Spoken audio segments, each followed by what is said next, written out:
Apenas 3 minutos después de comenzar el entrenamiento militar, te acercaste a los 3.000 millones de espectadores y te dirigiste a la distante instructora, Liu Rusue. Instructora Liu, declaraste, me gustas. ¿Quieres ser mi novia? Las palabras apenas salieron de tus labios cuando todas las miradas se fijaron en ti, atónitas. Solo la fría Liu Rusue respondió, ¿qué es lo que te gusta de mí? Tu mirada se desvió involuntariamente hacia abajo antes de balbucear, me gustan tus piernas largas, instructora. Yo, no sé qué es lo que me gusta de ti. Si no hubiera sido porque el sistema te exigía que le confesaras tus sentimientos a alguien del sexo opuesto en menos de 1 minuto, el fracaso supondría la muerte instantánea, quien en su sano juicio declararía sus sentimientos ante toda la escuela. Solo unos instantes antes, el sistema te había asignado la siguiente tarea, anfitrión, toca la mejilla de alguien del sexo opuesto en menos de 1 minuto. El fracaso supondrá la muerte inmediata. Desesperado, saliste de la cola para buscar un objetivo adecuado. Pero, ¿a quién acercarte? Solo estabas en tu primer año, apenas conocías a nadie. Giraste lentamente la cabeza y finalmente fijaste la mirada en la instructora Liu Rusue. En ese momento, Liu Rusue estaba muy erguida. Hoy estaba de mal humor.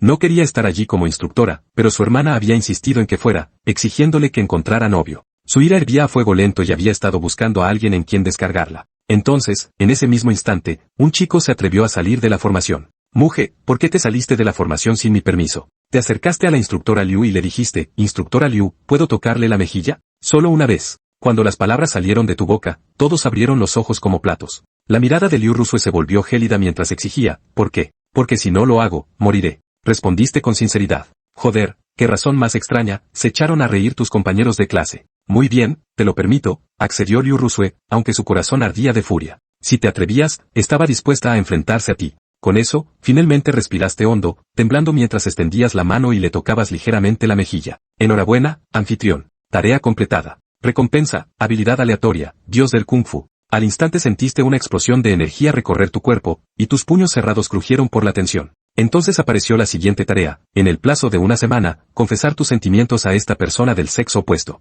El éxito otorga recompensas, el fracaso provoca la muerte inmediata. Este sistema es sanguinario. Sin otra opción, reuniste tu valor, instructora Liu, me enamoré de ti a primera vista. ¿Quieres ser mi novia? La multitud se quedó boquiabierta por la sorpresa. Maldita sea, has perdido la cabeza. ¿Cómo te atreves a confesarle eso a la instructora? La expresión de Liu Rusue se volvió aún más fría. Te enamoraste de mí a primera vista y quieres que sea tu novia, ¿no? Bien. Ahora mismo tengo sudor en la cara. Si me lo limpias, lo pensaré. Adelante, límpiamelo ahora y te haré limpiarlo durante el resto de tu vida. Instructora Liu, realmente tienes sudor en la cara otra vez. Lentamente, extendió la mano y le secó la mejilla con cuidado. Enhorabuena, anfitrión, por completar el desafío. Recompensa concedida, aumento de altura de 6 centímetros. Bajaste la mirada y viste que era cierto, antes medías solo 1,75 metros, pero ahora superabas los 1,8 metros. Joder, tío, ¿estás loco o qué? La clase estalló una vez más, con los ojos fijos en Liu Rusue, esperando a que explotara. Sin embargo, Liu Rusue se limitó a reírse. Había visto muchos exaltados, pero nunca a uno tan descaradamente insolente.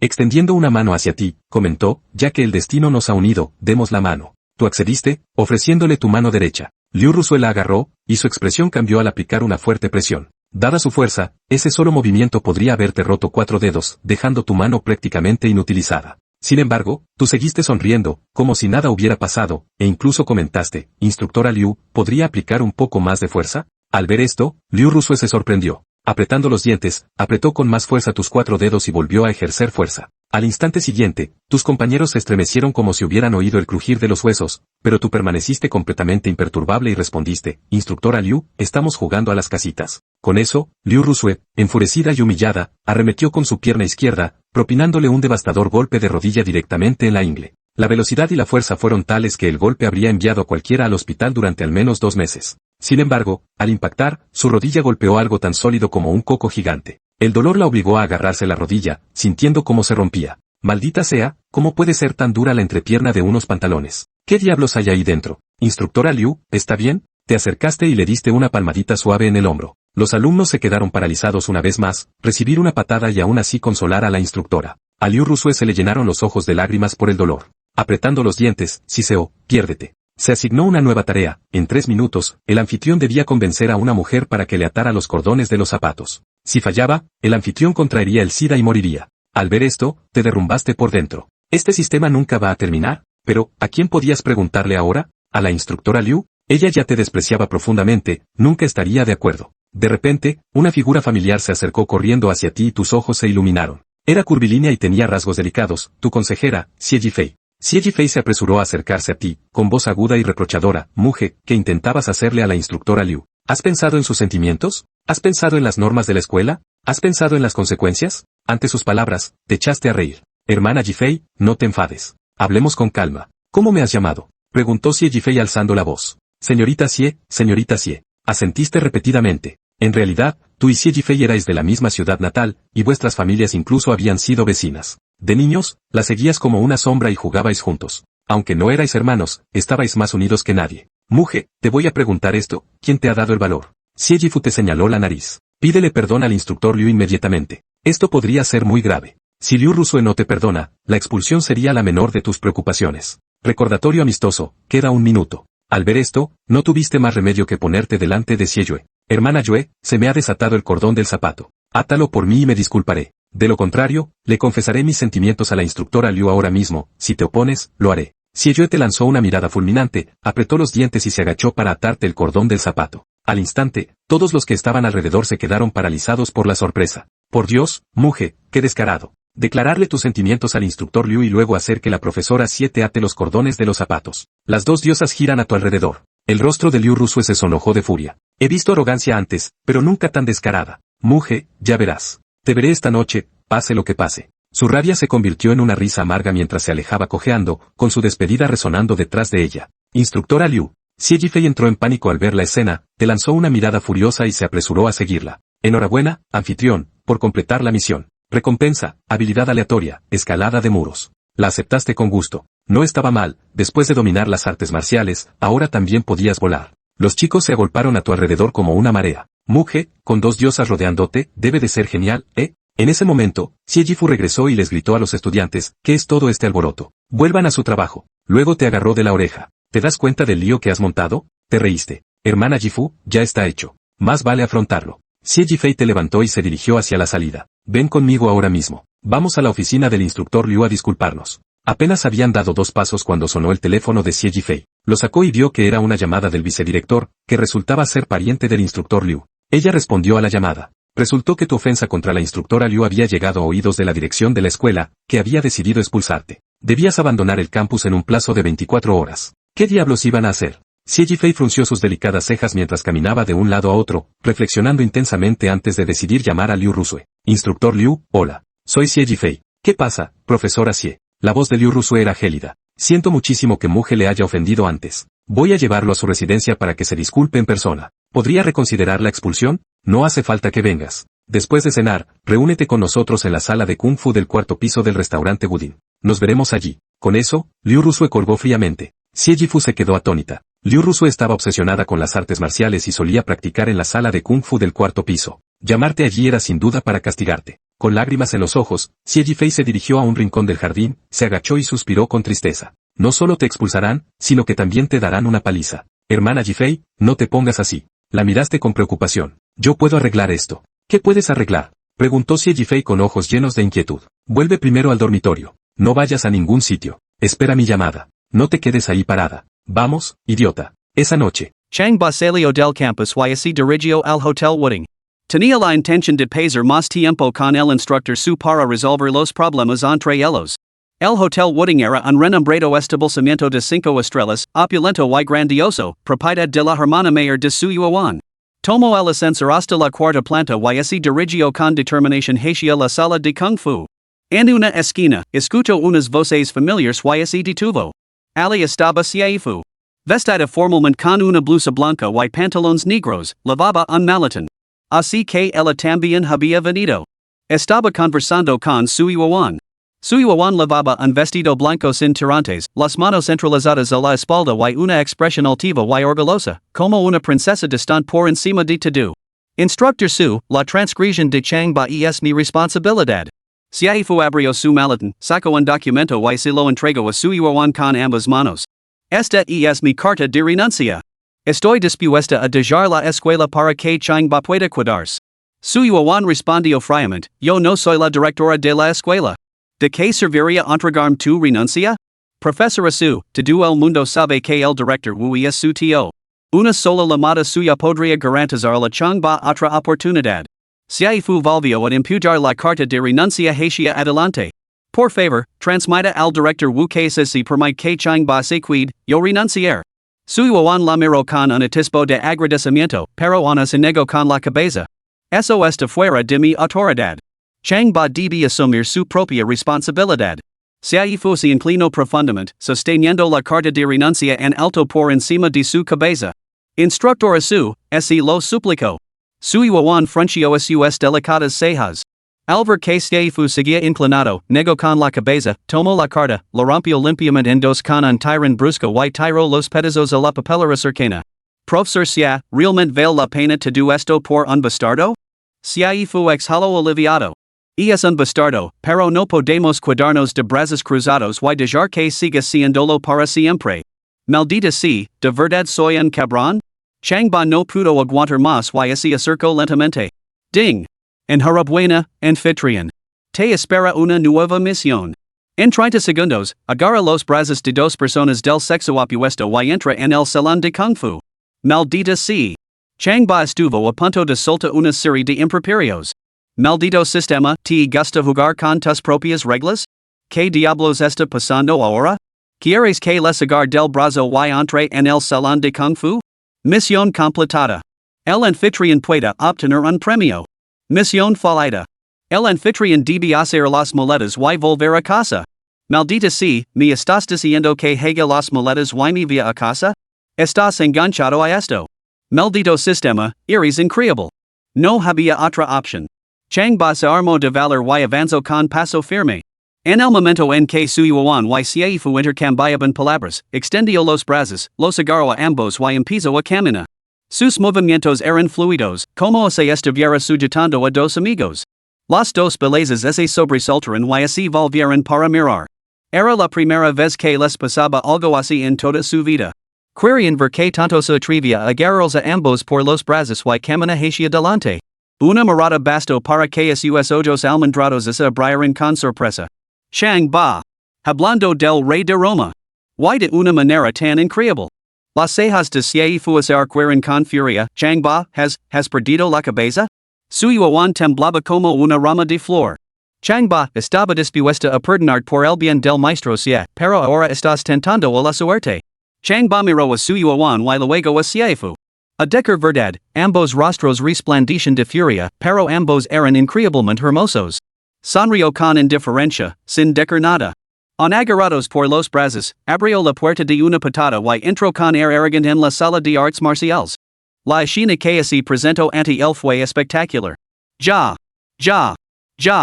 En el interior, más de un centenar de jóvenes vestidos con uniformes blancos de Tai Chi practicaban sus formas al unísono.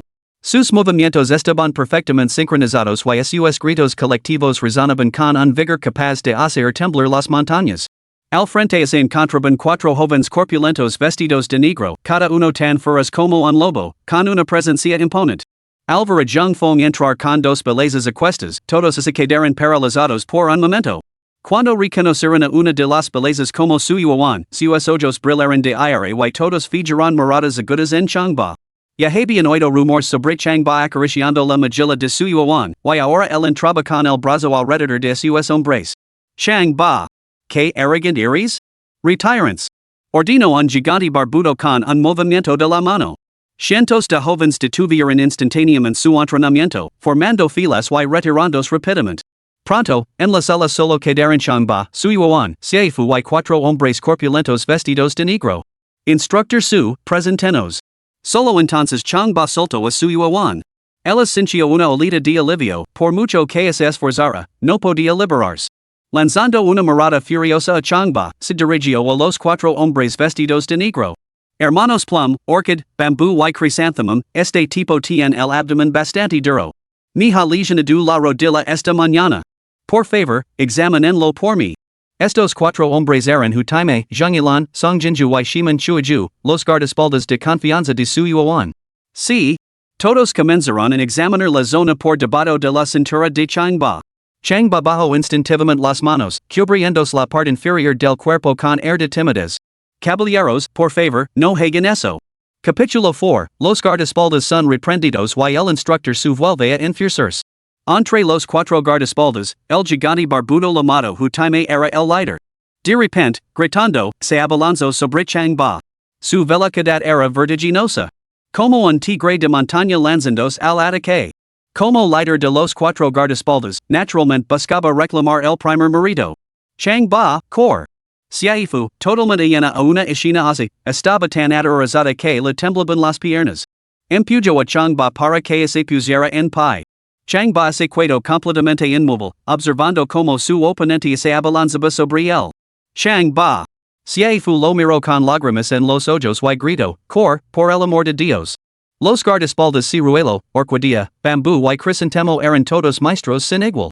Cualquiera de ellos podía enfrentarse a 100 hombres sin ayuda. Con la fuerza de Chang Ba, ni siquiera podía derrotar a uno de sus deditos. Y sin embargo, Ali estaba inmóvil. ¿No era eso equivalente a esperar la muerte? Hermana Fu, no hay por qué preocuparse. Chang Ba se encogió de hombres. ¿Solo son unos pocos? No tiene sentido presumir delante de ellos. Hutime, que cargaba contra Chang Ba, no pudo evitar reírse. ¿Era este tipo un completo idiota? Presumiendo tan abiertamente? Cuando leg, ni siquiera tendrás oportunidad de arrodillarte, ¿entiendes? Hutime aceleró, gritando. Chicos, probad primero mi palma bagua. Siaifu observaba con los pelos de punta. Intuyo que el golpe de Hutime podría enviar a Chang Ba por los aires. Aunque no lo matara, lo dejaría lisiado. Para. En ese momento, no podía pensar en nada más.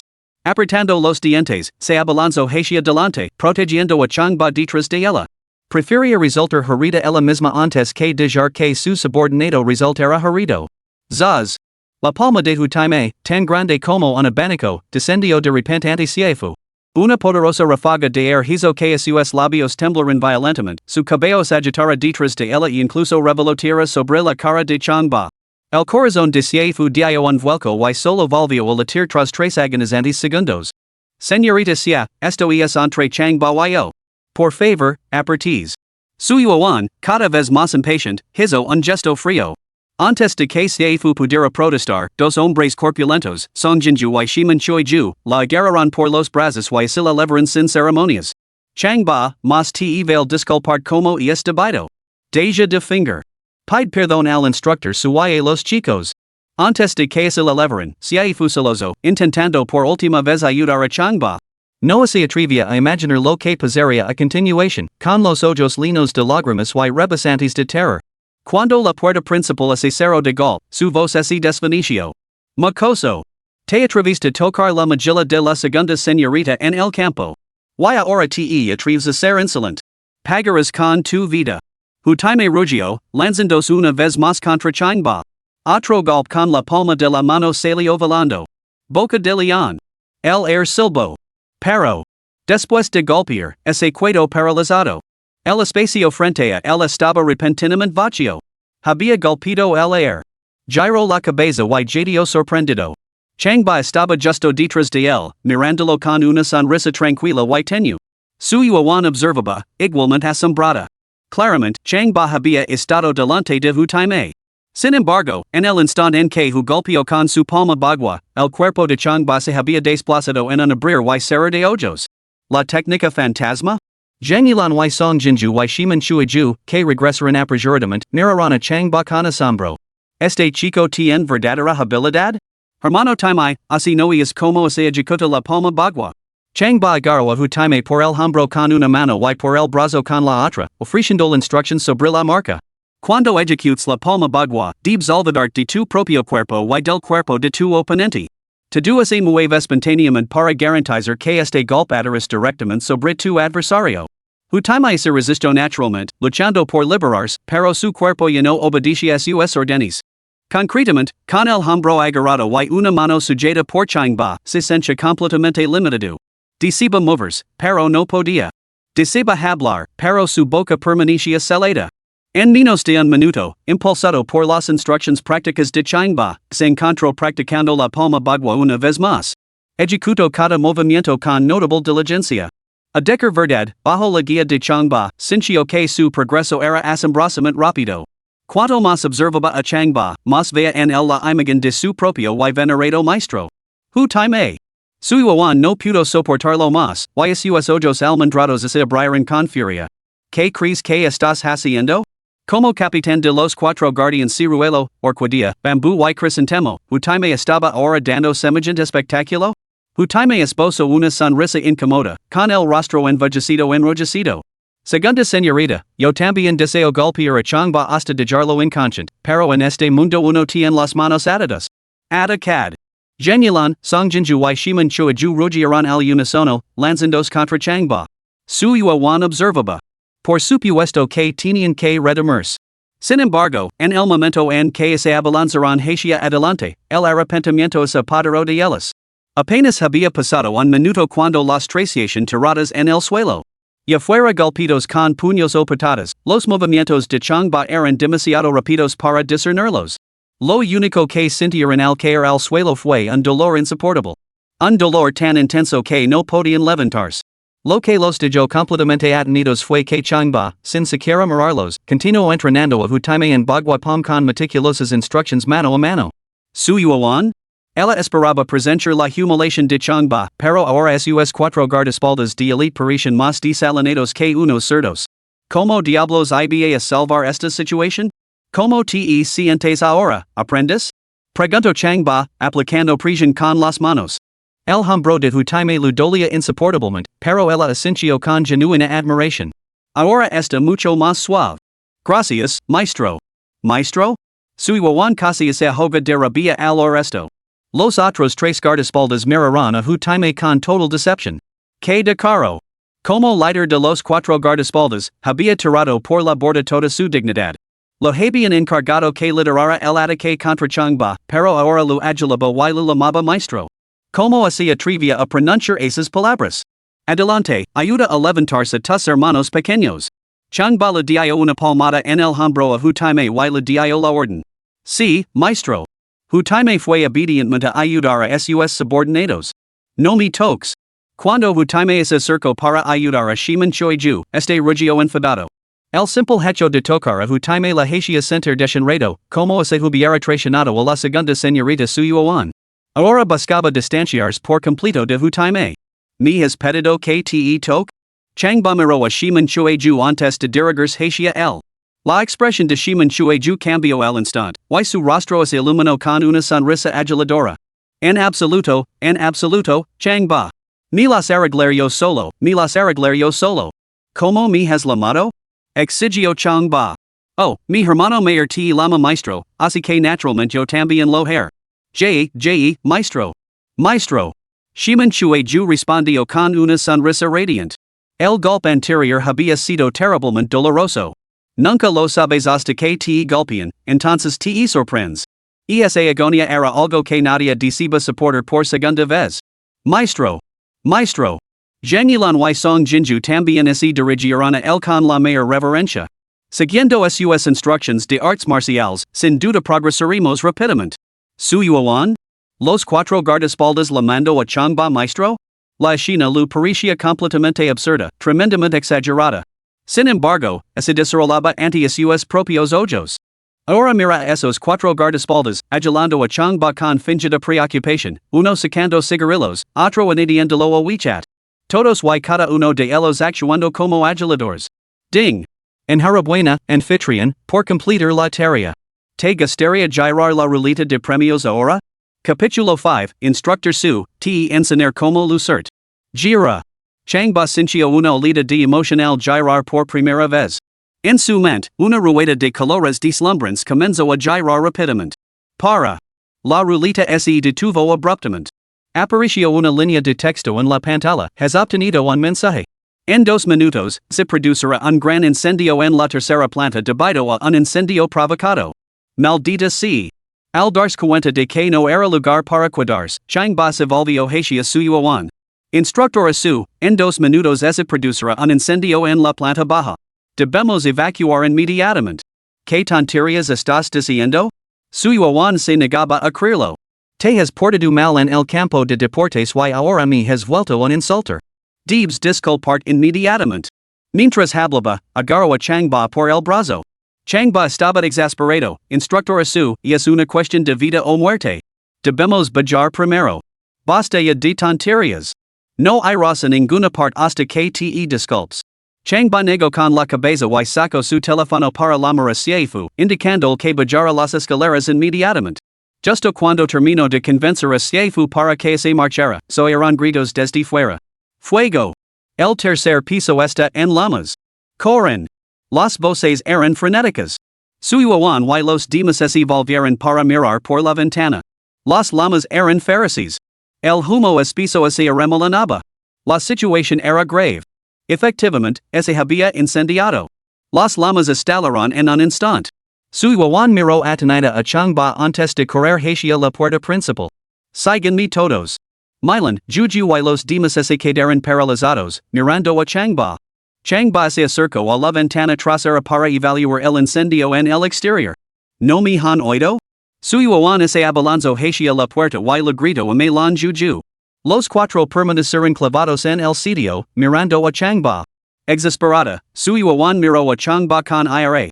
Changba, tú también ven conmigo. Changba preguntó, ¿a dónde? Por la puerta principal, a través de la salida de emergencia. Rápido. Suiwawan lo hizo cenas con urgencia. Changba negó con la cabeza. Instructora su, antes me ignoró. Ahora es demasiado tarde, la entrada principal es mucho más peligrosa. No sabes nada. Suiwawan miró a Changba con ira y abrió la puerta principal de una patada. Boom! Una colosal bola de fuego, envuelta en un espeso humo, irrumpió en la sala. Atrás. Suiwawan se tapó inmediatamente la boca y la nariz, retrocediendo rápidamente. Impresionada, instructora su? Preguntó Changba. Suiwawan esbozó una sonrisa irónica. Este Changba no solo era hábil en el combate, sino que también tenía un juicio excepcional. ¿Quién demonios era? El humo lo picaba intensamente en la nariz. Echó un vistazo a las ventanas delanteras y traseras. En ese momento, escapar por las puertas principales era totalmente imposible. En cuestión de segundos, el vestíbulo se había llenado por completo de humo espeso. De repente, todos se encontraron incapaces de respirar. Saltad por las ventanas traseras. Shimanchoy ju corrió hacia una ventana trasera donde el humo era ligeramente menos denso y miró hacia abajo. Los demás guardaespaldas también se apresuraron a acercarse, estirando el cuello para mirar hacia abajo. Una sola mirada los dejó a todos estupefactos. Estaban en el cuarto piso. Saltar significaría convertirse en carne picada. Pero quedarse allí significaba una asfixia segura en el vestíbulo. Ambas opciones conducen a la muerte. ¿Cuál elegir? Maestro, ¿qué hacemos? Preguntó Jaime a Changba con urgencia. Changba señaló a Suiwawan, digamos que decide la instructora su. Suiwawan se acercó a la ventana trasera y se asomó. Se le quedó el rostro pálido. Saltar significaba una muerte segura por el impacto. Se volvió hacia Changba, ¿qué opinas? Changba señaló hacia el sicomoro que había abajo. Hey, un sicomoro ahí abajo. Los cuatro guardaespaldas deberían saltar hacia el árbol. Correremos el riesgo. Milan, ju y ju lo entendieron, las ramas amortiguarían la queda, evitando un choque espantoso. Suiwawan preguntó, ¿y tú qué? Yo? Changba sonrió con indiferencia. Te llevará en brazos. Volaré contigo, presumir contigo. Habiendo dominado el arte de escalar moros, tenía la intención de poner a prueba sus habilidades. Suiwawan casi se desmaya. En ese momento de vida o muerte, Changba seguía haciendo bromas. ¿Saltar era presumir? Era un suicidio. Segunda señorita, no hay tiempo que perder. Jaime gritó, segunda señorita, yo la llevaré abajo. No. Rechazó Suiwawan rotundamente. Saltar juntos añade peso y aumenta el peligro.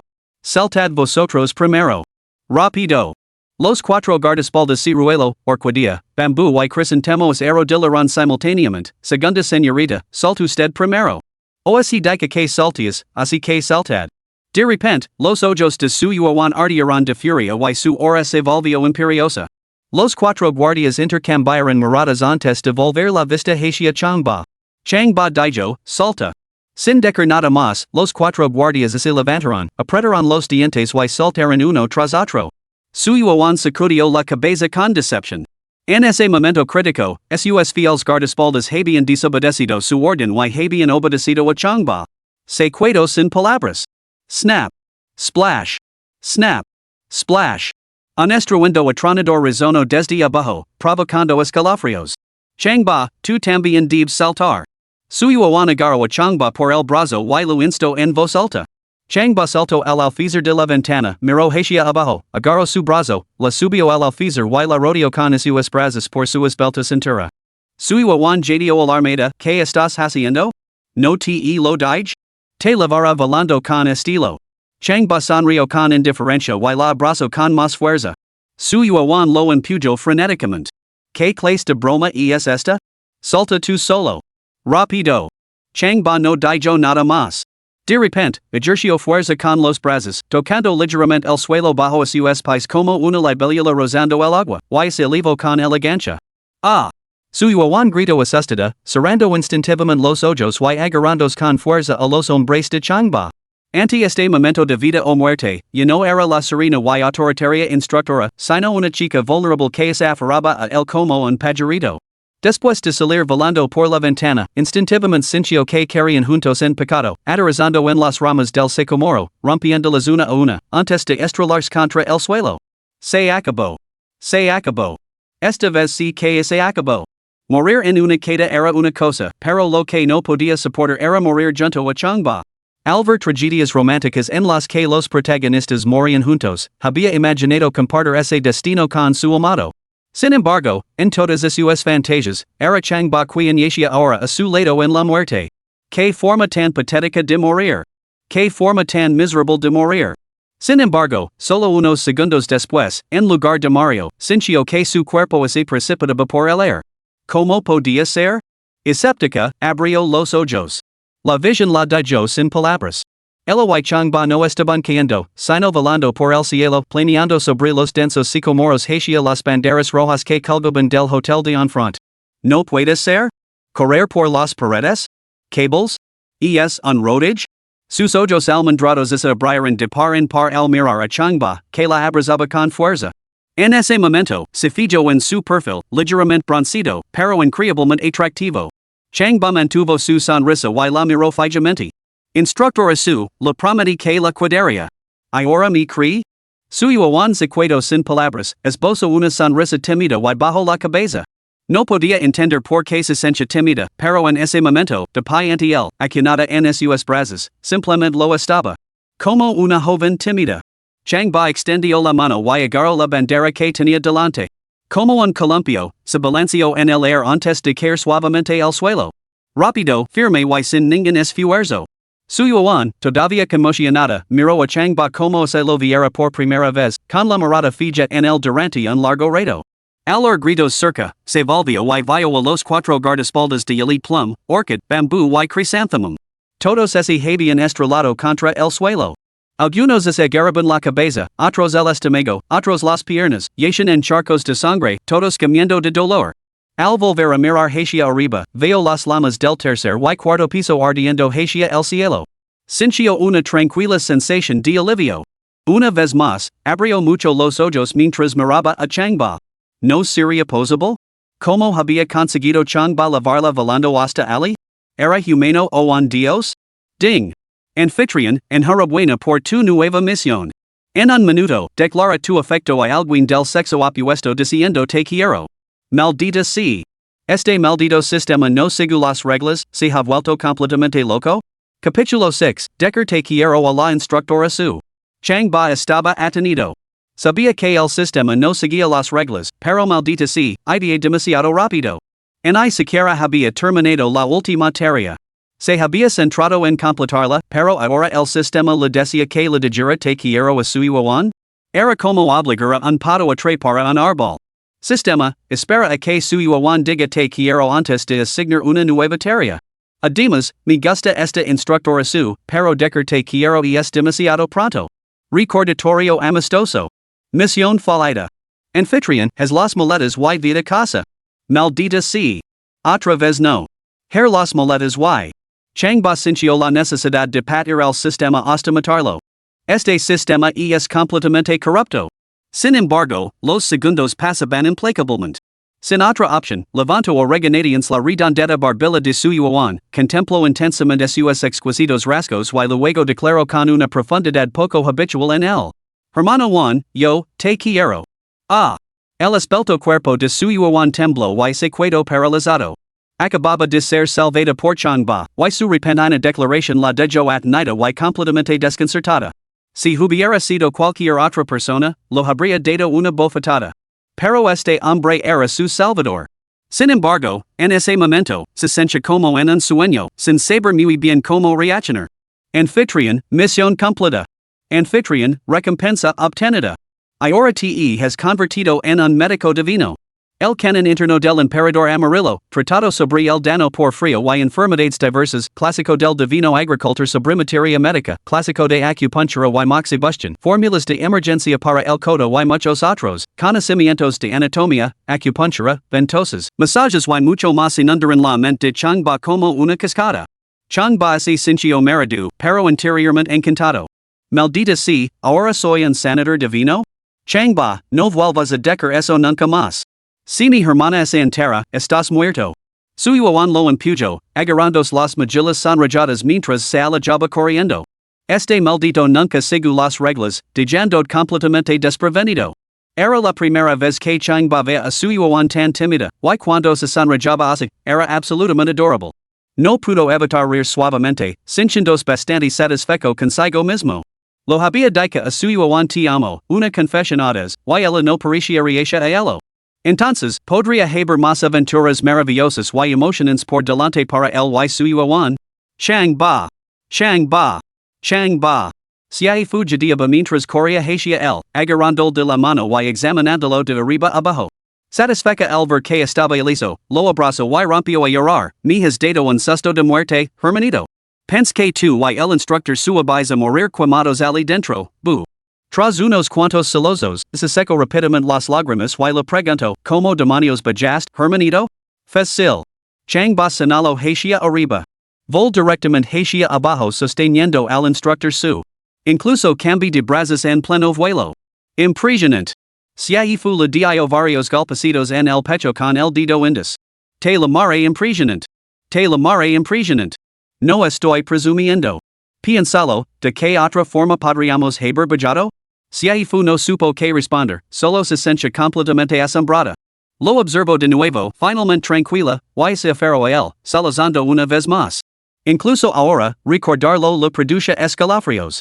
Cuando entraron en la sala privada, ella y Changba entraron juntos. Pero cuando salieron, ella salió sola. Si Changba hubiera aparecido en el incendio, ¿cómo podría explicárselo a sus padres? Por un momento, el miedo y el alivio chocaron dentro de ella, y loro incontrolablemente. Considera esto, si fu, la consejera de 27 años, seguía sin comprometerse. Su figura, cercana a la madurez pero intacta, era absolutamente impresionante. Changba, abrazado con fuerza por ella, no pudo evitar dejar volar su imaginación. Pero, recordando que él la consideraba como una hermana mayor, la apartó. Hermana fu, estoy bien. Ya está, deja de llorar. Si fu se secó las lágrimas con el dorso de la mano, lo examinó una vez más para confirmar que realmente estaba bien y solo entonces dejó de llorar. De repente, recordando algo, le tiró del cuello y le dijo. Hermanito, no te preocupes por las regañinas de tu hermana mayor. No vuelvas a hacer nada inapropiado con la instructora su. Mirad ahora. Solo por tocar la mejilla has causado todos estos problemas. Changba se rió. ¿De qué te ríes? Hermana fu, lo acabo de decir a la instructora su te quiero y ella no me ha recusado. ¿Qué? Los ojos almendrados de si fu se abrieron con terror. Changba, ¿has perdido la cabeza? ¿Cómo te atreves a decir algo así? Si su hermana se entera, no sabrás cómo has muerto. Pateó el suelo y rompió a llorar. Tocar su cara fue bastante malo, pero declaró tu amor. ¿Te has vuelto loco? ¿Qué vamos a hacer ahora? El cielo se está cayendo. ¿Qué vamos a hacer? Enterró la cara y loro. Changba sintió una punzada de compasión. Se agachó y la rodeó con los brazos por los hombres. Hermana fu, no es tan grave. Puedo manejarlo. Es fácil para ti decirlo. La hermana de su Juan es la jefa, una sola mirada suya podría matar. Cuando se entere de que han maltratado a su hermana pequeña, se pondrá furiosa. Habrá sangre por todas partes. Si fu se levantó y lo empujó el hombro. Vuelve primero al dormitorio. Yo me quedar con el instructor su y sondear el terreno. Recuerda, no salgas solo. Basta de charla, Vitya.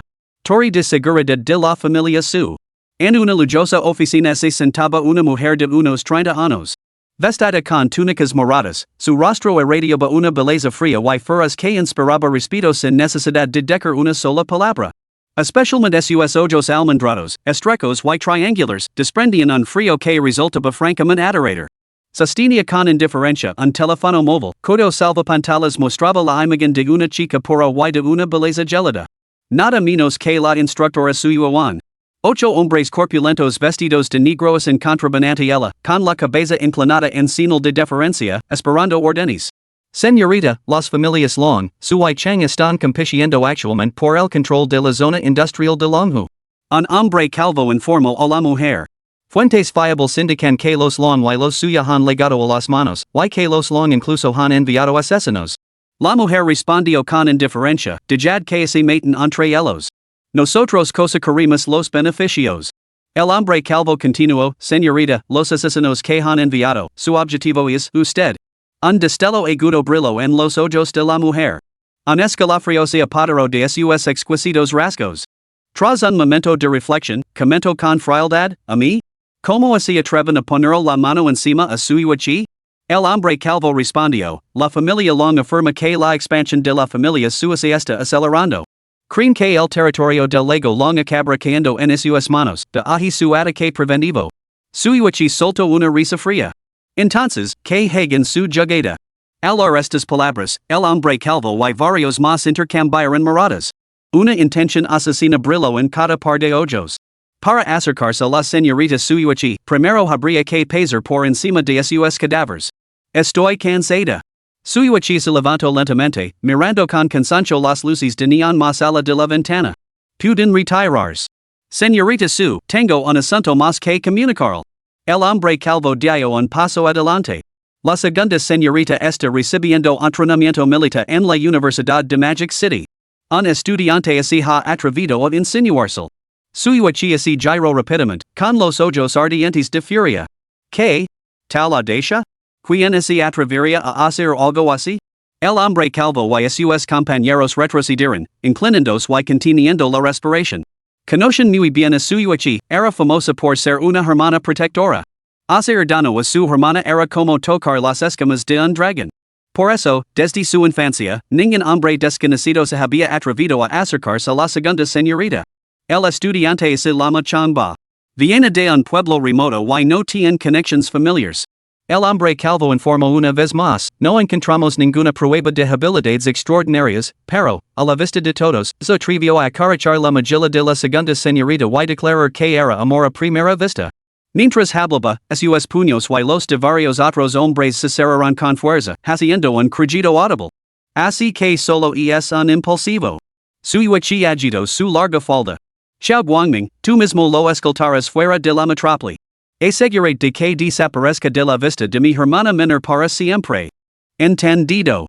Xiao Guangming se dio la vuelta y se marchó.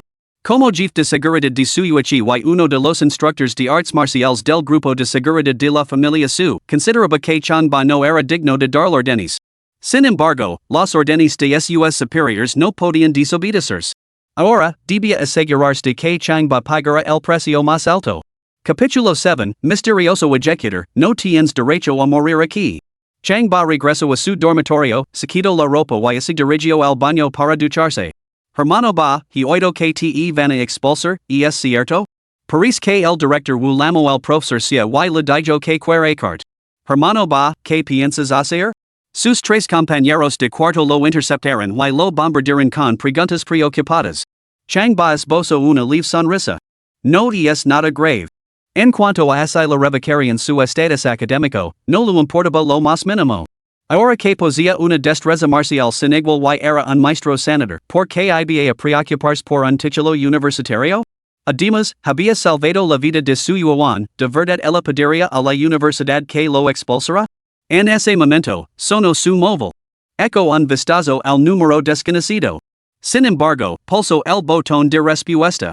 La voz fría y melodiosa de su yuan se escuchó al otro lado. Changba, he hablado con los superiores. No te expulsaron. Bien Changba sonrió. Tal y como esperaba. Changba, me salvas la vida. El pasado es agua pasada. Pero aside vuelvas a decar algo inapropiado o haces algo indebido, no te lo perdonar. La llamada terminó. El pasado es agua pasada? Chang ba volvió a sonreír. Jaja. Hermano mayor ba, eres increíble. Apuesto a que la instructora se ha enamorado de ti. Ves? No ha podido soportar dejarut marchar. Sabiendo esto, debería haberme adelantado antes para tocar la mochila de la instructora su. Jaja. Los tres compañeros de cuarto exhalarán aliviados y estallarán encarcajados. Chang ba también se río. Hermano ba, en el entrenamiento de mañana por la mañana, ¿te atreverás a tocar la mochila de la instructora su otra vez? Chang ba, deberías besarla. De un paso más, eh? Yo digo que así lo confises directamente, que lo dijeras te quiero y vieras como reacciona. Los tres compañeros de habitación lo animarán. Ya veremos.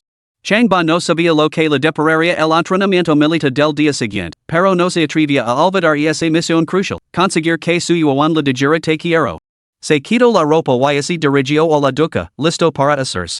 Era una vieja costumbre, nunca lavaba ropa cuando iba a la ducha. Apenas había dado dos pasos cuando alguien llamó a la puerta. Se detuvo, ¿quién es? Yo. Sia y fu. Chang ba se vistió apresuradamente. Sus compañeros de habitación lo hicieron un gesto de aprobación con el pulgar. Hermano ba, eres el mejor. Es medianoche y la consejera ha venido a buscarte. Cuando he tenido yo tanta suerte? Chang ba les dijo que se largaran, abrió la puerta y salió. Hermana fu, ¿qué hora es? ¿Por qué no estás descansando? Si fu lo miró con ira, la instructora sumi halamado antes. Dice que no te expulsará. He venido expresamente para decírtelo. Ya lo sabía. Nunca aprendes, ¿verdad? He venido a decírtelo, así que más te vale mostrar el respeto al instructor su y dejar de hacer tonterías. Sí. Chang ba se inclinó hacia ella. Hermana fu, este dormitorio es un desastre. ¿Puedo mudarme contigo? Ve a refrescar a otra parte. Si fu apretó los dientes, lo señaló el pecho con el dedo y se dio la vuelta y salió corriendo. Este chico tan cercano, siempre haciendo travesuras. Jaja. La carcajada de Chang ba resonó en el pasillo. Después de ducharse, él y sus compañeros de habitación se acostaron a dormir. Dentro de la habitación, los ronquidos llenaban el aire. Fuera de la ventana, la luz de la luna brillaba como la plata. En plena noche, Chang ba abrió los ojos al oír unos pasos susurrantes en el pasillo. Escuchó de nuevo y se levantó para ir al baño. Luego abrió la puerta y salió a investigar. El pasillo estaba iluminado y, bajo la luz, se acercaba una figura vestida de negro. Llevaba una capucha y una máscara negra, y solo se le veían un par de ojos siniestros. Alto y musculoso, desprendía un aura amenazadora. Su yuan no llamaría a nadie. ¿Podría ser alguien enviado por su hermana? Al ver que la figura vestida de negro avanzaba paso a paso, Chang ba salió de su habitación, cerró la puerta y dijo con calma. Hermano, no frunzas el seno. Hablemos con calma. La figura vestida de oscuro a saberlo, sintiendo náuseas. Había supuesto que el estudiante que se había atrevido a tocar la mochila de su yuan sería formidable. Sin embargo, el joven que tenía ante sí resultó ser una completa decepción. Media unos 185 centímetros de altura. Lavaba calzoncillos boxer rojos y chanclas rojas, y tenía un aspecto totalmente hortera. Aunque sus músculos estaban bien desarrollados, carecían de potencia explosiva. Totalmente decepcionante. Lo que era aún más decepcionante era que este muchacho no tenía ninguna habilidad, pero se atrevía a presumir delante de él. Si estuvieran en medio de la naturaleza, podría haberlo aplastado con un solo golpe de palma. Dijo fríamente, muchacho, ve a tu habitación, vestido y luego ven conmigo. ¿A dónde? A alejar de la metrópoli para siempre. Y así me niego. El hombre vestido de negro no dijo nada más. Avanzó con paso firme y le dio un puñetazo directo al pecho a Chang ba. Mi puño te mostrará el camino. Chang ba se mantuvo firme. Cuando el puño se acercó, extendió la mano y lo agarró. Parecía completamente relajado, como si estuviera agarrando la mano de un niño. Crack. Apretó el puño y se oyó el sonido de huesos rompiéndose. El hombre vestido de negro sintió un dolor insoportable en la mano. Apretando los dientes, maldijo entre dientes y retiró rápidamente el puño. Miró su mano y se horrorizó. Su puño había sido aplastado y colgaba flácido a su lado. Qué inmenso poder explosivo se había necesitado para eso. En ese momento, ese dio cuenta de que no era rival para su oponente.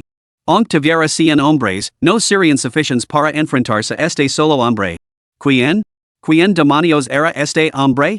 ¿Cómo podían sus artes marciales ser tan profundamente insondables?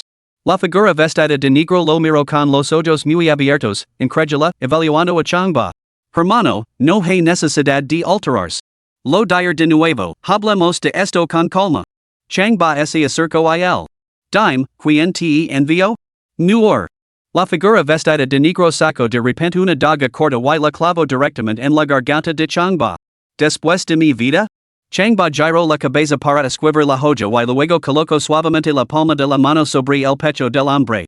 Ligero y suavemente, como se lo acariciara. Sin embargo, un golpe seco resonó en el cuerpo de la figura vestida de negro antes de que toda su forma volara más de 3 metros y se estrellara pesadamente contra el suelo. Put. La figura escupió un chorro de sangre y miró hacia su pecho. Una sola mirada lo provocó escalofríos por todo el cuerpo. 5 huellas dactilares distintivas aparecieron en su camisa, quemadas como por fuego, emitiendo humo y un olor acre. No se atrevió a cuidarse. Con una mirada horrorizada a Changba, se puso en pie a toda prisa y corrió hacia las escaleras. Sin embargo, tras dar solo unos pasos, se detuvo bruscamente. Ali estaba Changba en la entrada de la escalera, sacando un paquete de cigarrillos de Chenmen. Sacó uno tranquilamente y lo encendió. ¿Crees que los dormitorios universitarios eran lugares a los que podías entrar y salir cuando te apeteciera? La figura vestida de negro se estremeció y le falaron las piernas. Se había considerado un veterano de innumerables encuentros con maestros, pero solo ahora comprendía lo que era un verdadero maestro. Al darse cuenta de que esa noche no podría pasar de Changba, apretó los dientes, corrió hacia la escalera y saltó de cabeza hacia abajo. Estaba en el tercer piso, una queda hasta la planta baja significaba una muerte segura. Pero la muerte era su única opción. De ninguna manera podía traicionar los secretos de su maestro. Cerró los ojos con fuerza y se preparó para el impacto. Sin embargo, de repente, sintió que algo firme y seguro lo atrapaba. Abrió los ojos de golpe. Lo que vio lo hizo estremecerse violentamente. Era Changba. En algún momento, Changba había aterrizado en la planta baja y lo había atrapado con seguridad con ambas manos. Demasiado rápido. Demasiado formidable. Por un momento, el hombre vestido de negro sintió que no se enfrentaba a un hombre, sino a un dios. ¿Sabes por qué te he salvado? Le preguntó Changba suavemente mientras lo bajaba al suelo. Él negó con la cabeza frenéticamente. ¿Por qué esto es una residencia universitaria? No tienes derecho a morir aquí. La visión del hombre vestido de negro se oscureció, sus piernas se debilitaron y estuvo a punto de desmayarse. Como el guardaespaldas de mayor confianza de su yuchi, ni siquiera tenía derecho a morir ali. Al lado de Changba, sentía que vivía una vida peor que la de un perro. Ya puede ser. Vuelve y dale recuerdos a tu maestro. Changba se dio la vuelta y subió las escaleras con movimientos elegantes y fluidos. El hombre vestido de negro esbozó una sonrisa amarga, inclinó la cabeza con profunda vergüenza y se tambaleó hacia la salida. En cuestión de segundos, desapareció sin dejar rastro. Changba, por su parte, regresó en silencio a su dormitorio para descansar. La noche permanecía tranquila como el agua, como si nada hubiera ocurrido. Capítulo 8, La súplica de la hermana mayor, el compromiso del instructor su. Torre de seguridad de la familia su. Su Iwawan yacía en la cama, dando vueltas y vueltas, incapaz de dormir. La serie de acontecimientos que se habían desarrollado ese día no tenían precedentes para ella. Podrían describirse como inolvidables. Primero, Changba la había acariciado la mejilla durante el entrenamiento militar. Luego Changba la había declarado abiertamente sus sentimientos. A continuación, había desatado la técnica fantasma en el salón de artes marciales. Después, el salón de artes marciales se incendió y Changba la había sacado por la ventana, dejándola sin aliento. Por último, lo había tomado el rostro entre las manos y la había declarado con profunda emoción, te amo. Changba. Changba. Su mente estaba completamente consumida por este hombre. A sus 24 años, ningún hombre había penetrado así en su corazón. Y este tipo no solo entró, sino que se sumergió en él, profundo y profundamente. Ahora estaba completamente aturdida, completamente perdida, sin saber qué hacer a continuación. Recuerden que, como instructora de entrenamiento militar, siempre había sido decidido y efficient, nunca una persona que se demorara. Suspiro, llorandos de nuevo hacia un lado y preguntandos una y otra vez. ¿Qué me pasa? ¿Qué demonios me pasa? Enamorarme de Chang Bai es imposible, pero ¿por qué no puedo sacarlo de mi mente? ¿Podría pasar algo más entre nosotros? Con un crujido, la puerta se abrió. Suyuichi entró, envuelta en su camisón, con pasos ligeros. Juan, ¿por qué no te has dormido todavía? Insomnio. Suyuan se incorporó perazosamente. Hermana, ¿por qué no duermes? ¿Cómo voy a dormir si no paras de dar vueltas en la cama? Suyuichi extendió una mano y acarició con ternura el pelo de su hermana pequeña. Su hermana pequeña era tan adorable que quería abrazarla y besarla. Suyuan sonrió levemente y se acurrucó obedientemente en los brazos de su hermana. Juan, ¿te asustó el incendio de anoche? Suyuichi lo acarició suavemente el cabello, que le ligaba hasta las orejas. Para nada. Suyuan pensaba en personas, no en el incendio.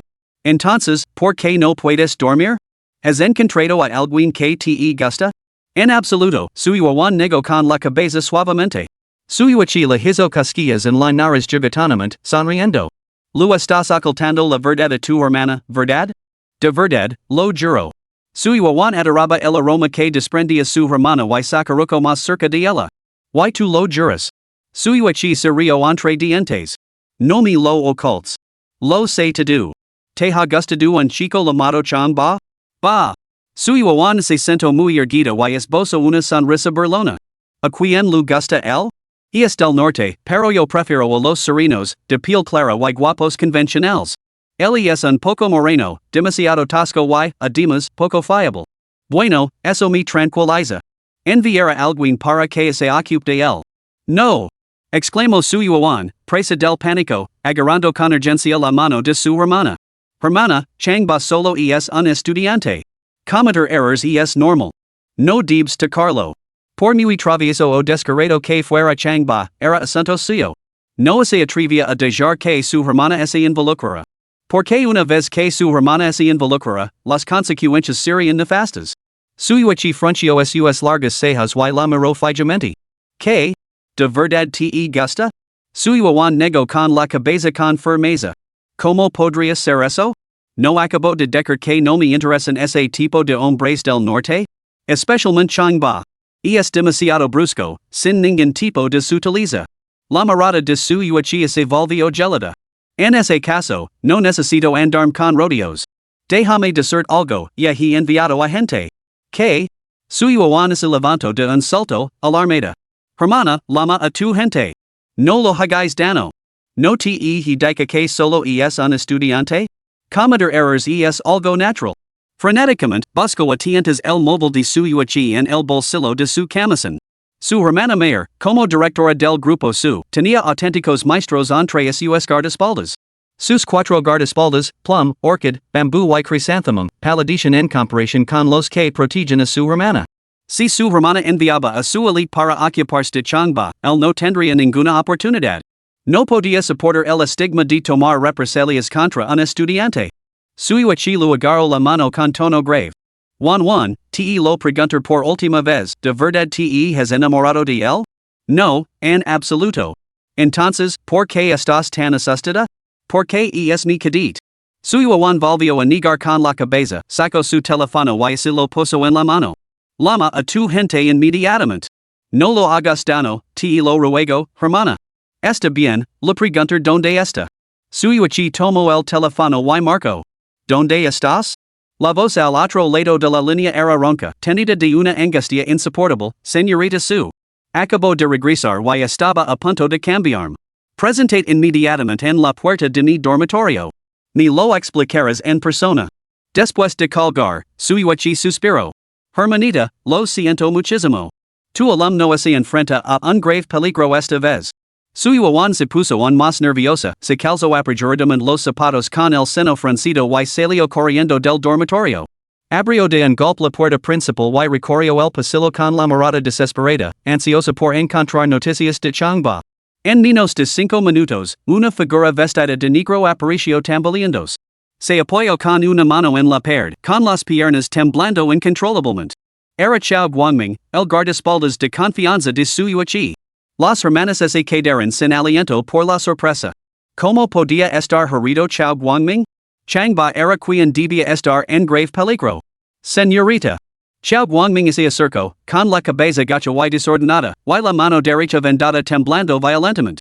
Chao Guangming, ¿qué ha pasado? ¿Cómo has acabado así? Ladró su Aquí. Como su subordinado de confianza, debería haber regresado victorioso o caer en coma, como se atrevía a aparecer en un estado tan vergonzoso. Chao Guangming se arrodilló con un golpe seco. Señorita Su, fui a enfrentarme a Changba y lo encontré. Pero no fui rival para él. Me aplastó la mano derecha y me lanzó por los aires de un solo golpe. Apartó la mano derecha, se desabrocó la túnica y dejó el descubierto la herida en el pecho para que su Aquí la inspeccionara. Su Aquí se quedó sin aliento al verla. Su Yuan la miró con incredulidad. En el pecho de Chao Guangming había una huella de palma claramente impresa. Roja. Como si estuviera manchada de sangre fresca. Imposible. Su Aquí se negaba a creer que un estudiante de primer año poseyera una destreza marcial tan formidable. Conozco a todos los maestros supremos de la ciudad demonio. Changba, un estudiante de primer año, nunca podría tener una energía interna tan poderosa. Su Yuan, sin embargo, frunció sus delicadas cejas, recordando la escena en la que Changba la había sacado volando por la ventana. ¿Podría Changba ser realmente un maestro sin igual? Señorita. Chao Guangming tenía ganas de llorar, yo mismo luché contra él. Lo six con mis propios ojos, lo sentí con mi propio cuerpo. No. Su Aquí seguía sin estar convencida. Debes de haberlo juzgado mal. Debe de haber algún maestro oculto a su lado. Envía a alguien a investigar inmediatamente. Sí, señorita. Chao Guangming se puso en pie con dificultad y se dio la vuelta para marchar. Después de dar dos pasos, se detuvo bruscamente. Oh, señorita Su, Changba tenía una cosa más que decir. Me pidió que le transmitiera sus saludos. Su Aquí entrecerró los ojos bruscamente. Arrogant. Changba era completamente arrogant. Se encontraría con ese hombre arrogant. Hermana, ¿recuerdas cuando se incendió el restaurante? Changba me sacó por la ventana y aterrizó perfectamente en el suelo. Su Yuan recordó el incidente y encendió un escalofrío. En ese momento, empieza a preguntarme si sabía kung fu ligero. Su Aquí se burló con frialdad, imposible. Un estudiante de primer año de 18 o 19 años no puede ser tan hábil. Sigo confiando en mi juicio, debe haber un misterioso experto detrás de él. De repente, se le ocurrió una idea y agarró a su hermana por los hombres. Juan, el entrenamiento militar de mañana termina por la tarde. Invítalo después. Quiero ver a este chico por mí misma. Su Yuan frunció sus labios rojos, negó con la cabeza y se retiró a su dormitorio, hundiéndose lentamente en una silla. Su Aquí la siguió. ¿Qué pasa? Él y yo nos mantenimos en esferas separadas. Su Yuan ya había decidido que durante el entrenamiento del día siguiente no le prestaría la más mínima atención, y mucho menos se atrevería a dirigir la palabra. Juan, mi querida segunda hija, te lo ruego, ¿quieres? Si a ti no te gusta, a mí sí. ¿Te parece bien? Su Aquí se sentó, lo rodeó los hombres con el brazo y comenzó a convencerla con súplicas entre sollozos. Una mujer de fría determinación, conocida por su despiadada decisión, ahora estaba haciendo pucheros y arreglando a su hermana menor, dejando al descubierto su vulnerabilidad femenina. Su Yuan cerró los ojos, apretó los labios y puso una expresión de total resignación. Me has vencido. Está bien. Mañana lo traer, aunque tenga que atarlo. Capítulo 9, La belleza de la clase de Maya, hoy es un buen día. Hola, hermano Chang. Hermano Chang, hoy estás espléndido. Hermano Chang, ¿tocarás hoy la cara del instructor Su? Después del desayuno, mientras Changba se dirigía a grandes zancadas hacia el campo de deportes, numerosos estudiantes lo saludaron. Desde que Changba acarició la mejilla de Su Yuan, su reputación se había disparado. Innumerables estudiantes estaban ansiosos por ver al hermano Ba en persona.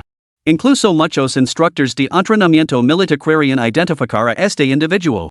Changba, con las manos a la espalda, pasaba tranquilamente, limitándose a ofrecer una leve sonrisa y un saludo a la multitud. Al ver que Su Yuan ya estaba en el campo, aceleró el paso hacia ella. Su Yuan había estado observando en silencio a Changba, viéndolo presumir ante sus compañeros de clase, y esbozó una sonrisa fría. Ya verás, bastardo. En cuanto te lev de vuelta al dormitorio, verás como te trata mi hermana. Buenos días, instructora su. Chang ba se acercó a su yuan y la saludo. Estudio deliberadamente su rostro, observando como su toque había dejado su piel aún más suave y adorable.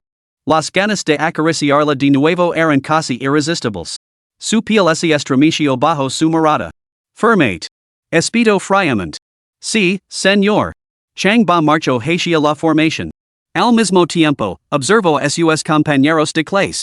Los chicos lo miraban con una mezcla de envidia, celos y resentimiento, como si les hubiera robado a su amada. Las chicas le lanzaban miradas de desprecio celosa, como si las hubiera traicionado a todas. Mientras observaba a las chicas, frunció a sus cejas afiladas. Entre ellas estaba Longyamin, una chica increíblemente guapa con una figura elegante, considerada por todos como la más guapa de la clase. Sin embargo, ahora tenía el rostro pálido, el sudor le corría por la frente y estaba completamente agitada, signos claros de un inminente golpe de calor. Levantó la mano. A sus órdenes, instructor. Su yuan le lanzó una mirada fría. ¿Tú otra vez? ¿Qué pasa? Chang ba señaló, Longyamin no se encuentra bien y necesita descansar. Su yuan se burló, Chang ba, siempre mirando a las chicas guapas, jaja. La clase estalló en carcajadas. Longyamin le lanzó a Chang ba una mirada de agradecimiento antes de apretar los dientes y perseverar. Atención. Firmes. Descansen. A la orden de su yuan, los alumnos dejaron de reír y se pusieron firmes. Comenzó otro día de entrenamiento militar. A las 10, el calor se intensificó. El sol ardía como un horno, asando a todo el mundo. Pum. De repente, un ruido sordo resonó entre las filas. Una chica se desplomó en el suelo. Longyamin se ha desmayado. La chica más guapa de la clase se ha desmayado. Está convulsionando. Los estudiantes comenzaron a gritar asustados. Al ver esto, su yuan se apresuró a acercarse y, con la ayuda de otras dos chicas, llevó a Longyamin a la sombra de un árbol. Intentaron dar agua, salpicar la cara y pellizcar el filtrum. Pero pasaron 3 minutos y Longyamin no mostraba ninguna reacción. Presas del pánico, su yuan y las demás llamaron urgentemente una ambulancia. Los compañeros de clase se reunieron a su alrededor, charlando nerviosamente mientras esperaban. Chang ba se abrió paso entre la multitud para evaluar la situación. Empoderado por el sistema, se había convertido en un maestro sanador. Tratar a Longyamin no suponía ningún reto significativo. Justo cuando estaba a punto de dar un paso adelante, una voz femenina familiar sonó en su oído. Ding. Anfitrión, nueva misión activada. Toca inmediatamente la melodía Good Times con tu armónica. Recompensa al completar la misión. ¿Qué? Mi compañero es inconsciente y tú quieres que toque Good Times. Maldito sistema, no tienes alma. Si no vas a seguir las reglas, no puedes hacer cosas como esta. Recordatorio amistoso. Si no completas la tarea, no solo tendrás que hacer las maletas y volver a casa, sino que también sufrirás un ataque cardíaco repentino. Me largo de aquí. Desvincula el sistema. Me niego a ser tu rehén. Chang ba se negaba rotundamente a ser el títere del sistema. Tranquilo, anfitrión. El sistema está a tu servicio. Vida o muerte, la elección es tuya. Cuenta atrás, 10, 9, 8. El rostro de Chang ba se ensombrició. Consciente de que la supervivencia seguía siendo la prioridad, metió la mano en el bolsillo del pantalón. Efectivamente, allí estaba la armónica. Una guaguán, de exquisita factura, que brillaba bajo la luz del sol. Como había aprendido a tocarla, se agachó a un lado, se llevó el instrumento a los labios y comenzó a tocar. Hoy es un buen día. Todos los deseos de tu corazón se harán realidad.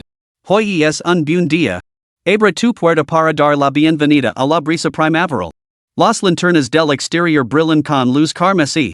Las dulces canciones transmiten la profundidad del afecto. La luz de la luna pinta los días del mañana con brillo.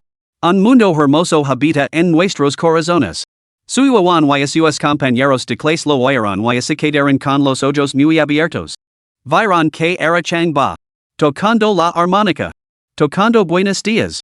Entrecerraba los ojos, completamente absorto en la música. Chang ba. Su yuan se acercó a zancadas, le dio una patada en el hombro a Chang ba y lo tiró al suelo. Como instructora, prefería no recurrir a la fuerza física, pero este desgraciado se había pasado de la raya. Todo el mundo estaba en vilo por Longyamin, y él estaba allí, tocando alegremente Good Times. Un compañero de clase se enfrentaba a una crisis de vida o muerte y tu te lo pasabas en grande? Los demás estudiantes miraron a Changba con aire, diciendo golpearlo hasta dejarlo inconscient. Pero Changba se levantó lentamente, recogió su armónica y volvió a entrecerrar los ojos para tocar. Maldita sea. Instructor su, yo tampoco quiero tocar, pero si no lo hago, serio quien muera. Maldito sistema. Maldito bastardo. En ese momento, llegó la ambulancia con un médico y dos enfermeras. Armados con equipo de emergencia, comenzaron inmediatamente la reanimación. Compresiones torácicas, respiración artificial, desfibrillator. Repitieron los procedimientos una y otra vez. 5 minutos después, Longmin seguía sin dar señales de vida. En ese momento, los estudiantes estaban aterrorizados. Sus compañeros de cuarto comenzaron a sollozar en silencio. Su Yuan y los demás se quedaron paralizados, completamente atenidos. Si una chica moría de un golpe de calor justo a su lado, eso proyectaría una sombra sobre sus corazones para el resto de sus vidas. Especialmente su Yuan, que levaría la culpa para siempre. Mientras tanto, las notas de good times seguían flotando en el aire desde cerca. No hay esperanza. Llaman a las autoridades de la universidad y organizan el traslado al depósito de cadáveres. El médico de urgencias se rindió y se levantó con una mirada de resignación impotente. Doctor, por favor, inténtelo de nuevo. Su Yuan, con lágrimas corriendo por su rostro, agarró la mano del médico.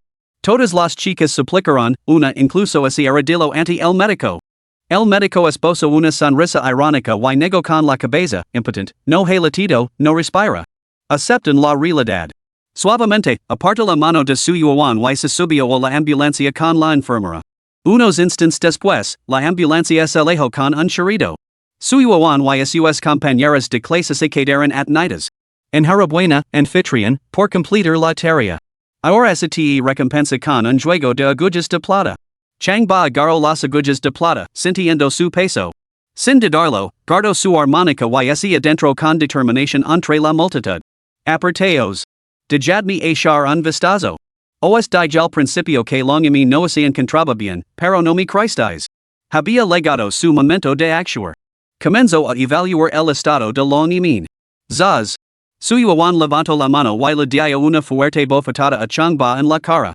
Las gotas de sudor salieron disparadas por todas partes debido al impacto. Sus ojos llenos de lágrimas lo miraron con furia. Changba, se está muriendo. ¿Qué estás mirando? Eres un bastardo. Largat. Los demás estudiantes también lo miraron con aire. Sus 3 compañeros de piso le dieron puñetazos en los hombres y la espalda al unísono. Changba, vete. Nunca imaginamos que fueras así. Ve a disfrutar de tu buena vida. Perdite. No queremos volver a verte. El resto de los estudiantes miraron a Changba, gritando con aire, diciendo que moriera en lugar de Longmin. Capítulo 10, La aguja de plata ática, la vida en mis manos. Changba permaneció impasible, fijando su mirada en su Yuan. Instructor su, puedo salvar a Longmin. ¿Qué dirás una vez que la haya salvado? Su Yuan respondió, lo que me digas que haga. Dime te quiero. Exigió Changba sin rodeos. Su Yuan no dudó. De acuerdo. Si la revives, te diré te quiero 100 veces. Changba no dijo nada más y se agachó junto a Longmin para tomar el pulso. Deja de presumir. ¿Quién ha oído hablar de ti practicando medicina? La ambulancia se ha ido, su cuerpo está frío. ¿Crees que puedes revivirla? Los estudiantes miraron a Changba con aire y lo gritaron. Ignorándolos, Changba sacó a sus agujas de plata. Cuando las agujas aparecieron en el aire, una luz cegadora se disparó, picando los ojos de su Yuan y los estudiantes. Instintivamente, dieron un paso atrás. Suliao, Baihui, Neguan, Guanyuan, Shinke. Changba aplicó agujas en cada uno de estos puntos de acupuntura por turno. Antes, apenas había visto agujas de plata, y mucho menos las había utilizado. Pero ahora, con la ayuda del sistema, era un sanador divino. Manjar las agujas le resultaba muy fácil. Los estudiantes se reunieron a su alrededor, observándolo con miradas frías y burlonas, ansiosos por ver cómo se las ingeniaba para salir del paso. Una vez que se rindiera, tenían la intención de ajustar cuentas como es debido. Cuando se dieron cuenta de que las agujas de plata realmente zumbaban, se burlaron aún más. Aunque las agujas pudieran cantar happy days en ese momento, no creerían que Changba pudiera revivir a Longmin. Tres minutos más tarde, Chang ba recogio cuidadosamente las agujas y pellizco la boca de Longimin para comenzar la reanimación boca a boca. La escena solo avivo la furia de los estudiantes.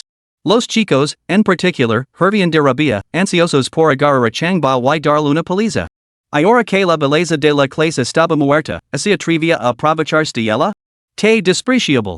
¿Acaso besar los labios de un cadáver era tan tentador? Suyuan apretó los puños, dispuesta a castigar a Chang ba en cualquier momento. Chang ba continuó con el boca a boca. En la novena respiración, la mano de Longimin se movió. En la 18ª respiración, abrió lentamente los ojos. Está despierta. Longimin ha vuelto en sí. Ya. Ha vuelto a la vida. Dios mío. Longimin ha resucitado. Los estudiantes tenían los ojos llenos de lágrimas, vitoreaban y saltaban de alegría. Suyuan se abalanzó sobre Longimin y la abrazó, con los ojos llenos de lágrimas. Min, ¿estás bien? Me has dado un susto de muerte. Hermano ba, eres increíble. No tenía ni idea de que sabías acupuntura. Hermano ba, eres un milagroso. Chang ba, eres increíble. Absolutamente increíble. Perdona por lo de antes, hermano ba. He sido un completo idiota.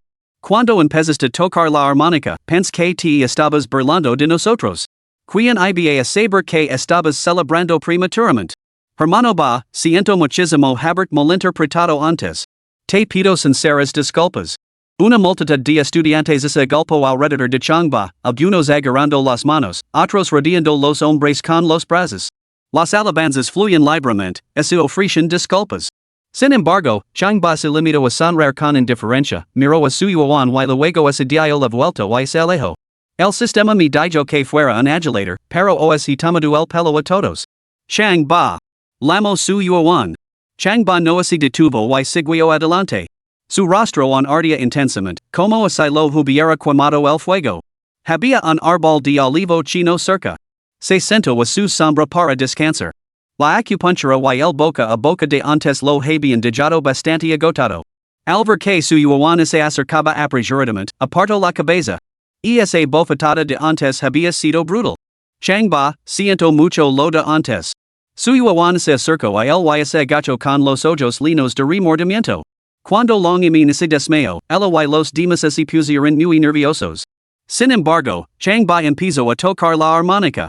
Tocarla era una cosa, pero había elegido good times. En su furia, ella lo había golpeado. Quien hubiera imaginado que los días con Chang ba eran realmente buenos. Chang ba bajó la cabeza sin decir nada. Debe de haber dolido, eh?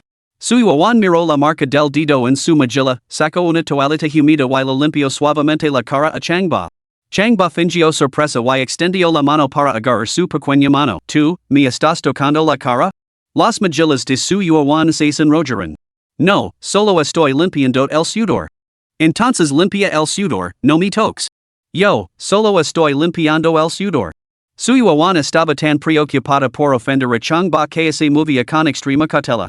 Tu dedo manique me ha tocado la cara. Un simple roce con el dedo contaba como tocar? Suyuan se sintió nerviosa. Intentó retirar la mano, pero no lo consiguió a tiempo y quedó en sus manos.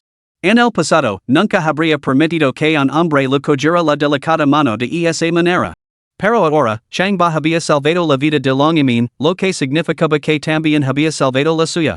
Que la cogiera, entonces. Solo fue un momento. Mejor eso que tocar la cara. Chang ba, para expresar mis disculpas, me gustaría invitar a cenar a mi casa después de clase esta tarde. ¿Te parece bien? Temiendo ser recusada, Suyuan bajó la cabeza como una flor tímida. Su hermana lo había dado una orden estricta, debía traer a Chang ba. Ahora tenía que aprovechar esta oportunidad.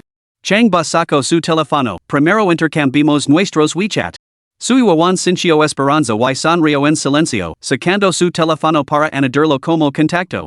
Después de 2 años como instructora de entrenamiento militar, era la primera vez que añadía a un chico como amigo. Chang ba, ¿eso significa que estás de acuerdo? No discutamos eso ahora. ¿Prometiste algo antes, no es hora de cumplirlo? Chang ba fue directo al grano. Había esperado tanto tiempo para que Suyuan pronunciara esas 3 palabras, te quiero. Si ella lo decía, él completaría su misión antes de lo previsto. Bueno. Suyuan se sonrojó, se mordió el labio y bajó la mirada. Decker te quiero lo paricia prematuro, y que su relación on no había legado a esa etapa. Además, todavía tenía reservas sobre él. Pero como negárselo? Había hecho una promesa solemne ante tantos testigos. Lo recordaba claramente, había jurado que se Changba salvaba a Longyamin, le diría te quiero no solo una vez, sino cien veces sin dudarlo. Instructor su. Instructor su. Justo cuando su iwawan daba, una figura esbelta corrió hacia ellos. Se giraron y vieron a su consejera, Ciaifu. Instructora su. He venido corriendo en cuanto la estudiante y ni halamado. ¿Está bien Longyamin? Está bien. Te llevará a verla. Su iwawan condujo a Ciaifu hacia los estudiantes. Mientras tanto, Changba observaba la figura de Ciaifu alejándose con una mirada de absoluta tristeza. Hermana fu. No podrías haber elegido un peor momento para aparecer. Unos 10 minutos más tarde, Ciaifu se acercó con una amplia sonrisa. Changba, ¿cuándo aprendiste acupuntura? Ha sido impresionante. Yo invito a comer, te voy a dar un muslo de pollo. Changba se quedó adenido, en ese te ocurre mencionar los muslos de pollo. Aunque me ofrecieras tu propio muslo, no sentiría nada. ¿Qué? Ciaifu apretó los dientes y lo tiró de la oreja. Chico descarado. Así es como lo hablas a tu tutora? Her que te expulsan, te lo advierto. Señorita Cia, por favor. Su iwawan se apresuró a acercarse y apartó la mano de Ciaifu. Después de todo, Changba salvó la vida de Longyamin. No podemos dejar que nuestro hero sud sangre y luego derrame lágrimas. Ciaifu se rió suavemente y lo agarró la mano. Longyamin ha sido trasladada al hospital. Deberíamos ir a ver cómo está. ¿Qué le parece, instructora su? Por supuesto que yo también estoy preocupada. Les acompañar. Changba protestó de inmediato y se adelantó para agarrar la mano de su iwawan. Instructora su, no ha dicho esa frase. Levo esperando todo este tiempo. Capítulo 11, la instructora su dice te quiero. Sol tame. Ciaifu señaló a Changba. ¿Cómo te atreves a coger la mano de una instructora? Has ido demasiado lejos. ¿Me has oído? He dice que me sueltes. Changba replicó, esto no tiene nada que ver contigo. ¿Que no tiene nada que ver conmigo? Soy tu consejera y tu hermana mayor. Tus asuntos son mis asuntos. Ciaifu se interpuso entre ellos y miró fijamente a Changba. Ahora, dime. ¿Para qué has llamado al instructor su? Suéltalo. Su iwawan contuvo una risita. Solo ahora crea realmente en el vínculo entre Changba y Ciaifu. Así que Ciaifu era realmente la hermana mayor de Changba. No era de extrañar que hubiera renunciado a su puesto por sus estudios. Deja que ella hable por sí misma. Changba señaló a su iwawan. Instructora su, dinos por qué te lamo. Di la verdad y yo lo arreglar por ti. Ciaifu miró a su iwawan con expresión solemne y recta. Su iwawan negó con la cabeza. No es nada, profesora Cia. Es algo entre Changba y yo. Entonces no lo dirás? De verdad que no es nada. Yo lo sé.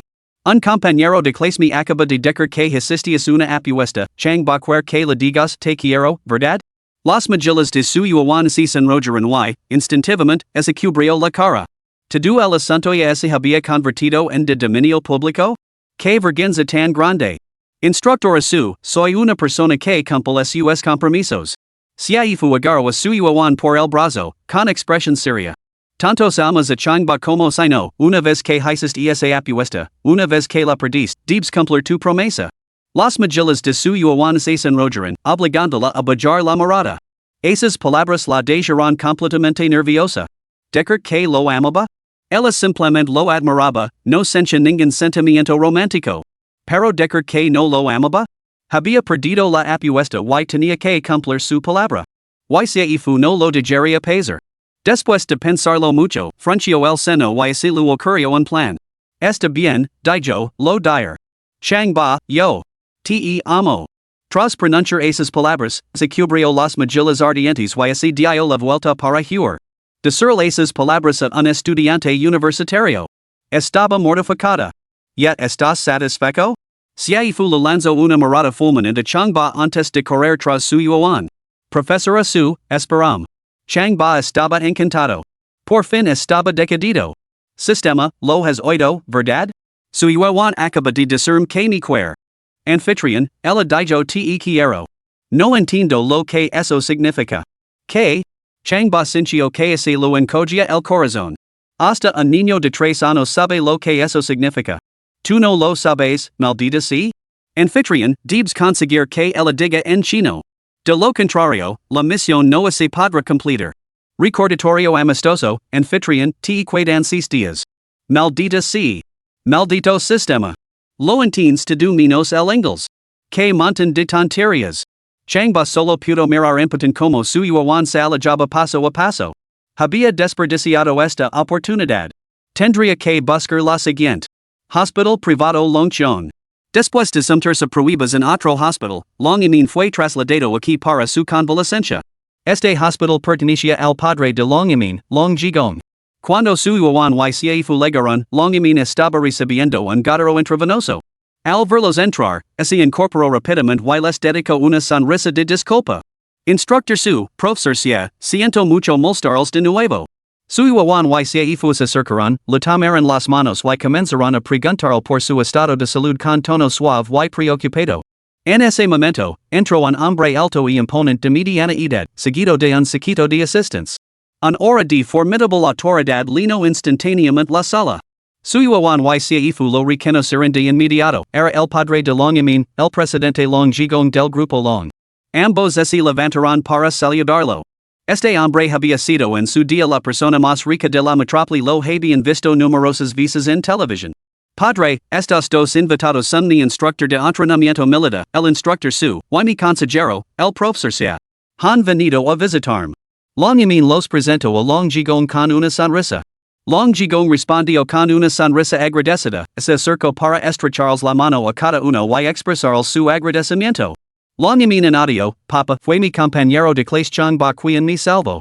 También deberíamos dar las gracias a él, ¿no crees? Por supuesto que sí. Long Jigong miró a su yuan y seifu. Señores, Yimin y yo compartimos el mismo sentimiento, estamos inmensamente agradecidos a ese estudiante, Changba. ¿Por qué no lo invitamos a almorzar? Su yuan y seifu intercambiaron miradas y sonrieron con torpeza. Invita a Changba a comer no era el problema era que ese chico siempre hablaba y actuaba de una manera tan escandalosa. Quizás en el colegio se lo podía pasar por alto, pero si se comportaba de manera tan imprudente fuera, ¿no nos convertiría eso en el hazmorer de todos? Profesores, ya he oído hablar de las milagrosas habilidades médicas de Changba, que han devuelto a alguien de las puertas de la muerte. Mientras lo invitamos a comer, también me gustaría pedirle que examine a mi hijo. Long Jigong habló, mirando hacia la puerta de la sala antes de dar una palmada. La puerta se abrió inmediatamente y una enfermera empujó una silla de ruedas hacia el interior. Sentado en la silla de ruedas había un niño de unos 10 años, con rasgos claros y atractivos y un rostro innegablemente dulce. Sin embargo, sus extremidades inferiores eran alarmantemente delgadas y frágiles, enmarcado desequilibrio con la parte superior de su cuerpo. Su yuan y seifu reconocieron al instante que el niño estaba paralizado de cintura para abajo, totalmente incapaz de caminar. Mi hijo tiene 10 años y padece una enfermedad peculiar. No es exactamente esclerosis lateral amiotrófica, ni se puede clasificar definitivamente como un trastorno cerebral, pero sus piernas se vuelven cada vez más delgadas y no puede caminar. Hemos consultado a más de 100 médicos de renombre y hemos probado todos los tratamientos imaginables, pero los resultados han sido insignificantes. Por eso hemos acudido al señor Changba. El rostro de Long Jichong se nubló de tristeza al hablar de su hijo, y sus ojos se llenaron de lágrimas. Era su único y preciado hijo. Si su hijo estaba perdido, ¿qué esperanza le quedaba a él? Long Yimin agarró la mano de su hermano, con los ojos llenos de lágrimas, y miró suplicante a su yuan y seifu. Bueno. Seifu esbozó una sonrisa irónica. Señor Long, ser franco con usted. Changba no es médico. Que salvara a Yimin fue pura coincidencia. Para decirlo sin rodeos, fue como un gato ciego que tropieza con un ratón muerto. Creo que vale la pena intentarlo. Su yuan no estaba de acuerdo. Se acercó al niño y lo acarició la cabeza con cariño. Changba salvó a Yimin por pura suerte. ¿Podría ser que también tenga la misma suerte con este niño? Long Jigong se llenó de alegría. Instructora su, ¿sería tan amable de llamarlo? Instructora su. Seifu agarró la mano de su yuan y le dirigió una mirada significativa. ¿No sabe ese Changba es de fiar? Su yuan negó con la cabeza. Conozco a Changba. Cuando no es de fiar, es la persona menos fiable que jamás hayas conocido. Pero cuando es de fiar, nadie puede igualarlo. Si hay fugimio para sus adentros, solta la mano de su yuan y dijo escapar un suave suspiro. Está bien. Lámalo. Si algo sale mal, asume la responsabilidad. Señor Long. Detrás de Long Jigong había una mujer de mediana edad con gafas y bata blanca. Aclarando la garganta, dijo, he investigado la esclerosis lateral amiotrófica y los trastornos neurológicos durante más de 20 años. La condición del joven maestro es excepcionalmente compleja. Llama a un estudiante universitario no médico para que lo examen probablemente haría más daño que bien. Con una risa fría, añadió, he oído hablar de ese Changba. Durante el entrenamiento militar, lo acarició la cara a una instructora. Casi lo expulsan por eso. Con un carácter así, ¿cómo puede ser de fiar? Su yuan protestó, mirando su placa identificativa. Director Lu, ¿conoce Changba? ¿Sabe por qué tocó la cara de esa instructora? Se colocó delante de ella, se erguió y declaró. Yo era esa instructora. Le permití que ni tocara. ¿Queda claro? Capítulo 12, una veterana entusiasta de las novelas, actualmente ocupada leyendo. Lucien sintió que una hora aguda la envolvía y dio un paso atrás apresuradamente. Sin atreverse decir otra palabra, lanzó una mirada suplicante a Long Jigong.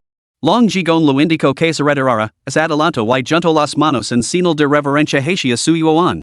Entonces, por favor, pida a la instructora su que se ponga en contacto con él. Si está de acuerdo, enviar un vehículo especial a recogerlo. Su yuan devolvió apresuradamente el gesto, por supuesto, lo llamaría inmediatamente. Justo cuando iba a coger su teléfono, se fue lo agarró la muñeca. Instructora su, reconsideralo. Changba es demasiado impetuoso. Y si no consigue curar la enfermedad y acaba haciendo el ridículo. Su yuan sonrió amablemente y apartó su mano con delicadeza. Profesor Xie, deje que Changba lo intent. Como usted ha dicho, un topo ciego podría tropezar con una rata muerta. Cuando terminó el entrenamiento matutino, Changba regresó al dormitorio. Se dio una ducha rápida y luego se sentó en la cama a leer una novela en su teléfono. Abrió la aplicación Tomato Reading, navegó hasta sus favoritos y pulsó en casarme con una viuda mayor como mi nuera me tiene en la luna. Tenía la costumbre diaria de leer novelas durante 10 o 30 minutos antes de comer. La sensación era absolutamente deliciosa. Después de comer, un cigarrillo supera la vida de una deidad sencha que leer novelas un rato antes de comer le proporcionaba una sensación divina similar. Estaba absorto en su lectura cuando sonó su teléfono. Al ver que era su yuan quien llamaba, respondió, hermano Juan. ¿Cómo debo dirigirme usted? Su yuan había hecho la llamada delante de Seifu, Long Jigong y otros. Ese tratamiento era bastante embarazoso. Oh, instructora su. ¿Ha visto a Long Yamin? El tono de Changba se volvió serios. Sí. Su yuan preguntó, ¿ya has vuelto a tu dormitorio? Acabó de llegar. Acabó de darme una ducha y sentarme. Mientras hablaba, Changba pasó a la siguiente página de su novela. El señor Long, el padre de Yamin, quiere expresar su gratitud. Ha enviado un coche para que lo recoja y lo lleve a almorzar. Preparís. No puedo ir al mediodía. ¿Por qué no? Estoy leyendo una novela. Y es crucial. Al mediodía, estar en el capítulo 90. Maldito idiota. ¿Y es tan importante leer? Déjalo a un lado para comer. Espido su yuan. Changba se rascó el pelo corto. ¿Qué hay de malo en leer? ¿Salir con este calor para socializar? No es tan satisfactorio como leer. Su yuan gimió. Veil, ser sincera. El hermano pequeño de Long Yamin tiene una extraña enfermedad. Su padre quiere que vayas a echarle un vistazo. Changba tenía conocimientos médicos, pero no lo apetecía pasar los días curando enfermos. Desde pequeño, nunca había sanado con ser médico. Sacudiendo la cabeza, suspiró, ¿no sabes que no soy médico? Su yuan resopló disgustada. ¿Sabes algo sobre agujas de plata? Un poco. ¿Sabes diagnosticar enfermedades? Un poco. Entonces, ¿por qué no vienes a salvar vidas? No soy médico. Además, ¿sabes que ahora soy estudiante de primer año de universidad? Los estudios son lo primero. No me estás escuchando, ¿verdad? Su yuan subió de repente el tono de voz 8 decibelios. ¿Me creerías si viniera y te arrastrara hasta Ali? Changba permaneció imperturbable. Vena aristram y seguir sin ir. La última vez que apostamos, prometes discern te quiero, pero luego hices trampa diciéndolo en inglés. Que aburrido. Las mejillas de su yuan se enrollaron y, en silencio, lo maldito como un bastardo. En ese momento, se encontró en una situación difícil. Si no llamaba a Changba, rompería la promesa que la había hecho a Long Jigon y Longimin. Pero si lo llamaba, ese tipo la obligaría a decar cosas que ella no quería decar. Al ver que Long Jichon, Longimin y ese niño pequeño la miraban con ojos esperanzados, aprieto los dientes, se armó de valor y promicio.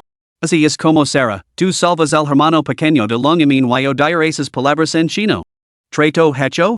Changba se animó de inmediato. La palabra de un caballero es su compromiso.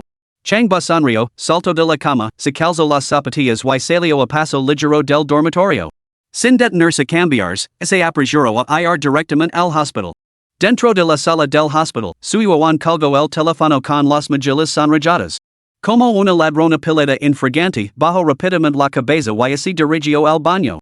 Acababa de hacer esa promesa a un niño y se sentía profundamente incómoda. Y Changba tenía éxito. Normalmente era intrépida, pero ahora su corazón latía con fuerza. Ese Changba era un auténtico bastardo, obligándola a ella, una formidable instructora, a meterse en ese lío. Instructora su, ¿por qué volvió a apostar con Changba? Si fu la siguió. Solo quería echarle una mano a Longimin, respondió su yuan con una sonrisa amarga. En realidad, su familia y la familia Long de Longimin tenían rencillas desde hacía mucho tiempo, incluso se podría decir que eran enemigos. Esperaba que, al ayudar a Longimin, pudiera convertir las espadas en arados.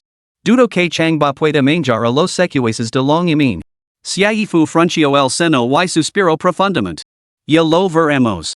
Su yuan miró su reloj Rolex antes de dirigirse al lavabo para lavarse las manos. Cuando regresaron a la sala, un joven corpulento y de pelo rizado que lavaba un maletín se acercó rápidamente a Long Jigon. Se inclinó y le susurró unas palabras al oído. Long Jigon les pidió que esperaran un momento antes de salir a la sala contigua. Señor Long, hemos conseguido la parcela de Longhu. Aquí tiene el contrato. El hombre de pelo rizado abrió su maletín, sacó el acuerdo y se lo entregó con ambas manos. Long Jigon lo aceptó, lo abrió y lo echó un vistazo, sin mostrar ningún signo de satisfacción en su rostro. Long Lake, situado dentro de la zona de desarrollo de la ciudad norte, abarcaba más de 2,000 mu de tierra, la parcela más privilegiada de toda la zona. En ese momento, las familias Long, Su y Cheng estaban interesadas en esta parcela, y cada una de ellas estaba dispuesta a pagar cualquier precio para conseguirla. En particular, Su Yuichi, de la familia Su, había jurado con vehemencia que obtendría esa tierra. Hay que recordar que la zona del lago Long había pertenecido en su día al abuelo de Su Yuichi. 20 años antes, cuando el grupo Su se enfrentó a una calamidad, se vio obligado a vender el terreno a un precio muy bajo. Ahora que Su Yuichi había ganado poder, naturalmente buscaba recuperar lo que por derecho pertenecía a la familia Su. Long Jigon volvió a echar un vistazo al contrato que tanto la había costado conseguir y preguntó, ¿cuál es la reacción de Su Yuichi ahora? Está manteniendo un perfil bajo, pero hay mucha agitación bajo la superficie, respondió el joven de pelo rizado. Long Jigon miró hacia la puerta y bajó la voz. ¿Cómo vi tu visita a ella? El joven de pelo rizado sonrió salvajemente, con los ojos brillando con intención asesina. Todos los que necesitaban sobornos han sido sobornados. Se lavará a cabo esta noche. Long Jigon sintió con satisfacción, y una leve sonrisa se dibujó en su sombrío rostro. Señor Long. El joven de pelo rizado dio un paso adelante, al ocurrirse una idea. Se inclinó y susurró, la instructora Su es la hermana de Su Yuichi. ¿Deberíamos apuntar a ella? No. Long Jigon lo interrumpió con decisión. Nuestras 4 grandes familias tienen un acuerdo, no se hace daño a los familiares. Bajo ninguna circunstancia podemos tocar a su familia. Extendió un dedo y señaló fríamente los ojos de Wei Jian. Wei Jian, esta es la línea roja para las 4 familias. Debes respetarla. Wei Jian inclinó la cabeza, con un destello lascivo en los ojos. Sí, señor. Long Jigon se acercó a la ventana trasera y contempló el lejano lago del dragón. Sus pensamientos se desviaron hacia los procedimientos legales abiertos, luego hacia las enraigas secretas y las puñaladas por la espalda. Su expresión se ensombrició aún más mientras juntaba las palmas de las manos en señal de oración. Apoderarme del lago del dragón y restaurar la salud de mi hijo, esos son mis 2 mayores deseos. Que hoy me traiga doble alegría. Capítulo 13, Changba, como un personaje de cómic. Changba llegó al hospital privado Lonchong en un coche con chofer. Acompañado por el personal, se dirigió hacia el edificio de hospitalización con la intención de tomar el ascensor para buscar a su yuan ycfu. Al verlas esperando cerca del ascensor, les saludo con la mano. Señoras, espero que no hayan esperado mucho. Su yuan ycfu lo mirarán, exasperadas y divertidas a la vez. Según todos los indicios, al haber recibido una invitación de Long Jigong, Changba debería haberse arreglado para la ocasión. Aunque no fuera con traje formal, debería haberse esforzado por tener un aspecto presentable. Incluso con su uniforme universitario habría bastado. Sin embargo, Ali estaba, con un calico blanco, calzoncillos rojos y chanclas rojas, con las piernas cubiertas de velo, con un aspecto totalmente desalinido. Parecía más un trabajador migrante que un estudiante universitario. Profesor Su, lo dije que no era de fiar. ¿Qué dice ahora? Se quejó Caifu indignada. ¿Cómo va a reunirse con el señor Long vestido así? Su yuan miró con ira a Changba cuando se acercó y lo regañó. Changba, el señor Long te ha invitado y así es como te vistes? Changba se encogió de hombres. ¿Vas a enviarme arriba o no? Si no, me voy. No me hagas perder mi novela. Novela. ¿Te de comer? ¿Te de beber? Su yuan lo agarró del brazo y lo arrastró hacia el ascensor. Date prisa. El señor Long está esperando impatient. No había otra opción. El tiempo apremiaba y se ocuparían de ello después de la reunión. Caifu también lo agarró del brazo y lo advirtió. Changba, puede ser tan bullicioso como quieras abajo, pero arriba es otra historia. Es el señor Long, uno de los magnates más ricos de Shanghai, un pez gordo. Debes mostrar el máximo respeto, ¿entendido? Él me invitó. Si no, no me habría molestado, dijo Changba deteniéndose. Muy vet. Su yuan ycfu prácticamente lo arrastraron a un ascensor privado. Habían bajado rápidamente por ese mismo ascensor un poco antes. Un gran espejo recubría el interior del ascensor.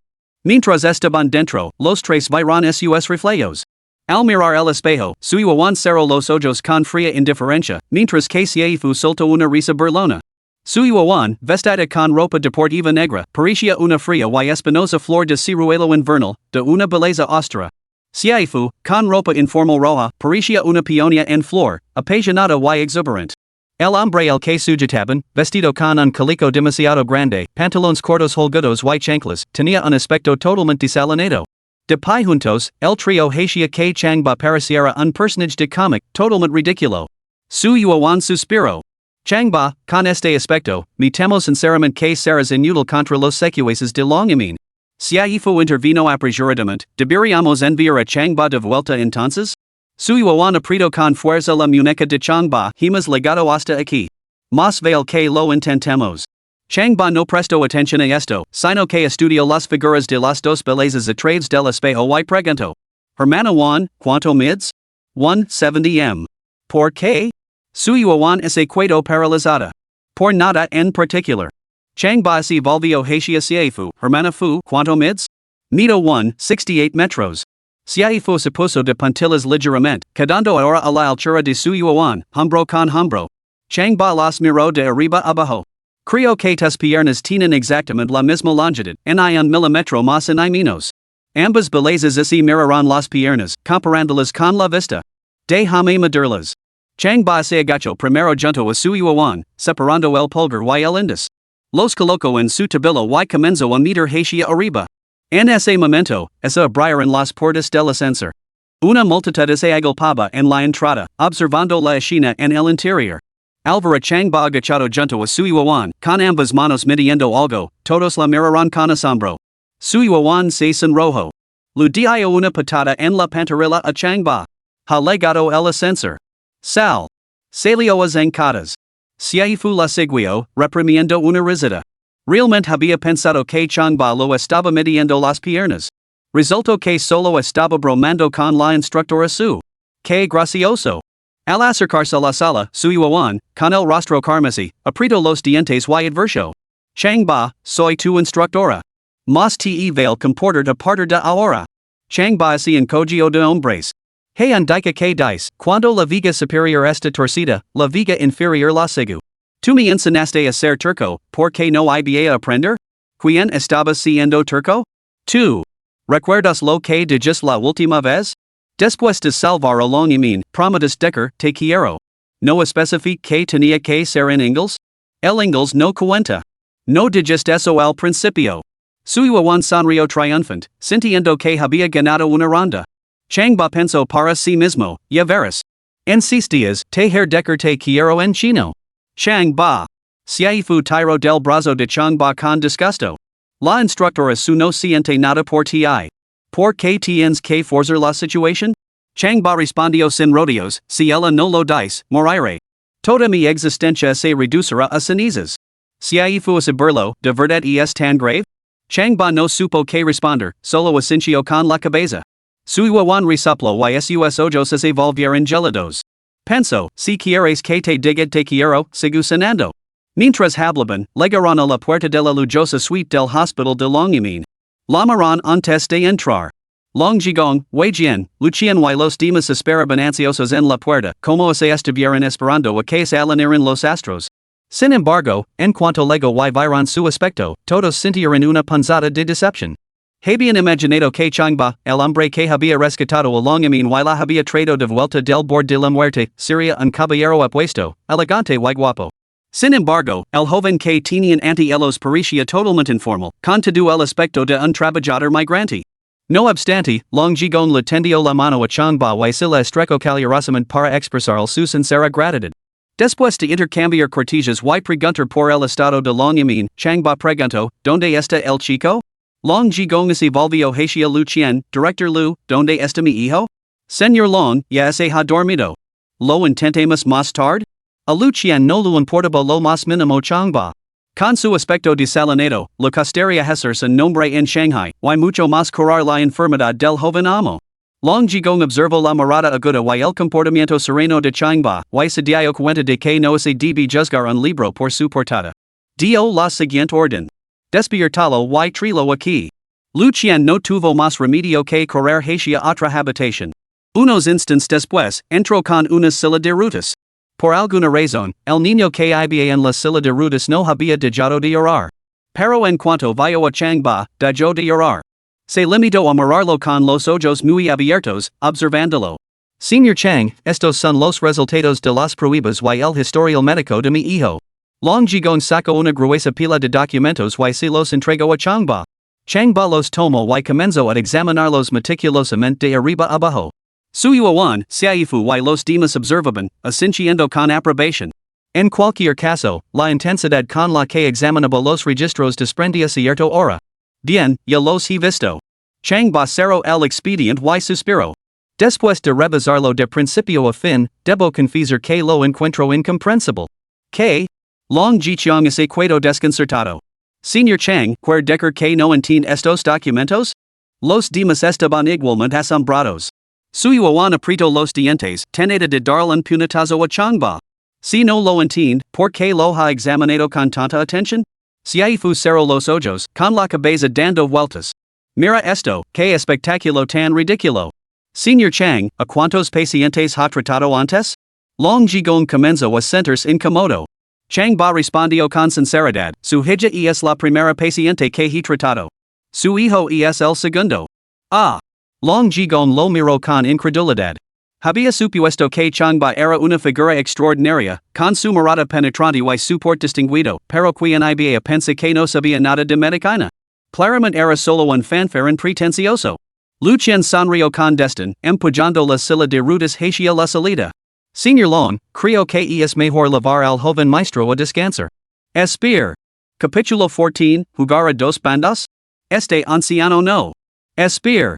Suyo un paso adelante, agarró las asas de la silla de rutas y se volvió hacia Long Jigong. Señor Long, ya que Changba está aquí, deje que lo intente.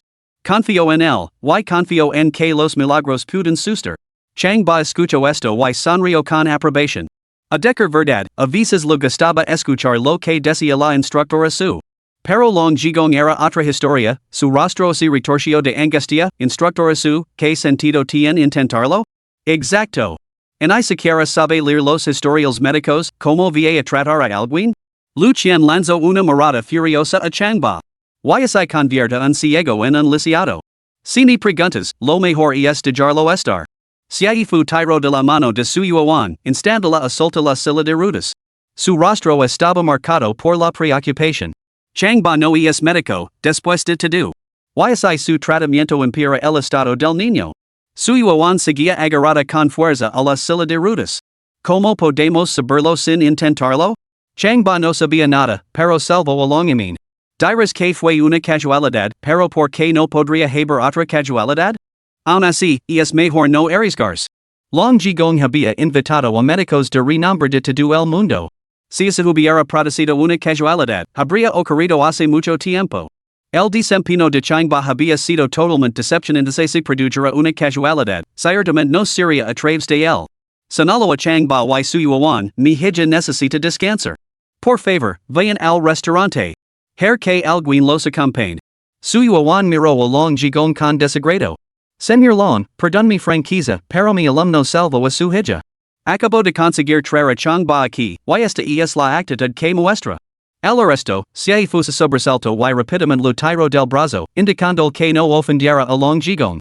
Como así atreve. Wei Jian, que estaba detrás de Long Jigong, dio un paso adelante y gritó enfadado, ¿quién se cree que es para gritarlas al señor Long? Su yuan estalo de rabia, ¿y tú quién eres? Estoy hablando con el señor Long, ¿qué derecho tienes a interrumpir? Changba comenzó a evaluar a Wei Jian. No se había fijado en el antes. Ahora, frunció el seno. Este hombre irradiaba intenciones asesinas. Desde que se convirtió en un prodigio de las artes marciales y un maestro sanador, su vista y su sexto sentido se habían vuelto excepcionalmente agudos. Al instante se dio cuenta de que este Wei Jian debía de haber cuidado vidas. Al verlo seguir granando a su yuan, Changba se adelantó y le propinó una fuerte bofetada en la cara. El golpe fue seco y decisivo, ¿te he dado permiso para hablar? Wei Jian no hacía muto, solo sonrió con desdén. Recibir una bofetada en la cara de un simple advenedizo en su propio territorio? La sola idea era ridícula. ¿Acaso este muchacho se creía inmortal? ¿Todavía te ríes? Changba levantó la mano y le propinó otro golpe. Smack! Este sonó aún más fuerte. La sonrisa de Wei Jian desapareció y sus ojos ardían con intención asesina. Changba. Seifu, temiendo que volviera a golpearlo, se apresuró a agarrarlo del brazo. Su yuan le dedicó a Changba una sonrisa de agradecimiento. A decir verdad, este tipo sabe cómo proteger a su superior. Tien potential. Cuando la tensión llegó a su punto álgido, Long Yamin, medio recostada en su cama de hospital, se incorporó rápidamente y se interpuso entre ellos. Padre. ¿Qué te parece esto? Hey, un guardia de seguridad aquí llamado Old Lu que suele traer a su nieto. Ese niño tiene una afección similar a la de mi hermano menor. ¿Por qué no dejas que Changba probe primero su método con el niño?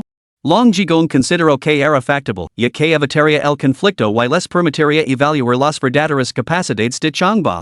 Lu dio instructions a Lu Qian, director Lu, via ahora mismo y traigalos. Lu Qian asintió con la cabeza y se marchó apresuradamente. Cuando se cerró la puerta, un silencio incómodo y opresivo se apoderó de la sala.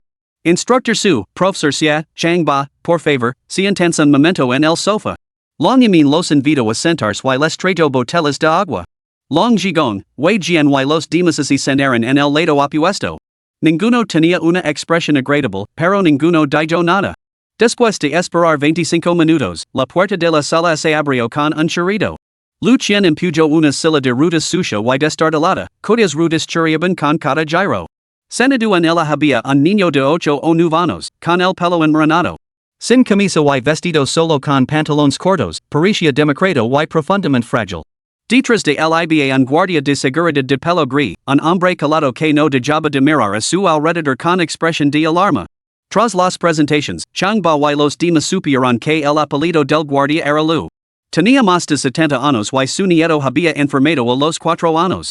Sus piernas se debilitaron cada vez más hasta que no pudo caminar y acabó completamente paralizado.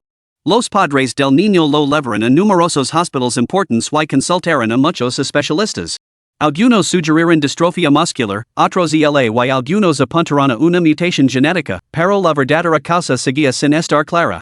Sin esperanza a la vista y con unos costos cada vez más abrumadores, la madre del niño Hugh y se casó lejos. El Padre del Niño, abramado por la ira, abandono el hogar y se marchó a recorrer el mundo. El viejo Lu no tuvo más remedio que trabajar como guardia de seguridad mientras criaba a su nieto. Su voz se quebró por la emoción mientras hablaba, con lágrimas corriendo por su rostro. No estés triste, viejo amigo. Déjame echar un vistazo al niño, dijo Changba, acercándose a la silla de rutas para examinar al niño. Después de haber trabajado como guardia de seguridad durante más de una década, el viejo Luis se sorprendió al ser llamado viejo amigo. Nervioso, preguntó. Joven, ¿quién eres tú? Me llamo Changba. Soy estudiante de la Universidad de Magic City y sé un poco de acupuntura. Mientras hablaba, Changba acarició suavemente la nuca del niño. En menos de medio minuto, el niño cerró los ojos y se quedó dormido. Changba lo llevó a la cuna, le quitó los pantalones, sacó una caja de agujas de plata y comenzó a insertarlas una a una en puntos de su abdomen. Tradó los puntos Zhongwan, Xiaowan, Shuifan, Shinke, Indu, Shirguan, Shangxiu, Zhongzhu y Simon en secuencia. Changba, el estado de este niño es aún más grave que el de mi hijo. ¿Hasta dónde puedes llegar con su tratamiento? Preguntó de repente Long Zhigong. Changba respondió mientras continuaba con el tratamiento. Primero, vamos a ponerlo de pie y a dar unos pasos. Je. Ha ha ha. Long Zhigong se rió entre dientes y negó con la cabeza. Eso es imposible. Ni siquiera el divino médico podría hacerlo hoy en día. Changba también sonrió, con expresión radiante. Si pudiera. Long Zhigong sacó una tarjeta bancaria negra y la colocó sobre la mesa de café cercana. La tarjeta negra estaba exquisitamente elaborada, con los bordes izquierdo y superior recubiertos de oro y un brillante diamante de 0,235 carats engastado en el centro. Esta es una tarjeta negra, una Mastercard sin límite descubierto. Si puedes ayudar al niño a ponerse de pie y camina, te dar esta tarjeta. No hay problema. Changba asintió con la cabeza. Long Zhigong sonrió con desdén y preguntó, si fracasas? Si fracaso. Justo cuando Changba estaba a punto de responder, un pedido resonó en su oído. Anfitrión, nueva misión asignada. El éxito trae recompensa, el fracaso conlleva una severa penalización. Respuesta a Long Zhigong, si fracasas, te convertirás en yerno de Long Yamin. ¿Qué? Maldita sea, sistema, te has vuelto loco? Estoy persiguiendo a su yuan, y ahora quieres que persiga a Long Yamin. ¿Así es como juegas? ¿Hacer malabars con dos mujeres? No puedo hacerlo.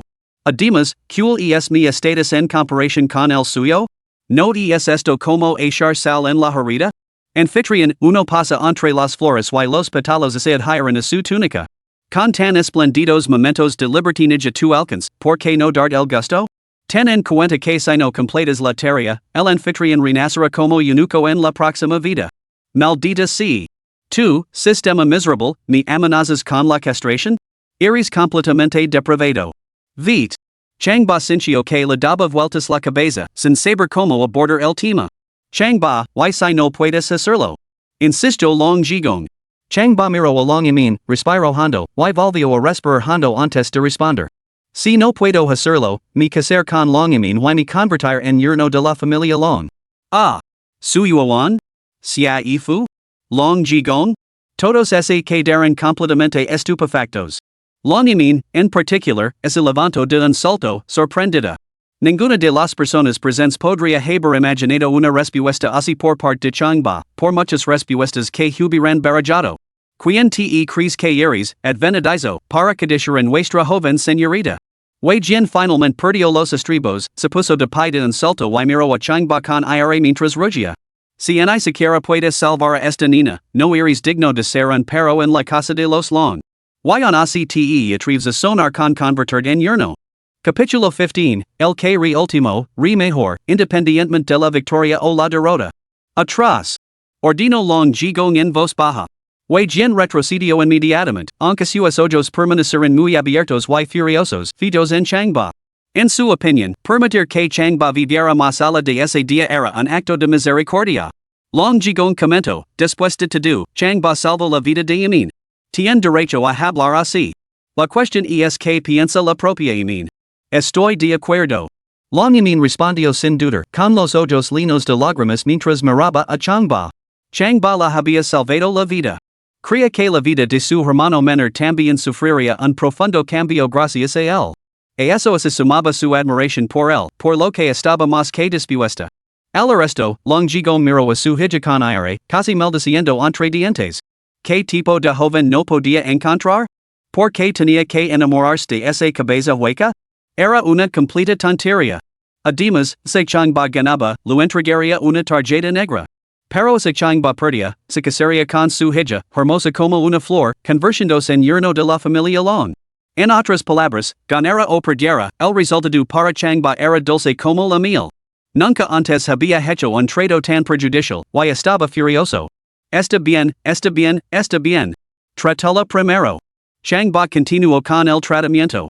En ese momento, su Yuan lanzó una mirada feroz a Changba y apretó los dientes, murmurando. Hace un momento te admiraba. ¿Quién iba a imaginar que te convertirías en yerno en cuanto vieras a una belleza? Eres un caso perdido. Siefu, con air casi celosa, miró a Changba y susurró entre dientes. Arodilars para adular a bellezas ricas y hermosas. Que canala. 5 minutos más tarde, Changba retiró las agujas una a una, desinfectó la zona y cubrió al niño con una manta de toallas. ¿Ya ha terminado? Preguntó su Yuan con los ojos almendrados muy abiertos. ¿Ya ha terminado? Repitió Long Jichon. Siefu, Long Imin, el viejo Lu Chien, Wei Jian y los demás parecían totalmente incrédulos. ¿Tan rápido? ¿Era eso siquiera una consulta adecuada? Parecía más bien un juego de niños. Terminado. El niño así despertará en breve. Entonces evaluaremos su estado. Changba se sentó, desbloqueó su teléfono y abrió una aplicación. ¿Para qué es eso? Preguntó su Yuan, mirando la pantalla con tono severo. ¿No estarás preparando los papeles para convertir en yerno, verdad? Tonterías. Estoy leyendo una novela. Changba pulsó sus marcadores y abrió casarse con una viuda mayor como mi nura me tiene en vilo. A esta hora, puedo terminar un capítulo y echarme unas risas. Si te interesa, descargate esta aplicación de lectura, te recomendar algunos títulos. Su Yuan se sintió merida. Siefu puso los ojos en blanco. Long Yimin frunció el seno, dividida entre la risa y las lágrimas. Todo el mundo decía que el hermano Chang lo encantaba presumir, y ahora lo veía con sus propios ojos, era bastante convincente. Los demás negaron con la cabeza o lo ignoraron. Wei Jian lanzó a Changba una mirada particularmente venenosa. Después de esperar unos 10 minutos, el niño se movió. Abuelo. Instintivamente buscó al viejo Lu. El viejo Lu se apresuró a acercarse para sostenerlo. Bang bang, el abuelo está aquí. ¿Volvimos? El niño asintió obedientemente y se bajó de la cama. El viejo Lu instintivamente se dispuso a levantarlo. Viejo. Changba gritó, no lo toques. A ver si puede bajar solo. ¿Qué? El viejo Lu miró a Changba con los ojos muy abiertos. Mi nieto lleva 3 años en silla de ruedas. ¿Ahora puede bajar solo? El anciano no daba crédito a sus oídos. Lu Qian, Wei Jian y los demás se burlaron, y sus risas se escaparon de forma audible. Solo intentalo, dijo Changba, haciendo un gesto con la mano para que el viejo Lu se apartara. El viejo Lu esbozó una sonrisa irónica y se apartó a regañadientes, observando como su nieto se daba la vuelta y se levantaba de la cama. Entonces, se produjo una escena realmente asombrosa. El niño se giró lentamente, se levantó de la cama y se puso de pie. Aunque sus movimientos eran lentos y torpes, se mantuvo en pie. Pero lo realmente sorprendente aún estaba por llegar. El niño extendió lentamente los brazos y comenzó a intentar caminar, dando pequeños pasos. Aunque inestable y tambaleante, avanzó. Poco a poco, acabó caminando más de un metro. ¿No puede ser? Long Jigong? Long Yimin? Su Yuan? Siefu. Los demás. Abuelo, puedo caminar. Ya, abuelo, puedo caminar. El niño estaba encantado, gritando y chillando, casi saltando de alegría. El viejo Lu lloró de felicidad, corriendo hacia su nieto para abrazarlo con fuerza, sollozando sin control. Ahora que su nieto podía caminar, ya no tendría preocupaciones. Incluso si llegara la muerte, podría partir con una sonrisa. De repente, recordando algo, llevó al niño a la silla de ruedas, se acercó a Changba y se arrodilló con un golpe seco, sollozando. Señor, es usted un sanador divino. Por su inmensa bondad, lo serviría como buio caballo. Levantate. Changba lo ayudó a levantarse. No soy un milagroso, simplemente estaba destinado a cruzarme el camino de tu nieto. Ahora, llévatelo a casa. Hazel hacer ejercicio con suavidad, sueta su dieta y se recuperará. El viejo lu loro amargamente y volvió a postrarse ante Changba. Solo después de que su yuan, Xiaifu y otros lo convencieron, finalmente se levantó. Sacó una cartera raida y extrayó una docena de billetes sucios y arrugados. Divino senador, esto es todo lo que tengo. Changba lo rechazó, señalando la tarjeta negra que había sobre la mesa de café. Alguien cubrirá los gastos. Le visa su nieto a casa ahora. Concentres en los ejercicios, la nutrición adecuada y el descanso. Su yuan y Xiaifu acompañarán al viejo lu y su nieto fuera. Y no es nada grave. Ni voy a. Changba asintió brevemente long y cogió la tarjeta negra de la mesa de café y se dirigió hacia la puerta. Su yuan y Xiaifu, uno agarrando del brazo izquierdo y el otro del derecho, lo acompañarán fuera de la sala con una sonrisa radiante. Señor Chang, espere, por favor. Long Jigong entró en pánico y corrió tras ellos. Bueno, mi hijo tiene una afección similar a la de ese niño.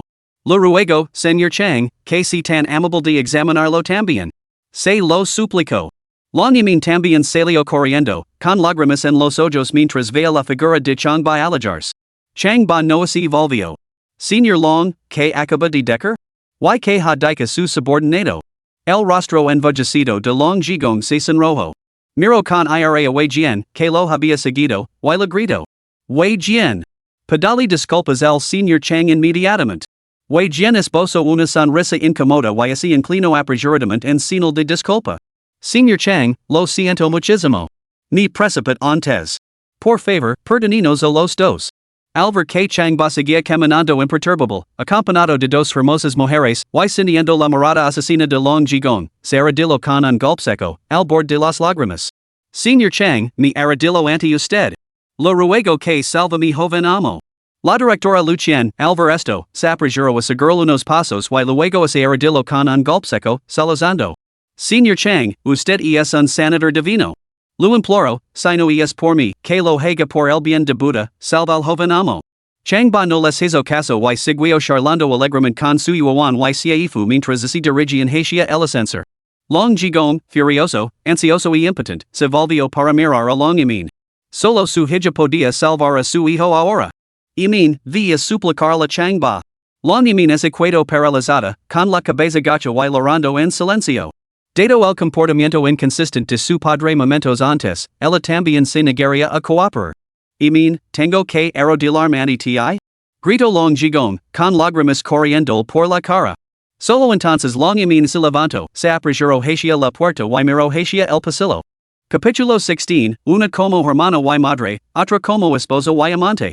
Vio a Changba siendo acompañada al ascensor por su yuan y Xiaifu, desapareciendo de su vista. Long Yimin solo pudo darse la vuelta, padre, Changba se ha ido. Long Jigong estaba consumido por la ansiedad. Minmin, piensa rápido. Encuentra una manera de traer de vuelta a Changba. Recuerda, no escatimes en gastos.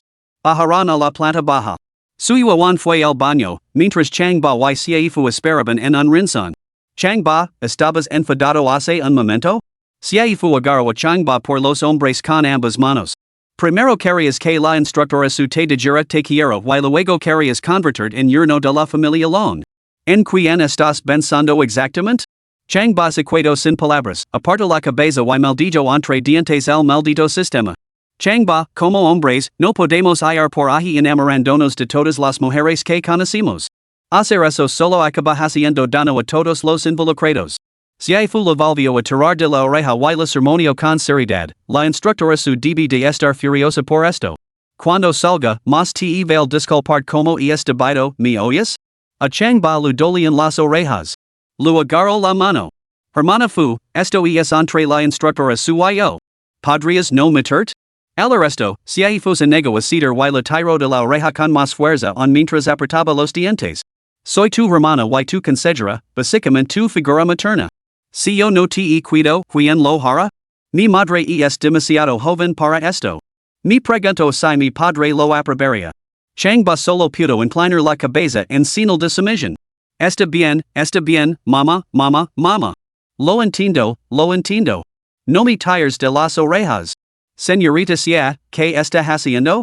Su yuan se adelantó y agarró la mano de Xiaifu. Suéltalo. Solo entonces se fu solto su hogar y ofreció una sonrisa de disculpa. Instructor a su, Chang ba acaba de decir que quiere ser el yerno de la familia alone. No así en fade. Solo entonces su yuan entendió por qué se fu había actuado en contra de Chang ba. Ella respondió.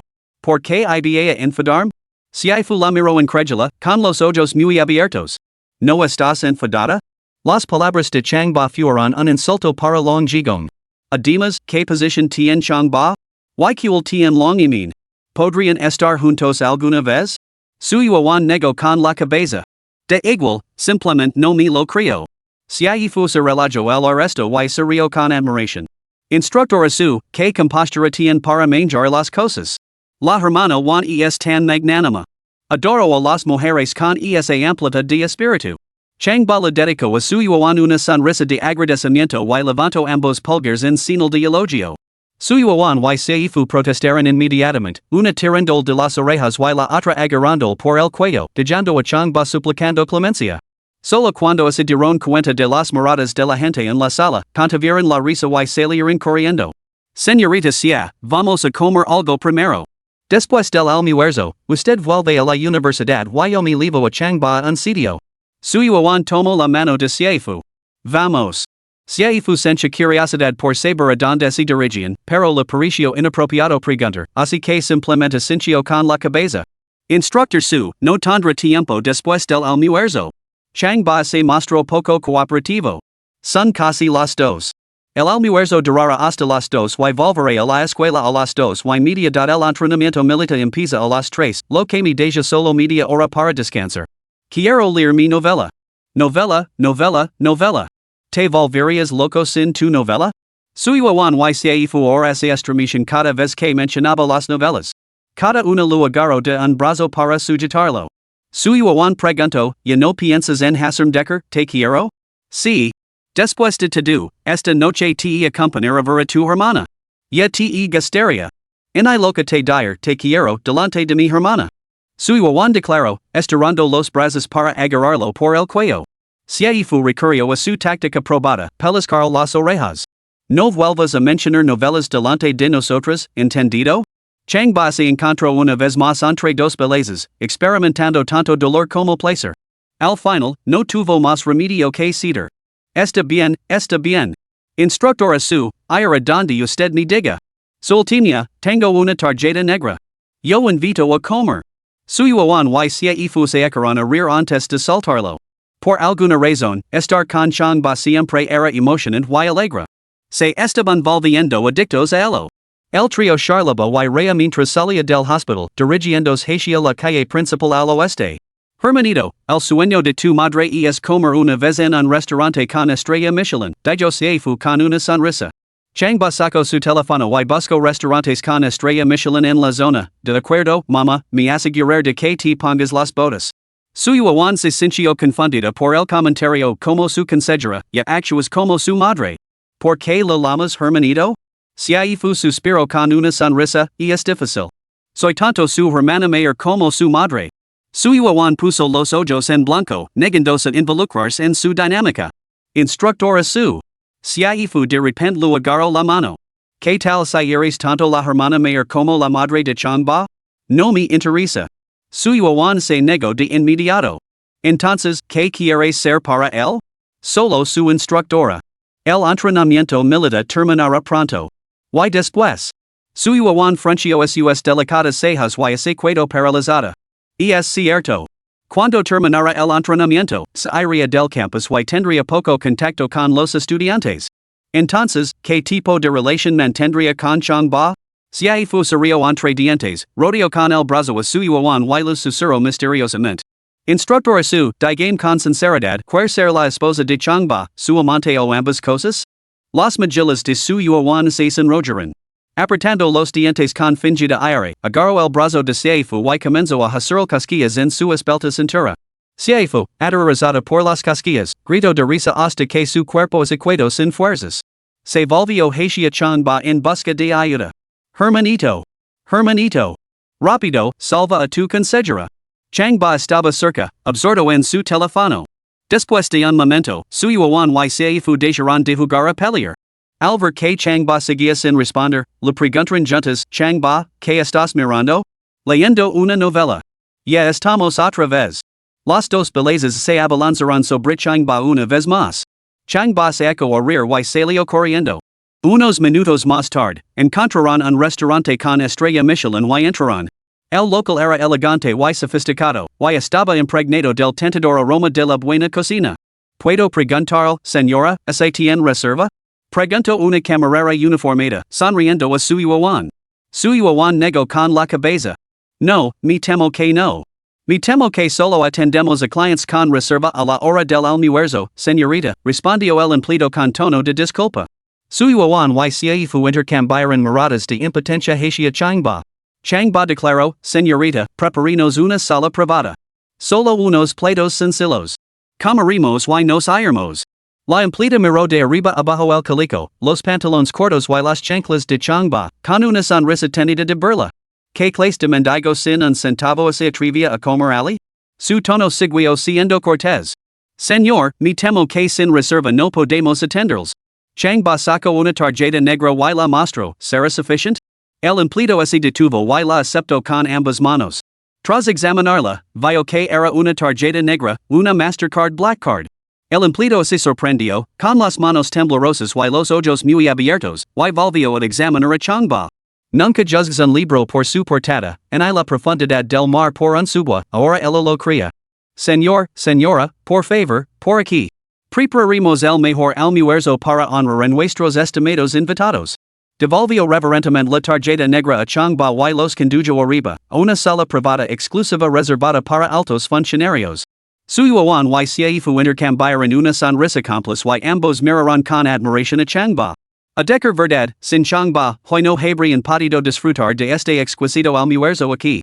Justo cuando se acercaban a la puerta, Changba vio a un hombre de rostro cuadrado que se acercaba desde la dirección opuesta, y sus cejas, afiladas como espadas, se fruncieron inmediatamente.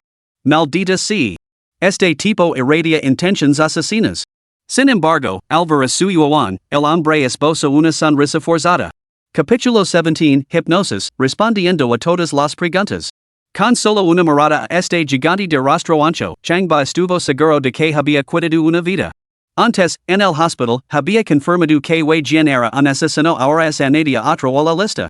Encontrarse hoy con dos hombres que irradiaban tal intención letal, ¿era una coincidencia o el destino? Juan, ¿también has venido a almorzar? El hombre de mandíbula cuadrada se detuvo de repente al ver a su yuan y le dedicó una cálida sonrisa. Su yuan lo reconoció al instante, Xiao Su, el jefe de seguridad del restaurante Wooding, y su primo. Sí, Su Gu. ¿Estás aquí solo? Mis amigos están arriba. Si estás libre, subiré ahora mismo.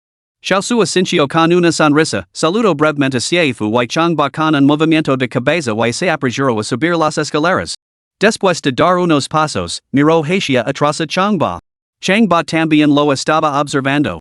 Sus miradas se cruzaron brevemente, pero Xiao Su apartó rápidamente la vista y se alejó a zancadas. Tras entrar en la lujosa sala privada, Changba preguntó, Hermano Juan, ¿quién era ese tipo? Xiao Su, jefe de seguridad del Hotel Wooding. Lleva varios años trabajando para mi hermana. Su yuan respondió, es un tipo decente, aunque le gusta bastante el juego. Changba sabía que el Hotel Wooding era el establecimiento de 5 estrellas gestionado por la hermana de su yuan. Sin decir nada más, se sentó a pedir el almuerzo con ellos. Ding. El anfitrión ha completado la tarea. Recompensa, habilidad, hipnotismo. El anfitrión puede hipnotizar a una persona en una décima de segundo. Recordatorio amistoso, una vez hipnotizada, la persona responderá con sinceridad a cualquier pregunta. Changba sintió una olida de silenciosa alegría. Esta habilidad es formidable. Con ella, nadie podrá ocultarme secretos. Instructor Su, pida usted primero. Ahora mismo vuelvo del baño. Seifu saludó rápidamente, cogió dos pañuelos de papel y se marchó apresuradamente. Su yuan cogió el menú y echó un vistazo a los platos uno por uno. Filet, carne de cangrejo, arizo de mar, ganso asado, pollo longang, tofu salteado en salsa, todo tipo de delicias. Changba, ¿qué te apetece? Da igual. Changba, que en ese momento no tenía interés en la comida, murmuró en voz baja, Hermano Juan, dijiste que me llevarías a algún sitio después de comer. ¿Dónde es? Su yuan fingió misterio, lo descubrirás cuando lleguemos. Por qué no me lo dices ahora? No hay prisa. Solo has lo que te pida cuando llegue el momento. Chang ba penso, muy bien, primero puedes echar una siesta. Comienza la hipnosis. En un abrir y cerrar de ojos, su iwan entrecerrar los ojos y se desplomo contra el hombro de Chang ba, quedándose dormida. J. Funcionó a las mil maravillas. Chang ba lo rodeó el hombro con el brazo con naturalidad, observando cada uno de sus movimientos mientras les susurraba. ¿A dónde vamos? Al Hospital de Rehabilitación Ortopédica, murmuró su iwan en un susurro. Efectivamente, respondía a todas las preguntas. Chang ba insistió, ¿qué hacemos en el hospital? Visitar a los cuatro guardaespaldas plum, orchid, bambú y crisantemo y investigar el incendio de air. 6 personas perecieron en el incendio y más de una docena sufrieron quemaduras graves. Mi hermano y yo sospechamos que fue un incendio provocado. Pretendemos descubrir la verdad y detener al culpable. En el incendio de air en el restaurante 5 Ding, los cuatro guardaespaldas plum, orchid, bambú y crisantemo saltaron primero para ponerse a salvo, sufriendo lesiones por la queda. Chang ba había lavado a su iwan en brazos mientras saltaban, aterrizando sanos y salvos. Después del incidente, no lo había dado mucha importancia. Ahora, el horror lo golpeó, 6 vidas perdidas en las llamas, más de una docena de personas con quemaduras graves. ¿Qué acto tan despreciable? Si realmente se trataba de un incendio provocado, no solo su iwan, sino también el Chang ba no lo dejarían pasar. El piramano debía pagar por ello. ¿Cómo es equado dormida la instructora su? Fu regreso y vio a su iwan dormitando sobre el hombro de Chang ba, con el rostro lleno de sorpresa. Dado el temperamento de su iwan, aunque estuviera cansada, no se apoyaría simplemente en el hombro de Chang ba, ¿verdad? ¿Qué demonios estaba pasando? Probablemente solo esté agitada. Chang ba contuvo una risita. Fu también sonrió y sacó su teléfono para hacer fotos y grabar videos.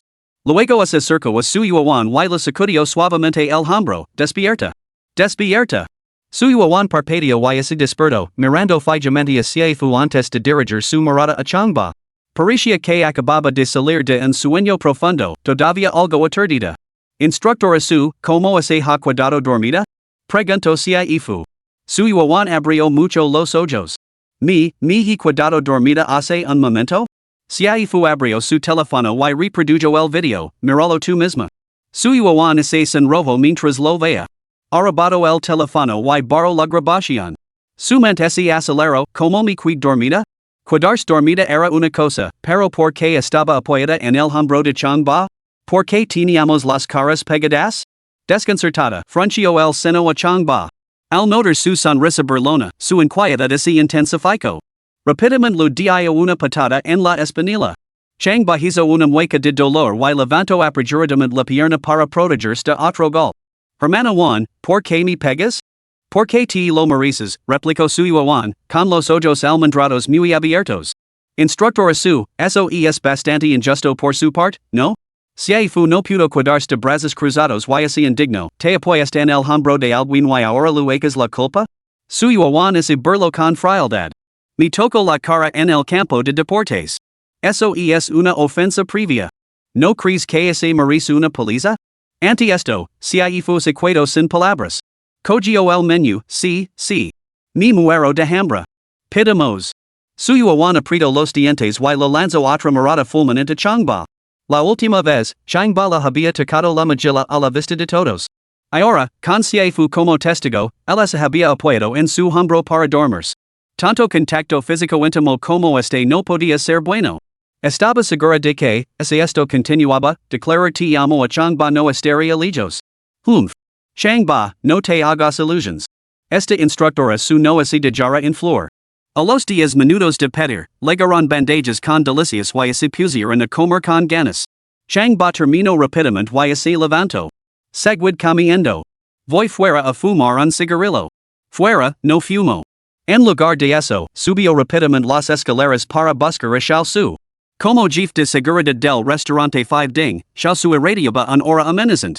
Chang ba tenía la intención de utilizar la hipnosis para descubrir exactamente a quién había matado.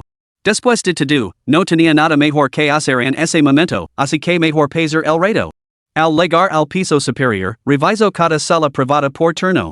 De repente, al oír la voz de Xiao Su, se escabuló un rincón, sacó un paquete de cigarrillos de Chenman y esperó mientras fumaba. Después de dos cigarrillos, la puerta a su lado se abrió de par en par. Shao Su salió tambaleandos, claramente borracho. Tres jóvenes lo seguían, ataviados con oro y plata, fumando puros con air de nuevos ricos. Uno de ellos dijo, hermano Su, el coche está en el aparcamiento subterráneo. Vamos. Shao Su gruñó en señal de asentimiento y se dirigió hacia el ascensor. Chang Ba se dio la vuelta y corrió hacia la escalera, bajando los escalones con estrépito para llegar rápidamente al aparcamiento subterráneo. Poco después, Shao Su y sus compañeros salieron del ascensor y se dirigieron hacia un Range Rover blanco. Al no ver ninguna oportunidad, Chang Ba se dio la vuelta para volver arriba. En ese momento, Shao Su dijo, voy a mirar. Se dirigió directamente a una esquina. Los otros tres jóvenes se subieron al Range Rover uno por uno. Chang Ba vio su oportunidad, se dio la vuelta y se acercó sigilosamente a Shao Su. Silbido, silbido, silbido. Shao Su estaba de pie con los ojos cerrados, silbando mientras orinaba contra la pared. Su expresión era de pura satisfacción. Duerme, duerme. Chang Ba miró el Land Rover, se acercó a Shao Su y percibió el olor a alcohol. Ante esto, los brazos de Shao Su se quedaron flacidos. Se desplomó contra la pared y se quedó dormido. El chorro de abajo continuó sin control. Sin manos para mantenerse estable, orinó en sus pantalones. El incendio del restaurante Five Cauldrons. Lo sabes, ¿verdad? Comenzó Chang Ba en voz baja. Shao Su murmuró, lo sé. ¿Fue un incendio provocado? Sí. ¿Sabes quién estuvo detrás? Sí. Maldito traitor. Los ojos de Chang Ba brillaron con furia. Apretó el puño, con el impulso irresistible de aplastar el cráneo. Capítulo 18. El instructor Su, descansando con los ojos cerrados, un hombre diferente. El fuego y el agua no tienen piedad. Lo más despreciable es el incendio provocado. Y Shao Su sabía quién estaba detrás de todo, pero no se lo dijo a su yuan ni a su hermana. Chang Ba reprimió su aire, a punto de preguntar de nuevo cuando se oyó un grito cerca. ¿Su gug ya has terminado? Inmediatamente se oyeron pasos. En ese momento, su teléfono móvil sonó de repente. Lo sacó, veo que era su yuan quien llamaba y se apresuró a irse en dirección opuesta, desapareciendo de la vista. Hermano Su. Hermano Su. El joven que se acercaba gritó en voz alta, pequeño granuja, no te habrás quedado dormido, ¿verdad? Shao Su se despertó sobresaltado, con los ojos muy abiertos mientras escudriñaba su entorno. Al oír los gritos a su lado, se estremeció violentamente y volvió a la realidad. Ni voy. Tiró de su cinturón, listo para marchas, cuando de repente una ola de calor abrasador lo invadió la pierna. Dio un salto hacia atrás. Maldita sea. ¿Cómo me he metido encima? Joder, esto es ridículo. El joven quería reírse, pero no se atrevía. Mientras tanto, Chang Ba había vuelto arriba y encontró a su yuan y se fue haciendo las maletas, preparándose para marchas. ¿Has tardado tanto solo por fumar un cigarrillo? Preguntó su yuan. Chang Ba respondió, ni he fumado dos. Se fue rebuscó en el bolsillo del pantalón de Chang Ba. Solo eres un estudiante de primer año, ¿por qué fumas? Fumar es malo para la salud. No vuelvas a hacerlo, ¿entendido? Los universitarios fuman para ahogar su soledad. Chang Ba se apartó, negándose a dejar que él se lo confiscara. Se fue lo agarró del brazo, metió la mano en el bolsillo de su pantalón, sacó el cigarrillo, lo arrugó y lo tiró a la basura. Chang Ba negó con la cabeza y se acercó para beber un sorbo de su vaso de agua. ¿No te vas? Lo espido su yuan a Chang Ba, con el puño cerrado. Sí, vámonos. Chang Ba empezó a caminar. 8 minutos más tarde, se fue tomó el metro hacia la Universidad Magic City, mientras que Chang Ba y su yuan pararon un taxi para dirigirse a la calle principal. El clima autumnal seguía siendo sofocante a pesar del aire acondicionado a toda potencia en el taxi, estaban empapados en sudor. ¿A dónde vamos, hermano Juan? Preguntó Chang Ba en voz baja, con una sonrisa en los labios. Su yuan mantuvo su air de misterio, lo verás cuando lleguemos. ¿Es el Hospital de Rehabilitación Ortopédica? Su yuan se quedó paralizada, frunciendo sus delicadas cejas mientras miraba a Chang Ba. ¿Vamos a visitar a los cuatro guardianes, ciruelo, orquídea, bambú y crisantemo? Su yuan jadeó, con los ojos muy abiertos por la sorpresa. ¿Se trata de investigar el incendio? Ah. Esta vez su yuan se quedó completamente atenida, con la boca abierta. No lo había dicho en una palabra a Chang Ba sobre investigar el incendio del hospital, y él lo describió con tanta claridad. ¿Qué diablos estaba pasando? ¿Era posible que Chang Ba leyera la mente? De repente, se le ocurrió una idea, luego de la muñeca y lo tiró bruscamente. Chang Ba, ¿has estado entremetiendo en mis asuntos privados? Chang Ba tropezó por el tirón y se vio obligado a estabilizarse apoyando una mano en su hombro. Se rió entre dientes. ¿En qué asuntos privados tuyos me he entrometido? ¿Acaso puedo leer los secretos de tu mente? Su Yuan lo pensó. Entonces, si ella no había revelado su secreto, ¿cómo podía Chang Ba saberlo tan claramente? ¿Acaso podía leer la mente? Se sentía cada vez más desconcertada por este tipo. Hermano Juan, tu análisis es correcto. Ese incendio fue provocado. Chang Ba continuó, los piramanos debían de tener motivos siniestros. Su Yuan frunció sus delicadas cejas y apretó instintivamente la muñeca de Chang Ba con la mano. ¿Cómo has llegado a la conclusión de que fue un incendio provocado? ¿Por qué hay un topo dentro del restaurante? Se confabularon con personas llenas al restaurante para provocar el incendio. ¿Un topo? Preguntó Su Yuan con mirada gelada. ¿Tienes alguna pista? Chang Ba asintió. Algunas pistas. ¿Y sé quién es el topo? ¿Quién? El jefe de seguridad, Xiao Su. Zaz. Su Yuan le dio un puñetazo a Chang Ba en pleno pecho, furiosa. Xiao Su es el hijo de mi tío materno. Es totalmente leal a mi hermana. Nunca la traicionaria. No defiendes a las personas buenas. Chang Ba no sabía que eran parientes. Negó con la cabeza. ¿Qué pruebas tienes? No tengo pruebas, pero estoy segura de que es él. Zaz. Su Yuan le dio otro puñetazo en el pecho a Chang Ba. Recuerda mis palabras, esa mi hermana se entera de esto, te matará. Chang Ba volvió a negar con la cabeza, sin decir nada más. Estaba seguro de que pronto obtendría pruebas irrefutables. Al ver que Su Yuan seguía mirándolo con aire, suspiró para sus adentros. Duerme, duerme, dormid rápido. Su Yuan entrecerró los ojos, se recostó en el asiento y se quedó dormida. Chang Ba la observó, dejándola dormir. Cuando esta hermosa instructora abría los ojos, su rostro siempre irradiaba un brillo frío y elegante que mantenía a los demás a distancia. Sin embargo, cuando los cerraba, sus largas pestañas parecían pequeños abanicos, una leve sonrisa se dibujaba en las comisuras de su boca y sus rasgos se suavizaban hasta convertirse en algo jaunty, dulce, fresco y entrainable. Todo su ser se asemejaba a un gatito tranquilo y bien educado, que hacía imposible no correrla.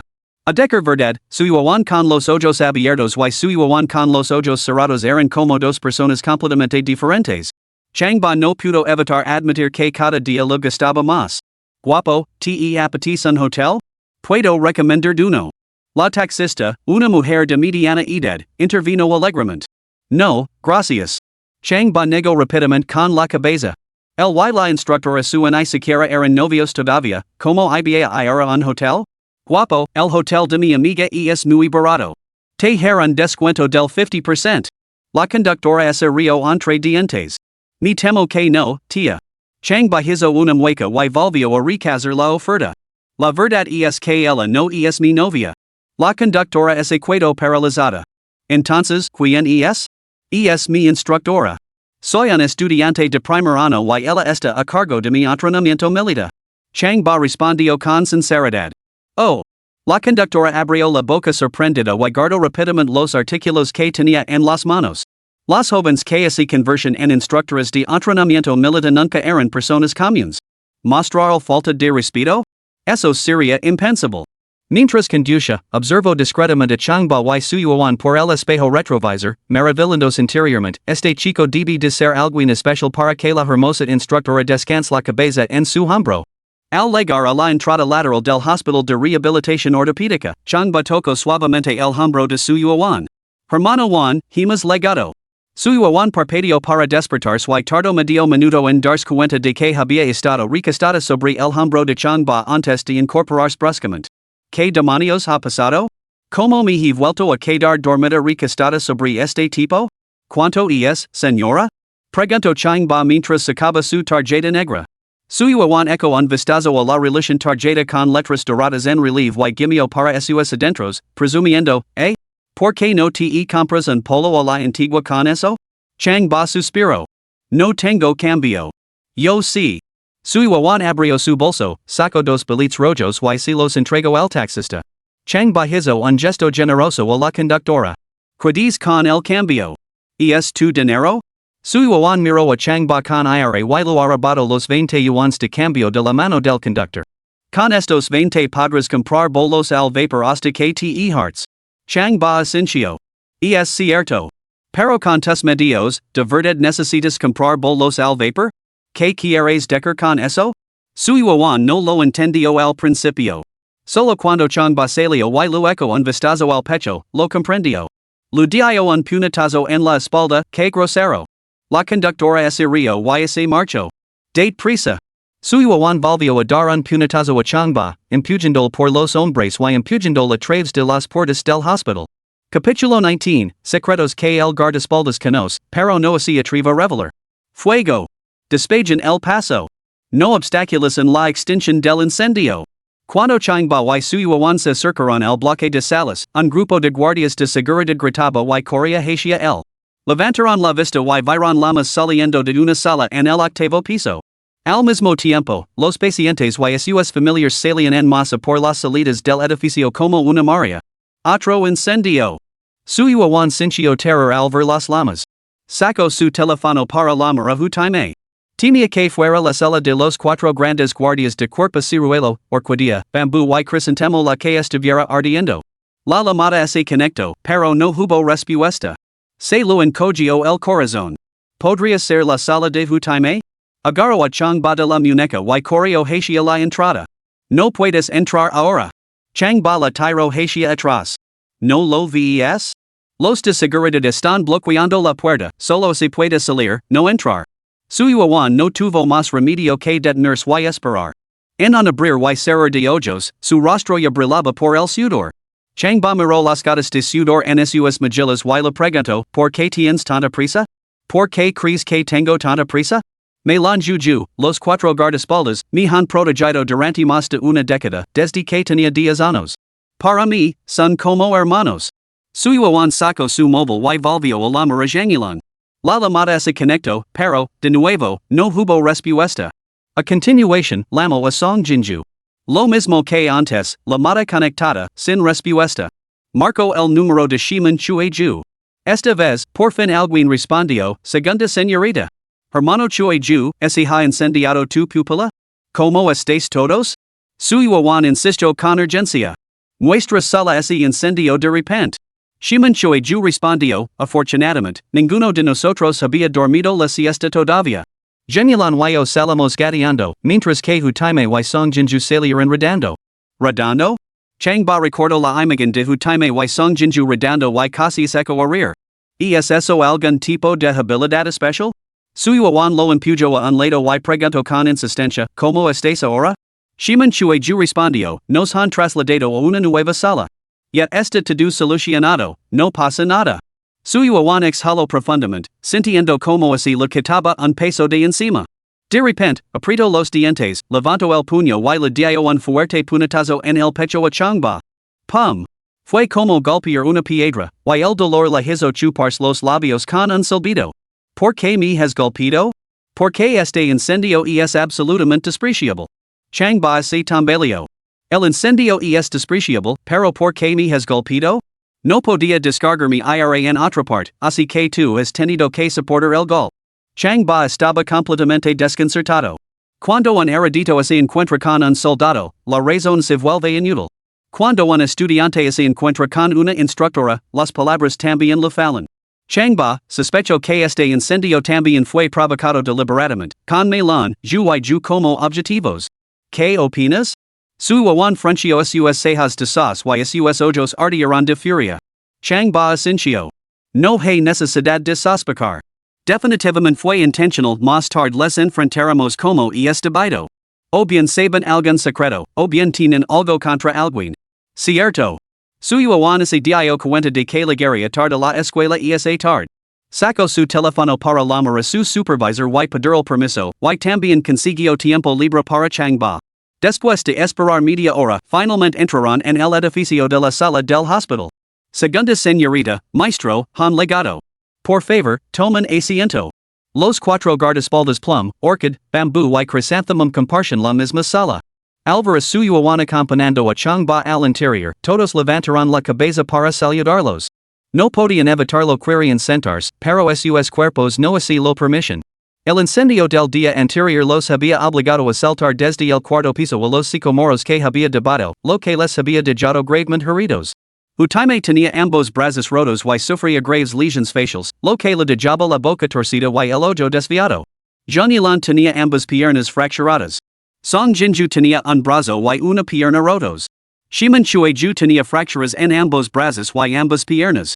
Para colmo de la terrible experiencia del recién incendio, yacen cubiertos de halón y polvo en sus camas de hospital, pereciendo soldados gravemente heridos sacados del campo de batalla. He venido a ver cómo están. Tengan la seguridad de que se recuperarán. Yo me hago cargo de todos los gastos médicos y me ocupar de los asuntos en casa. Suyuan sintió una panzada de tristeza al verlos y se acercó a cada uno de ellos para ofrecerles consuelo. Changba, con una sonrisa en los labios, saludó a sus cuatro discípulos uno por uno, expresando su simpatia. Especialmente cuando llegó a su discípulo mayor, Jaime, lo miró con admiración. Haber salido de aquel infierno de esa manera. Eso era una hazana en sí misma. Los cuatro guardianes ciruelo, orquídea, bambú y crisantemo estaban profundamente agradecidos, pero miraban a Changba con una mezcla de asombro y desconcierto. Durante el incendio de ayer, cada uno de ellos había saltado del edificio, estralandos como juguetes rotos. En el incendio de hoy, el pánico casi los había acabado con todos. Sin embargo, Changba, que lavaba a su yuan en brazos cuando saltó, había salido ileso. ¿Cómo lo había conseguido? Incapaz de contener más su curiosidad, Jaime preguntó con voz apagada. Maestro, usted sacó a la segunda señorita por la ventana y ninguno de los dos sufrió en un rasguño. Siempre me he preguntado, ¿cómo lo consiguió? Suerte. Changba sonrió con indiferencia. Todo fue cuestión de suerte. Jaime y los demás no lo creyeron. Aunque fuera suerte, ¿cómo podían haber tenido suerte los dos al mismo tiempo? Hermano me, ¿tienes la cara muy herida? Al ver su boca torcida y sus ojos entrecerrados, con el rostro completamente desfigurado, su yuan cogió una toalla y lo limpió suavemente la cara, con voz llena de preocupación. Debe de dolor mucho ahora, ¿no? ¿Qué ha dicho el médico?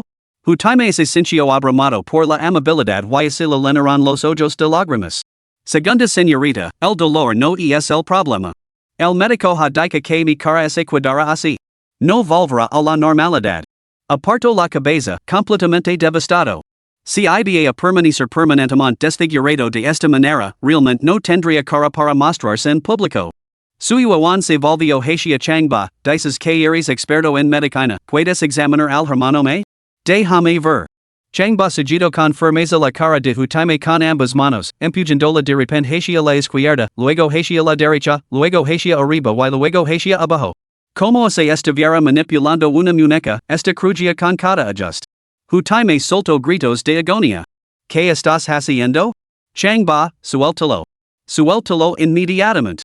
Sorprendida, su yuan agarró a Changba por el cuello y lo tiró hacia atrás. Los demás estaban igualmente conmocionados. Changba soltó su agar. Mirad su rostro. Su yuan y los demás miraron. Al verlo, se quedaron sorprendidos y encantados. La cara de Jaime había vuelto a su aspecto original. Cara redonda, ojos grandes, barba frondosa. Digno y imponente. Maestro, a partir de ahora eres mi verdadero padre. Exclamó Jaime radiante de alegría. Ya. Su yuan serio entre dientes y le dio un puñetazo juguete na Changba. Changba, ¿puedes curar una afección tan obstinada como una boca torcida y unos ojos rasgados? Simplemente fue el destino. Changba le dio una palmada en el hombro. Vamos al grano.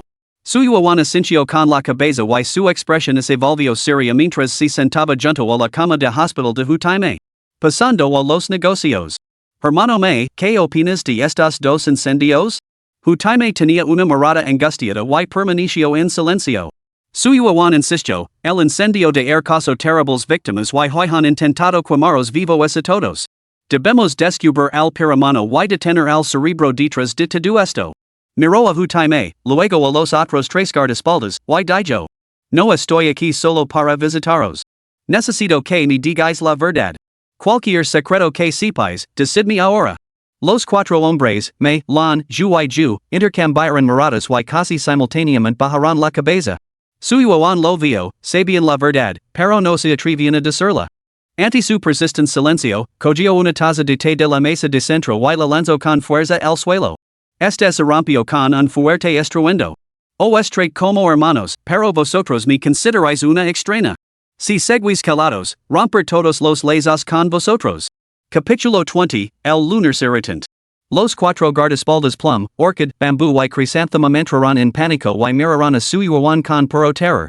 Conocen muy bien su temperamento sin duda cumpliría su amenaza. Si eso ocurría, no tendrían ningún lugar donde quedarse en la ciudad demoníaca. Y sus familias sufrirían las consecuencias. Los cuatro guardaespaldas intercambiarán miradas y finalmente fijarán la vista en Hutime. Como era el mayor de ellos, debía hablar ahora. Después de mucho deliberar, y bajo la furiosa mirada de su yuan, finalmente se decidió. Asincio con la cabeza y dijo, muy bien, segunda señorita. Hablar. Hizo un gesto hacia Changba, quizás deberíamos pedirle al maestro que se aparte por ahora. No es necesario. Su yuan se negó de inmediato, con tono firme. Independientemente del carácter de Changba, confío en que no se atreverá a ser desleal conmigo. Changba se sonrojó. Maldita sea, ¿qué hay de malo en mi carácter? ¿Acaso te he comido o bebido para que hables así de mí? Bueno, muy bien, entonces. Hutime apretó los labios, como se estuviera haciendo un gran esfuerzo. Después de recomponerse durante un largo momento, finalmente habló, segunda señorita, ambos incendios están relacionados con una persona. ¿Quién? Un pariente suyo. Quiero un nombre. Cuando se lo diga, no se enfade. No se alteran. No lo hair. Su yuan respiró hondo y se tranquilizó. Solo entonces Hutime pronunció el nombre, Xiao Su. Él está detrás de todo esto. ¿Qué? Su yuan retrocedió tambaleándose, sorprendida. Xiao Su es mi primo. Es el jefe de seguridad del restaurante Wooding. Siempre ha sido totalmente leal a mi hermana. ¿Cómo es posible que esté involucrado? Hutime esbozó una sonrisa amarga. Precisamente por eso no nos atrevemos a decírtelo.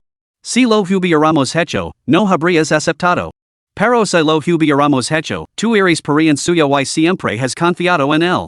Janilan, Song Jinju y Shimanchui esbozarán sonrisas irónicas y asintirán repetidamente. ¿Dónde están las pruebas? Su yuan se acercó a la cama, elevando sobre Hutime. Hutime tenía un aspecto completamente destacado y no hay pruebas contundentes, pero desde el mes pasado, Xiao Su ha estado intentando sobornarme, exigiendo que actúe según sus deseos. Su objetivo es ¿qué?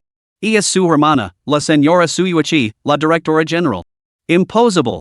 Su yuan señaló con un dedo tembloroso la nariz de Hutime, la furia hacia que le temblara la mano. Estás difamando a mi hermano Xiao, es mi primo y el confidente de mi hermana, ¿cómo podría hacer el daño? Hutime juntó las manos y adoptó una expresión triste. Segunda señorita, ¿por qué iba a mentir? Su poder y su estatus son evidentes para todos. ¿Me atrevería a ofenderlo, a difamarlo? Cuando intento sobornarnos, varios hermanos y yo nos negamos. Entonces tramo matarnos. Un incendio no fue suficiente, lo intento dos veces. En ese momento, suspiro profundamente, no deberíamos haber sobrevivido hoy, todo es gracias a la segunda señorita. Genilan, Songjinju y Shimanchui asintieron con la cabeza, repitiendo que era gracias a la segunda señorita. Imposible. Absolutamente imposible. El rostro de su yuan estaba frío como el hielo y sus ojos ardían de furia. Segunda señorita, me pidió que hablara, así que le dije la verdad. En cuanto a las pruebas, no tengo ninguna. Como deja de tratar con nosotros ahora depende totalmente de usted. Hutime apartó la cabeza, esperando el veredicto de su yuan.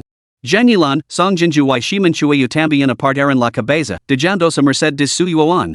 Su yuan se quedó paralizada, bajando lentamente el dedo con el que había señalado a Hutime. Conoce el carácter de Hutime, creía el 100% que no era un mentiroso. Además, Changba la había advertido que vigilara a Xiao Su. Ahora parecía que las palabras de Changba no carecían de fundamento. 4 minutos más tarde, miró a Changba. ¿Qué opinas de esto? No provoques problemas prematuramente. Changba extendió una mano con elegante gracia y respondió con air indiferente. Esta tarde, concertar una cita con Xiao Su. Hablar con él, lo instara que control su imprudencia y de marca atrás antes de que sea demasiado tarde. Je. Su yuan entrecerró los ojos y soltó una risa fría. Je. Los cuatro guardaespaldas plum, orchid, bamboo y chrysanthemum cerraron entre dientes. Sabian que changba tenía cierta habilidad, pero sus habilidades no podían compararse con las de Xiao Su. Después de todo, ni siquiera la fuerza combinada de Jaime y los otros tres guardaespaldas podía hacer frente a Xiao Su. Changba hablaba de alejarse del precipicio y volver al buen camino? Probablemente sería el quien acabaría sufriendo. Changba, deja de presumir. Los ojos de su yuan se volvieron gelados mientras sacaba su teléfono. Lo llamaré ahora mismo y le pedir que venga. Se lo pregunto yo misma. Imposible. Jaime JDO alarmada. Segunda señorita, y si lo niega todo y destruye su relación. ¿Cómo nos recuperaríamos de eso? Zhengilan, Songjinju y Shimanchui ju miraron a su yuan con total consternación. Si surgía algún conflicto entre las dos partes, también que Xiao Su pudiera acabar con toda la sala. ¿Por qué no? La mirada de su yuan se endureció y su tono fue firme. ¿Se atreverá a ponerme un dedo encima? Ni en un millón de años. Al ver que me, lan, ju estaban a punto de protestar, les hizo un gesto para que se calmaran y marcó el número de Xiao Su. Juan, ¿necesitas que haga algo? Ven al hospital de rehabilitación ortopédica. ¿Qué ha pasado? Me, lan, ju han sufrido otro incendio. Ven a ayudarme a lidiar con las consecuencias. ¿Otro incendio? ¿Cuál es la situación ahora? Date prisa. Lo hablaremos cuando llegues. De acuerdo, yo voy. Su yuan colgó. Milan Juju permaneció en silencio, ansiosa, suspirando profundamente. Su yuan, sin embargo, esbozó una sonrisa altiva. Ya lo verás. Te demostrar cómo Xiao Su se doblegará a mi voluntad y lo confesará todo. Changba sonrió sin decir nada y se levantó para caminar hacia la ventana trasera. Sacó un paquete de cigarrillos de Chenman y se apoyó en el alféizar para fumar mientras miraba hacia afuera. Pasaron 40 minutos antes de que un Land Rover negro se detuviera frente al edificio de la sala del hospital. Changba miró hacia Ali, Xiao Su estaba saliendo del vehículo. Cuatro acompañantes les seguían de cerca, todos ellos ágiles artistas marciales. Changba sonrió con desdén y apagó el cigarrillo. Señorita Su, ya está aquí. Ha entrado por la puerta principal. Su yuan sonrió con desdén. No se atrevería a no venir. Los cuatro guardaespaldas plum, orchid, bambú y chrysanthemum descansaban con los ojos cerrados. Al oír las palabras de Changba, se despertaron de gol, como si les hubiera alcanzado un rayo. Entonces, una vez más, dirigieron sus miradas ansiosas hacia su yuan. Jaime advirtió, segunda señorita, debería informar a la primera señorita y pedirle que envíe refuerzos. No es necesario. Su yuan se negó rotundamente. Si ni siquiera puedo manejar un equipo de seguridad, ¿cómo voy a poder ejercer de instructora? ¿Cómo voy a poder mirar a mi hermana mayor a la cara? 7 minutos más tarde, llamaron a la puerta. Tras la orden de su yuan de entrar, la puerta se abrió, revelando a un hombre de hombres anchos y mandíbula cuadrada. No era otro que el capitán de seguridad que esperaban ansiosos, Xiao Su. Changba lo evaluó y observó que se había sobrido considerablemente, y que ahora su hora estaba cargada de amenaza. No era de extrañar, él había orquestado el incendio, con la intención de reducir Melan Juju a cenizas. Xiao Su, scientate. Su yuan, furiosa, se dirigió a él por su nombre sin el tratamiento honorífico habitual y lo indicó en asiento junto a Changba. De acuerdo, Juan. Xiao Su miró la cama del hospital y vio que Melan, Juju y Ju estaban vivos. Se sorprendió en secreto. Maldita sea. ¿No se suponía que iban a morir quemados? En un segundo, recuperó la compostura, dio un paso adelante y intercambió saludos y cortejos con me, lan, Ju. Xiao Su, te lo estoy preguntando. Su yuan fijó su mirada en Xiao Su y lo lanzó la pregunta sin rodeos. El incendio en el restaurante y el de hace un momento en la sala del hospital, ¿los has provocado tú? Capítulo 21, esto es alcohol. Al quemar la piel, no duele como la gasolina. Su yuan no perdió tiempo y fue directa al grano. ¿Qué? Xiao Su acerrió a carcajadas. Juan, ¿de qué demonios estás hablando? Incluso abrió los brazos en broma y sonrió ampliamente a Melan, Juju y los demás. Xiao Su, aquí todos somos adultos. ¿A quién intentas engañar? Su yuan se burló y se volvió hacia Jaime, hermano me, ¿qué opinas? Jaime, profundamente preocupado porque Xiao Su pudiera hacer daño a su yuan, insistió una vez más. Segunda señorita, ¿por qué no llama a la primera señorita? Deberíamos discutir esto juntos. Jangilan, Songjinju y Shiman Choi Juas a unir urgentment, instando a suyo wana hacer lo mismo. Con la señorita mayor suyo chi present, time no se atrevía a actuar precipitadamente. Pero con la segunda señorita aquí, la situación estaba completamente fuera de control. Puedo manjar este asunto yo misma. Suyo se mantuvo firme. Hermano me, habla. Time no tuvo más remedio que suspirar para sus adentros. Finalmente, se volvió hacia Xiao Sui Daijo. Capitán Xiao, ya lo he contado a la segunda señorita sus intentos de sobornarnos. Son parientes, y ni la primera ni la segunda señorita toleran ninguna mala acción. Será mejor que confíes con sinceridad. La sonrisa se congeló en el rostro de Xiao Su, y la diversión en sus ojos se convirtió rápidamente en intención asesina. Tras 2 segundos de inmovilidad, se volvió hacia suyo y le dedicó otra sonrisa affable. Juan, por favor, deja de decir tonterías, ¿de acuerdo? Yo, causando problemas? La mirada de suyo se agudizó. Time dijo que, después de que te sobornaran, intenté sobornarlo para que hiciera daño a mi hermana. Y tú llamas a eso causar problemas. La sonrisa de Xiao Su se congeló una vez más. Mirando alternativamente a suyo y a las 4 mujeres, se dio cuenta de que la verdad ya no podía ocultarse. Sin embargo, eso obligó a contenerse, Juan, a quien crees, a time o a mí? Creo a time. Suyo respondió sin dudar. Xiao Su insistió, ¿crees que me sobornaran para perjudicar a tu hermana? Sí. La voz de suyo era aún más resuelta. Xiao Su no dijo nada más. Levantó lentamente la cabeza y fijó la mirada en el techo con rencor, mientras una hora asesina comenzaba a impregnar silenciosamente el aire. Después de 2 minutos, preguntó, ¿qué piensas hacer ahora? ¿Me preguntas qué voy a hacer? Después de traicionar a mi hermana, ¿me preguntas qué voy a hacer? Suyo se abalanzó hacia él y le propinó una fuerte bofetada en la cara. Xiao Su, nos has decepcionado terriblemente. Tu padre es nuestro tío, nuestra madre es tu tía, y tú has hecho esto. Sus palabras se volvieron más aceleradas mientras levantaba la mano para golpearlo de nuevo. Por respeto a mi tío, te dar una oportunidad. Ahora, llama a tu hermana. Confiésate tu honestamente y pide clemencia. Xiao Su se rió con frialdad, segunda señorita, así que estás diciendo que ya no he vuelto atrás, ¿y es eso? Tienes el descaro de preguntar eso. Suyo levantó la mano para golpearlo de nuevo. Smack!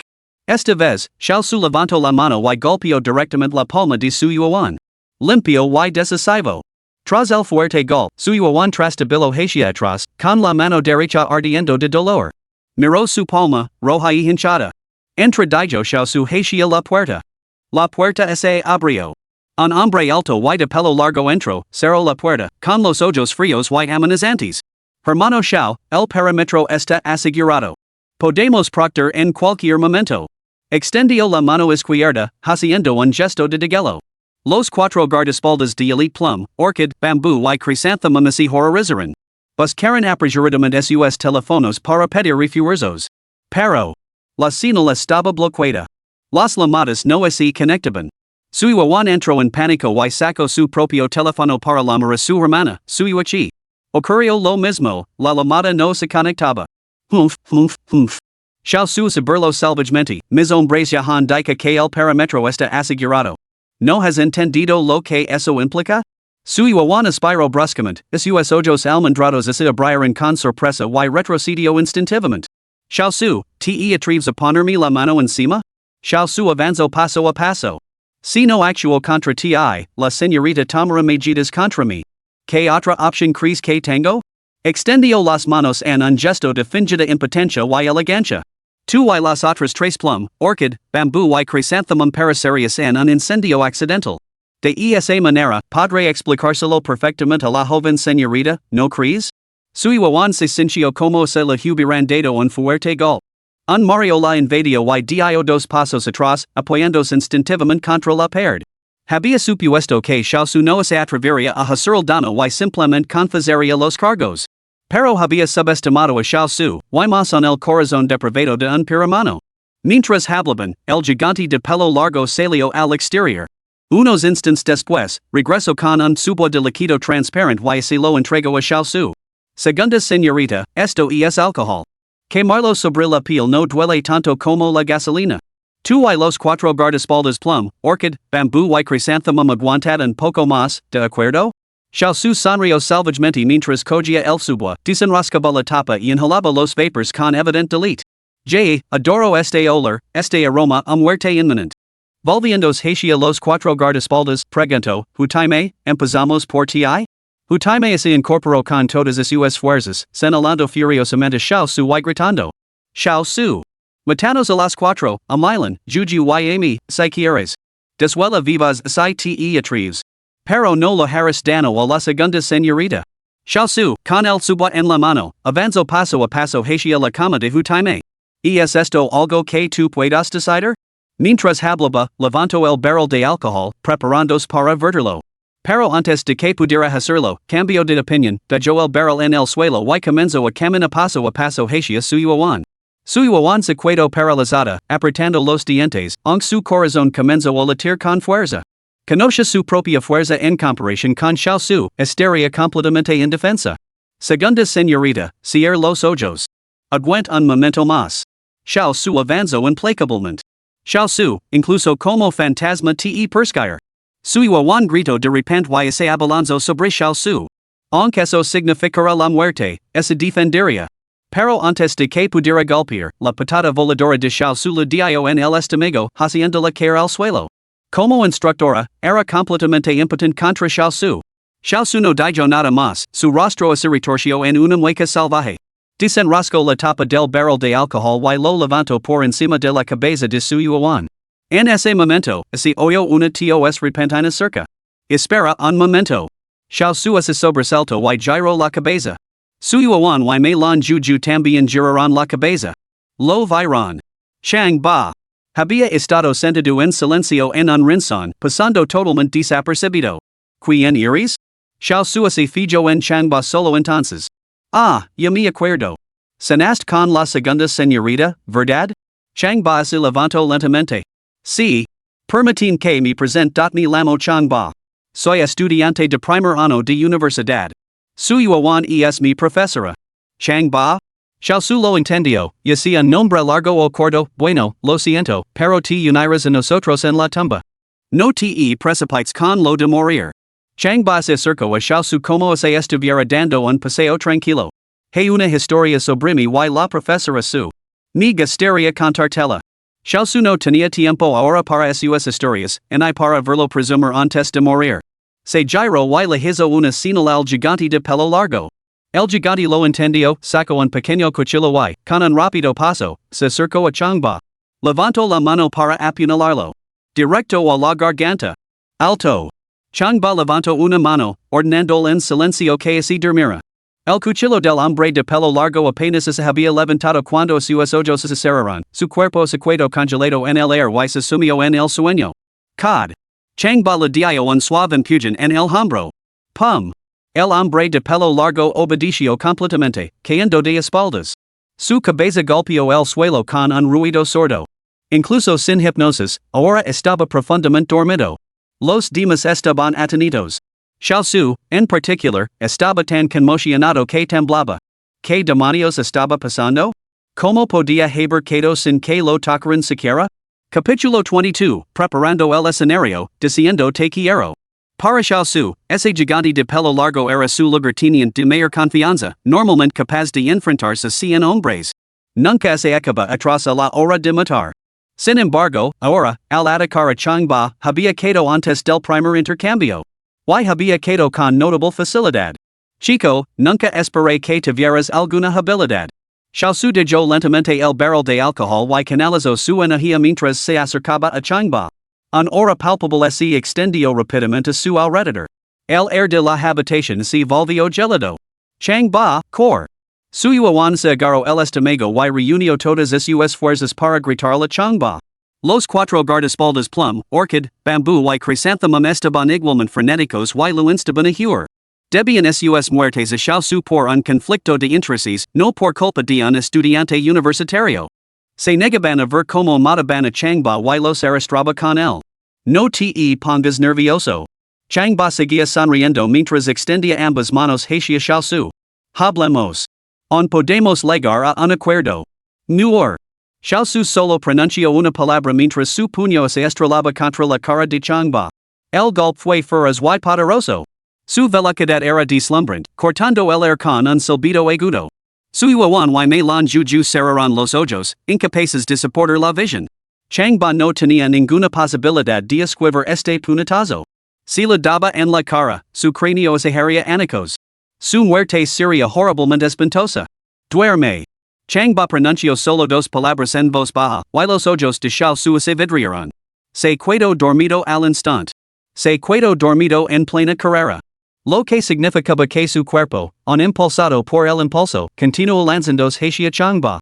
Changba lo atrapó sin esfuerzo, susurrando, ¿Quién te sobornó? Wei Jian, el guardaespaldas de Long Jichong. Long Jigong? Long Jigong es el padre de Long Yimin. Changba lo entendió. Levantó la rodilla izquierda y la clavó en el abdomen de Xiao Su. Aparentemente suave y débil, pero ejerciendo una fuerza de 1000 libras. Pum. Con un fuerte ruido, Xiao Su voló más de 2 metros, chocando violentamente contra la pared antes de caer al suelo. Yeshia tendido en el suelo, con sangre brotando de su nariz y boca, inconsciente. Changba. Su yuan, pensando que Changba había sido derribado, temió que lo hubieran matado de un solo puñetazo. Abrió los ojos para mirar. Al verlo, sus ojos se abrieron con incredulidad. No era Changba quien había quedado, sino Xiao Su. La sangre se acumulaba a su alrededor mientras yeshia inconsciente. Se volvió para mirar a Changba de nuevo. Él estaba de pie donde había estado, rascándose la oreja con el manique, sonriendo con evidente satisfacción. Parecía como si nada hubiera pasado. Su yuan no podía creer lo que veían sus ojos y lo miraba como si no lo reconociera. Los cuatro guardaespaldas, plum, orchid, bambú y chrysanthemum, también se quedaron sin palabras. ¿Cómo podía ser? Changba debería haber sido el que hubiera quedado inconsciente. ¿Cómo demonios había sucedido esto? No tuvieron más remedio que admitirlo, este estudiante de primer año había vuelto a superar sus expectativas. Tenían que prestar toda su atención. Hermano Juan. Changba se adelantó y agarró la mano de su yuan para ayudarla a levantarse. Hermano Juan, ¿te encuentras bien del estómago? No lo menciones. Me duele. Su yuan se agarró el estómago, retorciéndose de dolor. Su carita se contorsionó por el dolor y no pudo mantenerse erguida en un momento. ¿Dónde te duele? En el estómago. ¿En qué parte? En el estómago, por el amor de Dios. Me duele todo el estómago como el demonio, y tú sigues intentando sujetarme. Su yuan maldijo frustrada. Déjame echar un vistazo. Changba contuvo una risita, le puso una mano en el abdomen y le dio un suave massage. Al instante, su yuan sintió una ola de calor recorrer su cuerpo. En menos de un minuto, el dolor desapareció de repente, sustituido por una embriagadora sensación de relajación. 1000 veces más placentero que cualquier masajista. El título de sanador divino no era ninguna exageración. La sensación era tan placentera que cerró los ojos, olvidándose de sí misma por un momento. Los cuatro guardaespaldas plum, orchid, bambú y chrysanthemum seguían mirando con los ojos muy abiertos. Ver su íntima interacción les hacía sentir bastante incómodos. Además, Xiao Su y sus hombres seguían inconscientes en el suelo, esperando atención. Finalmente, incapaz de esperar más, Hutime Caraspio y Dijo. Segunda señorita, ¿no deberíamos informar a la primera señorita? Solo entonces su yuan despertó de su estado de felicidad y se dio cuenta de la escena que se estaba desarrollando. Le dio un puñetazo en el pecho a Changba. Changba. ¿Qué demonios estás haciendo? Changba se limitó a negar con la cabeza, sin dar ninguna explicación, y dirigió su mirada hacia Hutime. Hutime tomó la palabra. Segunda señorita, no es culpa de Changba. Usted tenía dolor de estómago y le pidió que le diera un massage. Parecía estar disfrutando en ese momento. Zhengilan, Song Jinju y Shiman Choi Ju intervinieron al unísono. Exacto. Usted misma estuvo de acuerdo. Segunda señorita, sin Changba esta vez, todos habríamos perecido en las llamas. Segunda señorita, deberíamos dar las gracias a Changba. Eres realmente desagradecida. No sé cómo has conseguido convertir en instructora. Su yuan, al darse cuenta de que se había equivocado, le dedicó a Changba una sonrisa de disculpa. He sido un poco impulsiva antes. ¿Qué te parece, Changba? Te invitar a cenar esta noche. La cena no importa. Mi petición es sencilla. Ya sabes a que me refiero. Chang balagino en ojo a suyuan y luego miro a Melan, juju y los demás. Estos inmediatamente intervinieron. No hay problema. Por supuesto que no hay problema. Segunda señorita, él nos salvó la vida, ¿qué más hay que decir? Segunda señorita, acept la petición del maestro. No podemos negarnos. Cuanto más hablaban, más se enrollaban las mejillas de su yuan. Sabía lo que Chang Ba quería oír. Lógicamente, como él la había salvado, ella debía pagar su deuda de gratitud. Pero era demasiado pronto para pronunciar esas palabras. Sencha que simplemente no se atrevía a decirlas. LRSUS continuas insistencias, bajo la mirada y dijo con voz temblorosa por la vergüenza. Bueno, Chang Ba, este no es el lugar adecuado para decir esas palabras después de reunirme con mi hermana esta noche, preparar un lugar adecuado para decírtelo, ¿de acuerdo? De acuerdo. Chang Ba no la presionó y aceptó de buen grado. Ya estaba anticipando ese lugar adecuado esta noche. Bien, entonces, pongámonos manos a la obra. Su yuan eludió el timo y sacó su teléfono. Lo enviaron mensaje a mi hermana para que se encargue del asunto de Xiao Su. Chang Ba se acercó a la ventana trasera para observar la calle. De repente, su teléfono vibró. Lo sacó y encontró un mensaje de Longyamin, Ji Chang, he reservado una habitación en el Hotel Jiujiang. ¿Podría venir? ¿Ha reservado una habitación en el Hotel Jiujiang? ¿Para que yo vaya? ¿Podría ser para tratar a su joven? Chang Ba respondió, tengo que volver al campus. Quizás en otra ocasión? Longyamin, hermano Ba, solo soy yo. Nadie más. ¿No puede ser? A Chang Ba le costaba creer que la hija mayor de la familia Long reservara una habitación de hotel sola. Longyamin, te digo la verdad. Mi guardaespaldas no está en mi habitación. Está abajo. Chang Ba, ¿qué guardaespaldas? Longyamin, Wei Jian. Wei Jian. Chang Ba había estado pensando en investigar a este Wei Jian, el hombre que sobornó a Xiao Su. Ahora había llegado su oportunidad. Respondió, de acuerdo, ahora mismo voy. Se dirigió hacia la puerta, hermano Juan, ocupe tú de las consecuencias. Yo me voy primero. No te vayas. Su yuan le gritó, mi hermana mayor viene. Quer vert. ¿No habíamos cuidado en esta noche? Ir sin falta. Chang Ba abrió la puerta. Ten cuidado. Los hombres de Xiao Su están fuera. Su yuan corrió hacia Chang Ba. Chang Ba sonrió con indiferencia y se alejó por el pasillo. Xiao Su ya había quedado. ¿Qué podían hacer esos hombres? Capítulo 23, retenida como rehén por el profesor Xia, encerrada en el calabozo. El sol óptimo brillaba con fuerza, banando el Hotel Jiujiang en un mar de flores y un paisaje agradable. Planta diocesias, suite presidential. Longyamin estaba de pie junto a la ventana de la entera, mirando a la calle con ojos llenos de preocupación. En primer lugar, le preocupaba ese Chang Ba vendría. En segundo lugar, le preocupaba ese Chang Ba intervendría para salvar a su hermano menor. En tercer lugar, temía que los guardaespaldas que acercaban cerca pudieran hacer daño a Chang Ba. La falta de atención médica de su subordinado la tenía en estado de pánico. Había considerado ir a la universidad para encontrar a Chang Ba y suplicar que intercediera. Creía que, dado que ambos habían sido estudiantes y que Chang Ba le había salvado la vida anteriormente, él intervendría para tratar a su subordinado. Pero su padre, Long Jigon, no estaba dispuesto a esperar. Lu había ordenado que organizara esta reunión aquí. Aunque eso significara sacrificar su propio cuerpo, tenía que ayudar a su hermano menor a recibir tratamiento lo antes posible. Finalmente, gracias a los arreglos de su padre Wei Jian, vino aquí para reunirse con Chang Ba. Si Chang Ba aceptaba tratar a su hermano menor, eso sería ideal.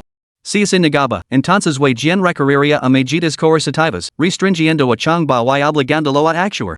Al pensa en ello, los ojos de Longyamin se llenaron de lágrimas. Después de todo, Chang Ba le había salvado la vida. Sentía que le debía algo, pero no tenía otra opción.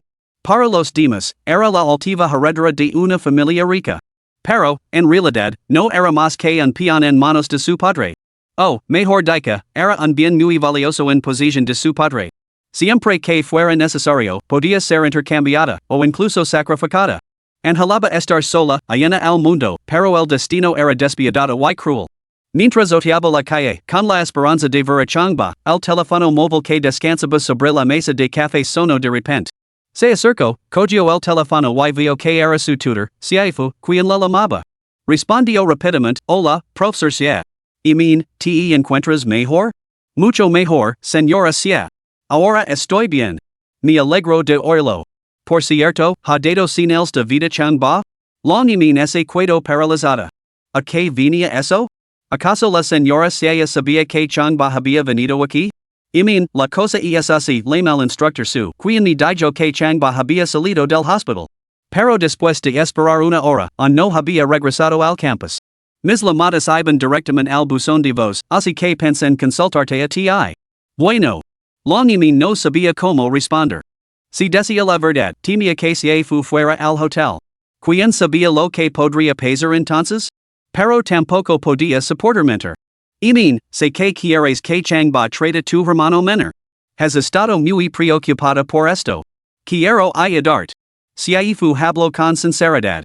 Dime con honestidad, ¿has estado en contacto con changba? Los ojos de Long y min se llenaron de lágrimas al instante y su voz se quebró. Profesor, si que me puse en contacto con él. Vino al hotel Jojun para tratar a mi hermano, pero miró hacia la puerta, dudando-se continuar. Secondos las lágrimas, anadio, pero no pasa nada, no tienes que preocuparte. Imin, deja de llorar. Si changba no salva a tu hermano, yo tampoco estar de acuerdo. Bien, está decidido. Si terminó la llamada. Long y min bajo el teléfono, se cubrió el rostro con las manos y secó a llorar. Como estudiante de primer año, no conoce a Seifu desde hacía mucho tiempo, pero Seifu la trataba como una hermana mayor trataría a una menor. Si le pasaba algo malo a Seifu, sentiría que la había defraudado. Inquieta, cogió el teléfono y llamó a changba. El número que ha marcado está apagado. Por favor, inténtelo de nuevo más tarde. Tal y como había dicho Seifu, el teléfono estaba apagado. Suspiro y volvió a la ventana de la entera, mirando ansiosamente hacia abajo. Changba, date prisa. Date prisa. Al cabo de un rato, miró su teléfono. Al cabo de otro rato, volvió a mirar su teléfono. A los 29 minutos, su teléfono volvió a sonar. Era Seifu otra vez, Imin, ha llegado ya changba? Todavía no, profesora Sia. La llamaré en cuanto leg. No hace falta. Ya estoy aquí, abajo. Lo que más temía Long y min había sucedido. Aunque estaba mentalmente preparada, sintió que el corazón le daba un vuelco. Salió corriendo por la puerta y se dirigió hacia el ascensor. Señora Sia, espere, por favor. Bajera recibirla. Mientras tanto, Seifu había llegado en taxi a la entrada del hotel Jojun. Se secó el sudor de la frente y entró en el vestíbulo. Sacó su teléfono para llamar de nuevo a changba. Seguía apagado. Ese maldito idiota. ¿No sabe que su teléfono está descargado? ¿No podría haberlo cargado antes? Ya verás cuando volvemos, voy a decirle unas cuantas cosas. Mientras murmuraba sus quejas, Long y min se acercó corriendo, hundió la cara en los brazos de Seifu y secó a llorar. Imin, todo irá bien. Confía en mí, señorita Sia. Conmigo aquí, no pasará nada malo. Seifu le dio una palmada suave en el hombro a Long y min para consolarla. De todas las chicas de la clase, Long y min era su favorita.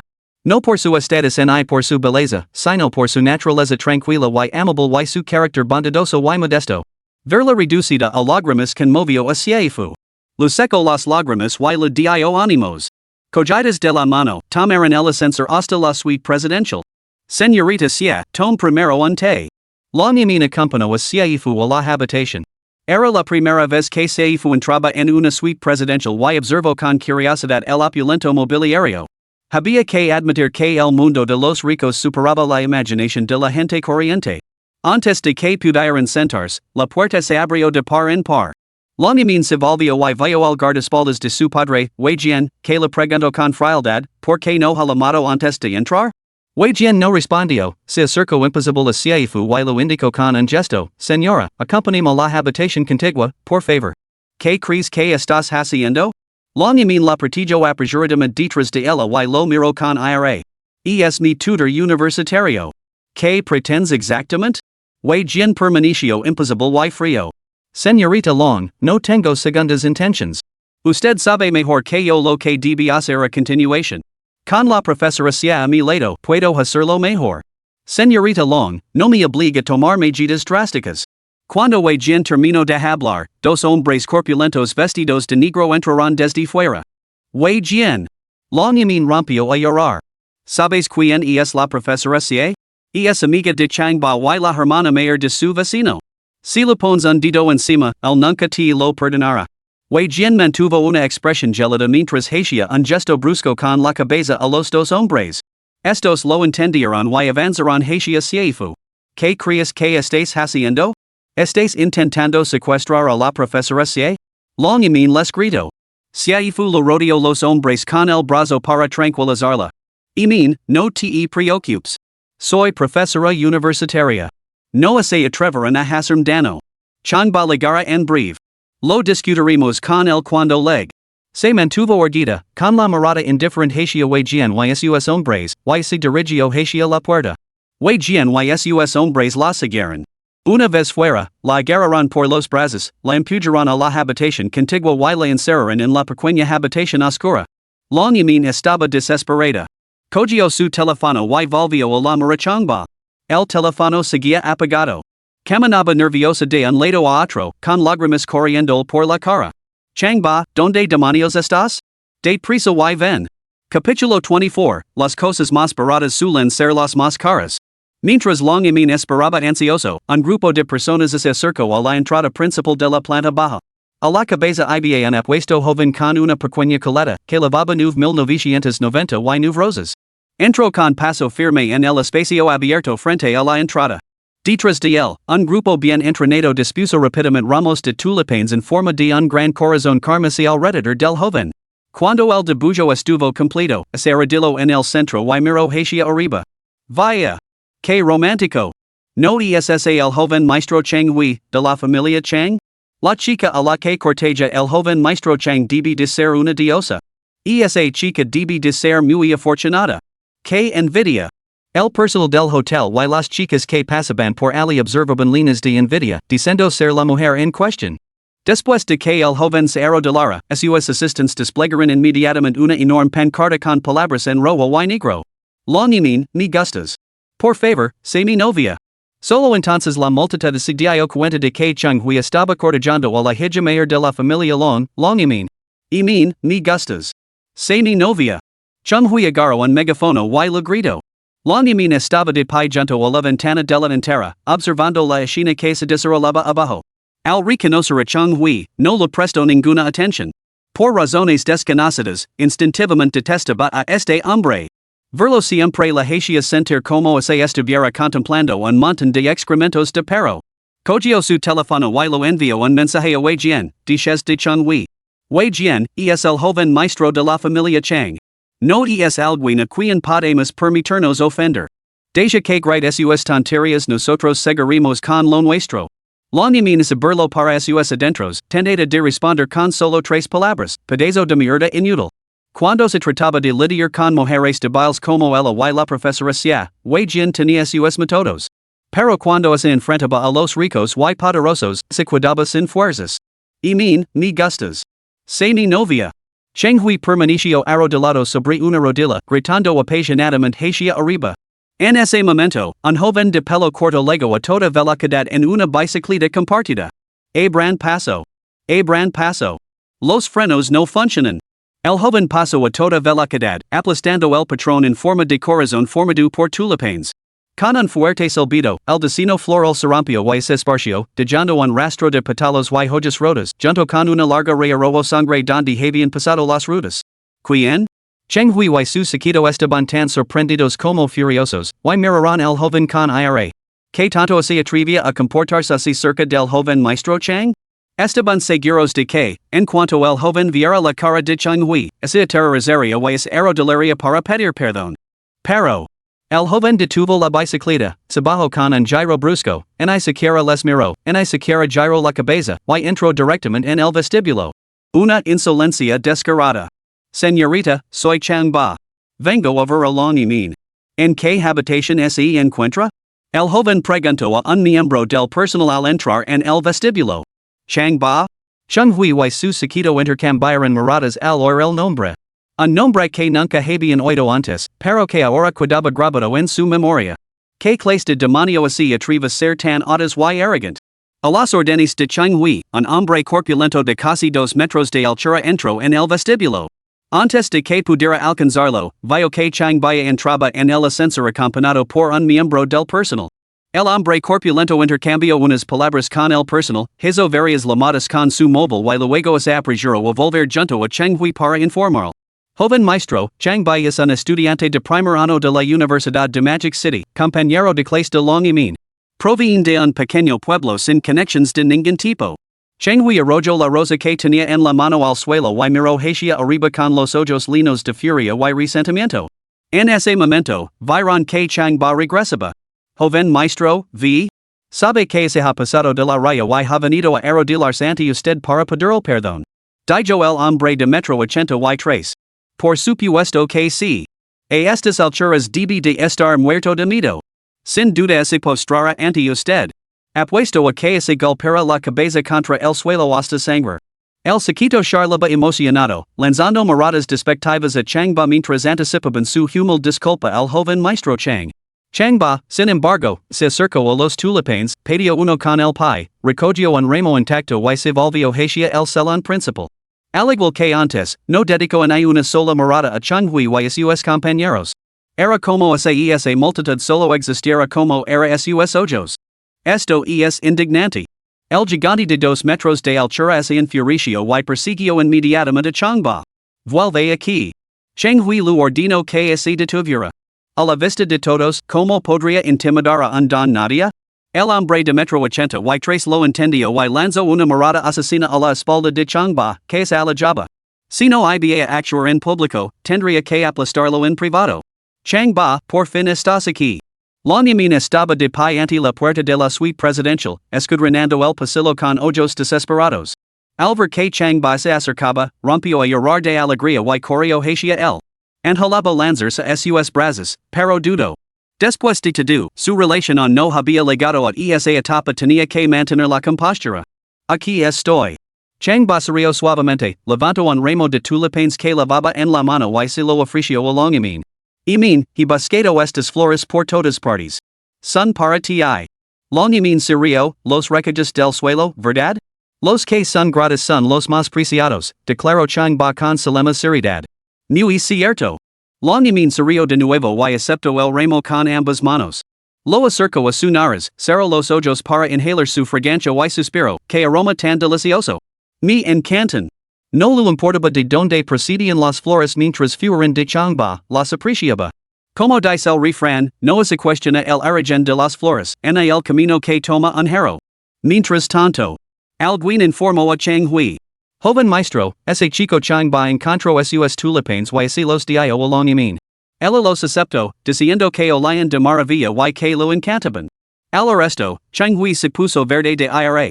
El grupo de asistentes que lo acompañaba apretó los dientes con furia. Nunca imagine. Chang Hui levantó la cabeza, miró hacia la suite presidencial y dejó escapar un suspiro sincero y prolongado. En todos mis años, nunca había sufrido una humiliación tan grande. La imponente figura, de 9 metros de altura, con el rostro desencajado por la furia, dio un puñetazo a un sicomoro cercano. Con un fuerte crujido, el tronco se partió en dos. En ese mismo momento, Chang Ba entró en la suite presidencial y enchufó el cargador a su teléfono móvil. Abrió el teléfono y encontró más de una docena de llamadas perdidas. Maldita sea, ¿por qué me ha llamado tantas veces el profesor C? Inmediatamente marcó su número. La llamada se conectó, pero no hubo respuesta. Lo intentó de nuevo, pero seguía sin haber respuesta. Chang Ba, deja de llamar. Long Yimin tenía el rostro enrojecido y los ojos ardientes mientras soltaba la verdad. Ella ya está aquí. ¿Aquí? ¿Dónde? Chang Ba echó un vistazo a las habitaciones de alrededor y entró en dos más para comprobarlo. Chang Ba, no hace falta que busques. Long Yimin señaló la pared adyacente. Está en la habitación de al lado. Dijo que estaba un poco cansado y quería descansar. Chang Ba observó su rostro y sus ojos, y percibió algo. Salió de las suites encantadas, a ir a ver. Long Yimin quiso llamarlo para que volviera, pero, temiendo que la profesora se pudiera sufrir algún maltrato, no dijo nada más y se apresuró a seguir sus pasos. Capítulo 25, Sistema, ¿podrías dejar de ser tan malvado? Señorita Xia, es un honor conocerla. Creo que hoy es el día más espléndido de mi vida. En la habitación contigua a la suite presidencial, way quien admiraba la belleza de Siefu, con el rostro solemne y reverent. A simple vista, me di cuenta de que no eres una dama recatada y correcta, pero que hay de malo en el encanto de una belleza delicada y sin pretensions? Siefu se sentó junto a la ventana trasera, fría y silenciosa. Un guardaespaldas tosco y rudimentario soltando semejantes tonterías pretenciosas. No tenía tropezar con sus propias palabras? Señorita Sia, me gustaría que viera algo. Way quien abrió con indiferencia una exquisita caja de madera y sacó unos cuadernos de dibujo. Me encanta dibujar. Todos estos son mis dibujos. Siefu ni siquiera les echo un vistazo. No lo interesaban y no se molesto en mirarlos. Hermano Gian, ¿has dibujado a la profesora Cie? Joder, es ella, no? Es increíblemente parasita, absolutamente increíble. Un grupo de chicos más jóvenes que estaban a su lado, al ver los bocitos del álbum, aplaudieron y vitorearon, algunos incluso dandos palmadas en los muslos con un sonoro gol. Siefu se quedó paralizada por un momento, luego giró la cabeza para mirar el bocito que Wei Jian tenía en la mano. Al verlo, arqueó sus delicadas cejas y sus ojos se iluminaron. A decir verdad, el bocito era muy realista, como una fotografía en blanco y negro de ella. Y incluso más expresivo que una fotografía. Especialmente esos grandes ojos, rebosantes de aguas otonales, claros y vivaces. No había imaginado que su bocito pudiera ser tan bonito, ni que él pudiera dibujar tan bien.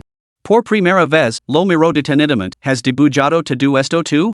Señorita Sia, si no me cree, puedo dibujarla ahora mismo.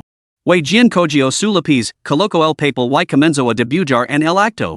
Siefu frunció el seno mientras observaba, y de repente se dio cuenta de que, mientras este grenuja de pelo rizado creaba, parecía emanar de él una aura peculiar. En verdad, el cielo y la tierra no lo infunden ningún temor y es solo un picar oculto. En ese momento, alguien llamó a la puerta. Ding dong. Ding dong ding dong. Los golpes eran urgentes. Wei Jian detestaba que lo interrumpieran durante su preciso artístico. Se giró y lanzó una mirada severa a uno de sus secuaces. El hombre lo entendió. Se dirigió a la puerta y gritó en voz baja, largat. ¿Que me vaya? Changba estaba fuera, lanzando una patada voladora directamente contra la puerta. Te hacer el favor. Bang. Con un estruendo atronador, su bota del número 43 entró sin piedad en la habitación, aterrizando de lino en el estómago del secuaz. Zaz. El hombre salió volando más de 2 metros, dando varias vueltas antes de detenerse. Lo dolía terriblemente el estómago ni siquiera podía arrastrarse. Wei Jian y sus secuaces se quedaron atenidos. El pincel que Wei Jian tenía en la mano se quedó suspendido en el aire. Con un clic, la puerta se abrió. Un joven entró, con una expresión de fingido arrepentimiento. Mis disculpas. Lame con el pie y atravesó la puerta. Golpeó con el pie? Wei Jian y su equipo oyeron esto por primera vez y lo lanzaron miradas aún más frías. Chang ba. Siefu se levantó y lo miró con aire. ¿Por qué has llegado tan tarde? Te llamé varias veces, pero tu teléfono estaba apagado. Se me agotó la batería del teléfono. He venido en bicicleta compartida. Changba la miró de arriba abajo. Hermana Fu, no te habrán molestado, ¿verdad? Escuchada ti mismo. No piensas mal de la gente. Las mejillas de Siefu se sonrojaron. Vamos a ver a los secuaces de Emin. Ding. Anfitrión, nueva misión asignada. Pellizca la oreja de Siefu en menos de un minuto. Completa la tarea para obtener una recompensa. Si fallas, se revocaran tus habilidades de sanador divino. Maldita sea. Sistema, ¿no puede ser un poco menos cruel? Changba estaba desesperado. Siefu era su hermana mayor. Siempre había sido el quien le pellizcaba las orejas. Ahora él podía pellizcar las suyas? Pero si no lo completo, me retiraran mis habilidades de sanador divino. Hermana Fu. Changba agarró rápidamente el brazo de Siefu y miró su oreja. ¿Qué pasa, Changba? Preguntó Siefu, sorprendida. Hermana Fu, no te ofendas, pero esta vez debo darte una advertencia. Dijo Changba, tirando suavemente de la oreja de Siefu. Debes protegerut cuando actions. ¿Entendido? Recuerda que eres la persona más importante para mí. Siefu? Long Emin? Wei Jian y su círculo íntimo. La situación se desarrolló tan abruptamente que ninguno de ellos se dio cuenta. Especialmente Siefu. Ella era, efectivamente, la hermana mayor y vecina de Changba, pero era la primera vez que él lo tiraba de la oreja de esa manera. La pregunta era, al hacerlo delante de tanta gente, ¿qué pasaba con su dignidad? La Yamin tampoco entendía nada y, de repente, sintió una olida de aire.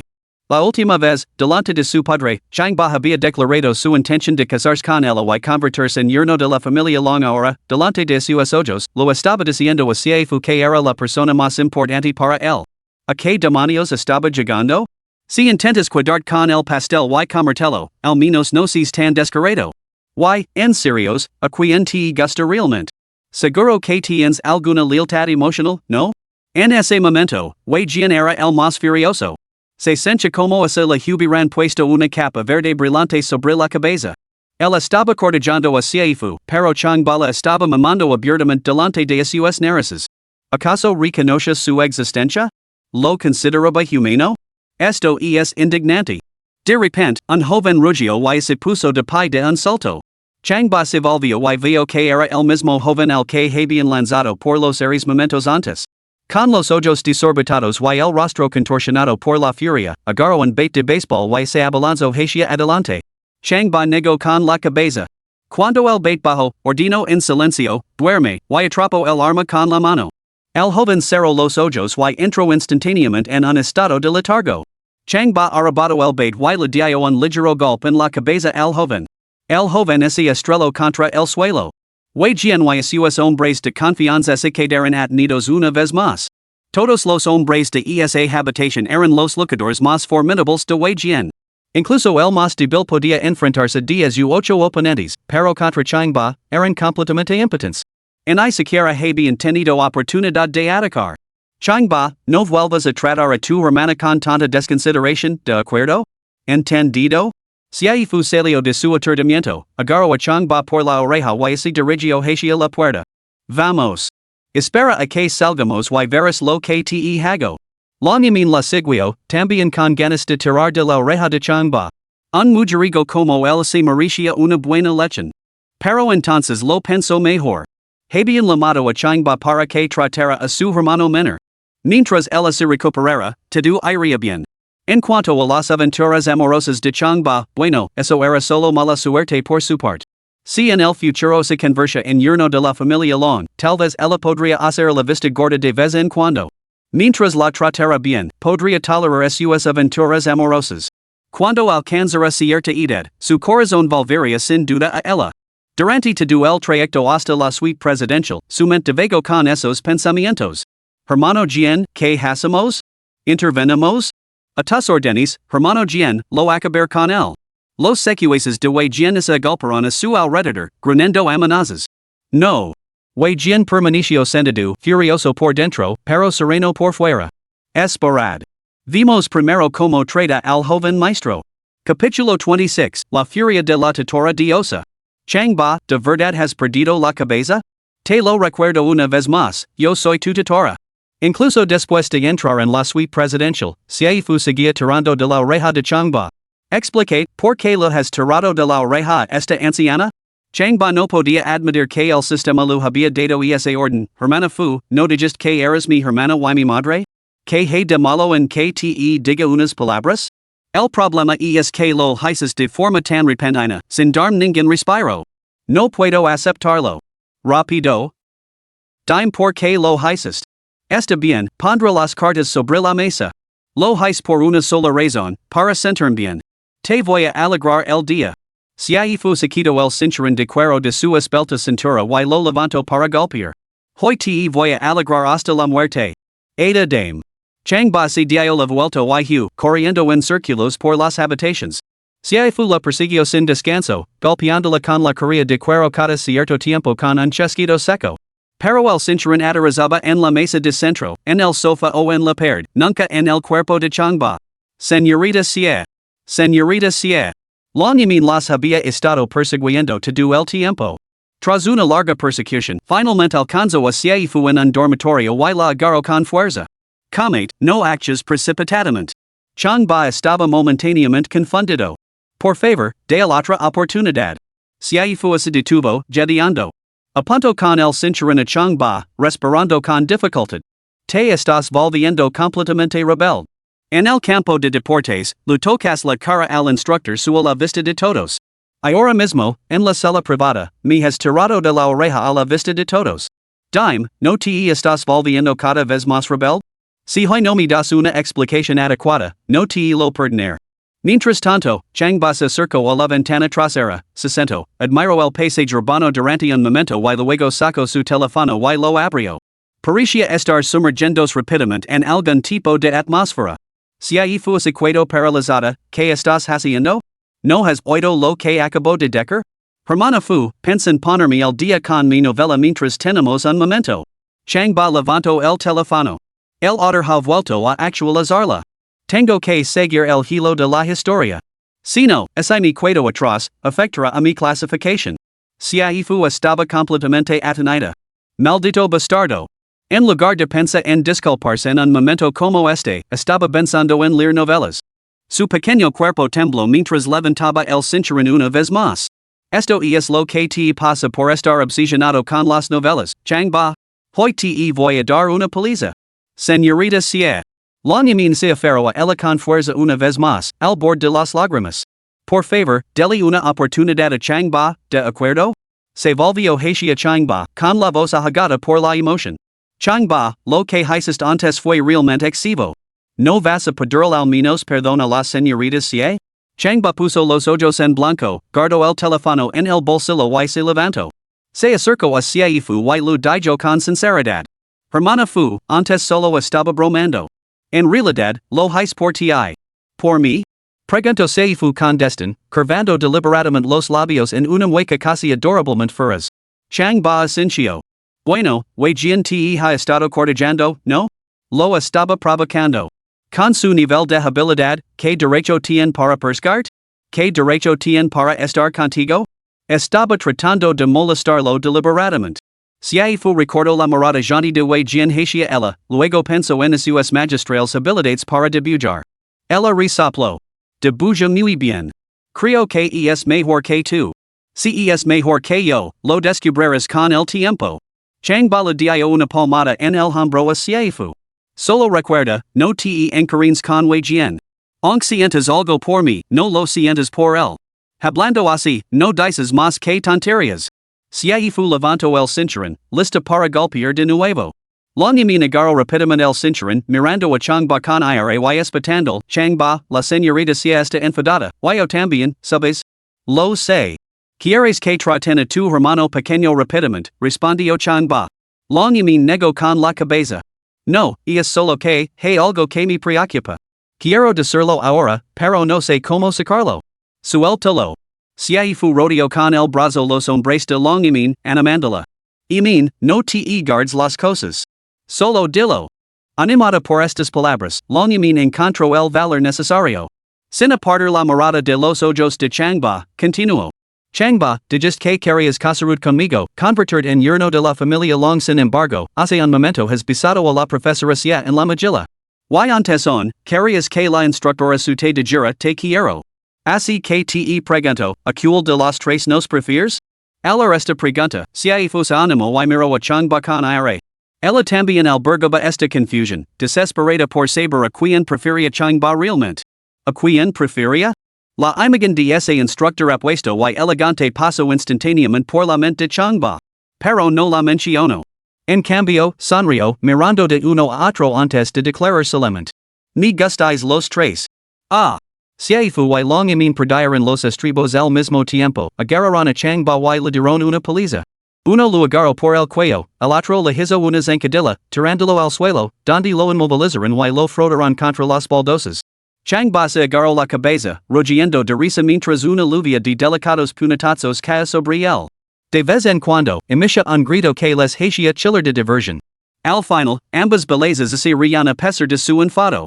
Simplemente no se podía tratar con un granuja como Changba. Por un momento, la habitación se llenó de un ambiente alegre.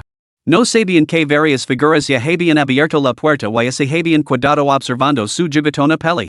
Entre ellos estaba el padre de la yamin, Long Jigong. Junto a él estaba su guardaespaldas, Wei Jian. También estaba presente Chung Hui, el joven maestro cuyas flores habían sido paisatetas. Habian supuesto que la legata de Seifu la Laveria a reprender a Changba, instandola la tender al paciente. Sin embargo, quien podría haber imaginado que Seifu se uniría a Longyamin para jugar con Changba? Jugar era una cosa, pero revolcarse por el suelo? Revolcarse era una cosa, pero el contacto físico? El contacto era una cosa, pero reírse tan alegremente? Como padre, Long Jigong observaba como se desarrollaba la escena, con el rostro enrojecido, pero sin poder intervenir. ¿Qué podía decir cuando pronto necesitaría la ayuda de Changba?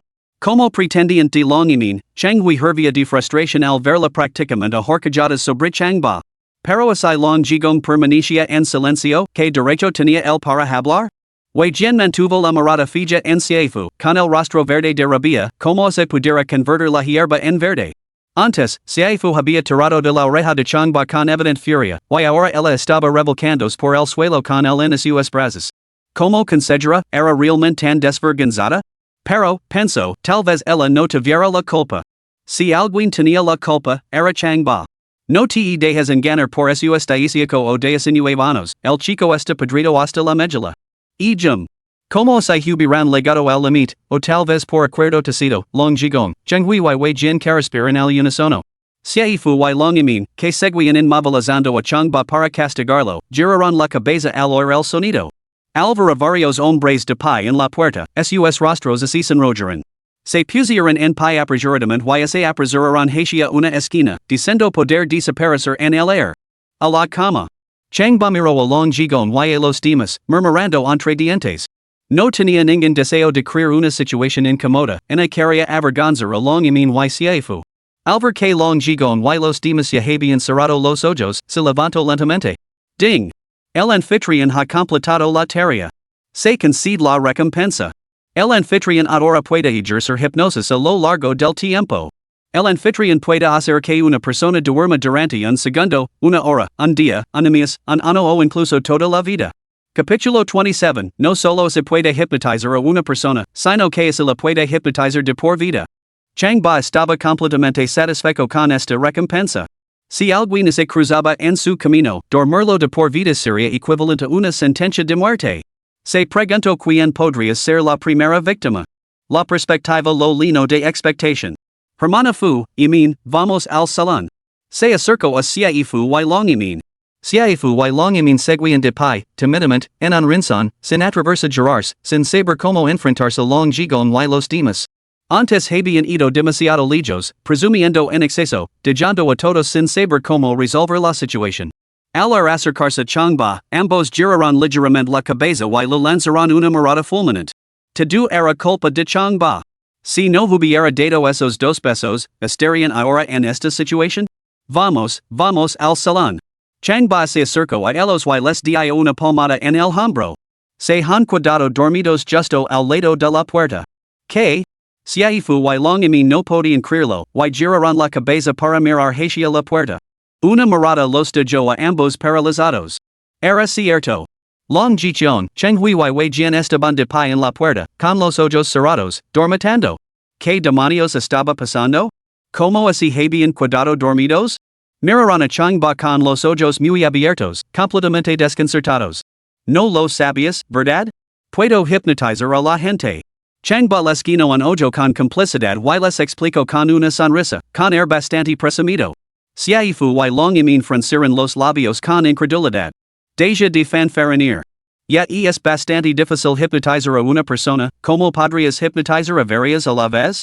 No solo puedo hipnotizar a una persona, sino que puedo hipnotizarla de por vida. Lo crees o no, depende de ti. Changba se volvió hacia la puerta. Vamos, salgamos fuera. Seifu y Longyamin miraron una vez más a Long Jichong y a los demás, confirmando que estaban realmente dormidos antes de seguirlo con cierta tranquilidad. Changba apartó a Wei Jian de una patada con un movimiento rápido, despejando el camino para que él y las 2 chicas pudieran salir. Wei Jian. Yeshia tirado en el suelo, todavía dormido, con una expresión de agonía en el rostro. A juzgar por su cara, parecía estar recibiendo una paliza en sus sueños. Smack. Después de acomodar a Seifu y Longyamin en la sala de estar, Changba dio una palmada. El sonido despertó a Long Jigong y los demás. Se incorporaron de un salto, parpadeando incrédulos mientras observaban su entorno. Wei Jian, en particular, se siento muy erguido, con los ojos muy abiertos por la confusión y la sorpresa, mientras miraba a Long Jigong.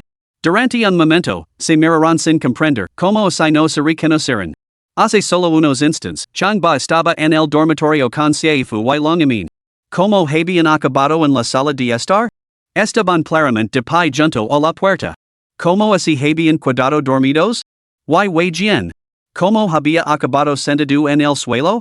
En su estado de aturdimiento, todo lo que acababan de presenciar les parecía un sueño. Padre, ¿no lo pediste Changba que examinara a mi hermano menor? Ahora que está aquí, ¿dónde está mi hermano? Longamin se obligó a mantener la calma mientras le preguntaba suavemente a Long Jigong. Long Jigong salió de su aturdimiento y se acercó a Changba, ofreciendo una sonrisa incómoda. No podía evitar sentir que Changba debería ser el que se sintiera incómodo ahora, así que ¿por qué era él? Señor Chang, le pido mil disculpas por el desagradable incidente que se produjo cuando trató a mi hijo la última vez. Ahora lo invito formalmente a que lo examine. ¿Estaría dispuesto? Por supuesto. Respondió Seifu antes de que Changba pudiera hablar. Changba lu lanzó una mirada. No me mires a mí. Ocupé del tratamiento rápidamente y luego volveremos rápidamente a la universidad. Hay que mantener la disciplina Ali. ¿Crees que puedes ir y venir a tu antojo? ¿Te imaginas que yo, como tu tutor, puedo aparecer o marchar cuando me plazca? Déjame decir que los superiores ya han empezado a fijarse en ti. Si así producen consecuencias, no podré protegerut. Seifu le dio un largo sermón. Changba escuchó con dolor de cabeza, asintiendo repetidamente, está bien, hermano fu. Lo prometo, lo prometo. Poco después, entraron con una silla de ruedas a un niño pequeño. Changba se volvió y vio que no era el hijo de Long Jichon, sino el nieto del guardia de seguridad el que había salvado. El niño temblaba por todo el cuerpo, con la boca torcida como si quisiera llorar pero no se atreviera, y los ojos llenos de lágrimas. La persona que empujaba la silla de ruedas no era otra que la doctora personal de la familia Long, Lu Qian, vestida con su bata blanca. Doctora Lu, le pedí que trajera a mi hijo. ¿Por qué empuja al nieto de ese viejo guardia de seguridad? Long Jigong miró a Lu Qian con desagrado. Lu Qian miró de reojo a Changba y respondió. Señor Long, quizá no lo sepa, pero Changba examinó a este niño Hoy, el niño sufre un dolor insoportable en las piernas, no puede ponerse de pie, vomita después de comer y tiene incontinencia. Los médicos lo examinaron, pero no encontraron ninguna enfermedad. Advirtieron que, si esto continúa, no sobrevivirá al mes. Long Jigong se sobresaltó y se volvió hacia Changba. Changba había ayudado a este niño a ponerse de pie, lo que le había parecido muy dudoso. Ahora parecía imposible que Changba fuera tan milagroso. Señor Long, este niño leva años paralizado. De verdad Changba pudo ayudarle a ponerse de pie y camina con solo unas simples agujas de acupuntura? Lu Qian añadió, el niño sufre un dolor insoportable. Tengo pensado amputarle esta tarde para aliviar su sufrimiento. Long Jigong observó al niño una vez más, con los ojos llenos de decepción, y suspiró, entonces proceda como considera oportuno. Sin volver a mirar a Changba, se dio la vuelta y se marchó. Papá. Lo llamo Long Yamin. Changba está aquí ahora. ¿No vas a dejar que mi hermano pequeño lo intente? Long Jigong se burló con frialdad. ¿Quieres que la condición de tu hermano pequeño impida de repente? Ese chico es solo un estudiante de primer año de universidad. No es médico, y mucho menos de una familia de médicos. ¿Cómo podría tratar una condición tan grave? Cheng Hui, que había permanecido en silencio, habló lentamente. Señor Long, se confía en mí, puedo recomendarle a un médico experto. En el tratamiento de la parálisis, es realmente el mejor entre los mejores. Oh. Los ojos de Long Jigong se iluminaron. Hizo un gesto de invitación. Joven maestro Chang, sé que conoce muchos médicos expertos. Por favor, ayúdenos. Cheng Hui esbozó una sonrisa de confianza y sacó su móvil. Voy a hacer una llamada ahora mismo. Espera un momento, por favor. Se dirigió al baño para hacer la llamada. Que tanto he sido por no haber pensado en el joven maestro Chang. Conoce médicos de renombre de todo el país y a maestros médicos de todos los rincones del mundo. ¿Por qué no así me ocurrió antes? Long Jigong sacudió la cabeza con exasperación. ¡Qué tontería! ¡Qué tontería, sin duda! Wei Jian esbozó una sonrisa aduladora y añadió, las conexiones del joven maestro Chang podrían eclipsar fácilmente a todos los médicos de nuestra metrópoli, señor Long. Esta vez, el joven maestro tiene una oportunidad real. Señor Loan, para ser sincero, siempre me he considerado bastante hábil en medicina. Pero, en comparación con los expertos del círculo del joven maestro Chang, no soy más que un novato. Lu Qian, sintiéndose inadecuada, se cubrió el rostro hinchado. Las pocas personas que estaban detrás de ellos asintieron con la cabeza. ¿Qué haces todavía aquí parado? Wei Jian lanzó una mirada furiosa a Chang Ba y de repente lo espido, no eres bienvenido aquí. Fuera. Chang Ba sonrió levemente, sin decir nada. ¿Qué? ¿Acaso este tipo quería convertirse en la primera persona hipnotizada de por vida?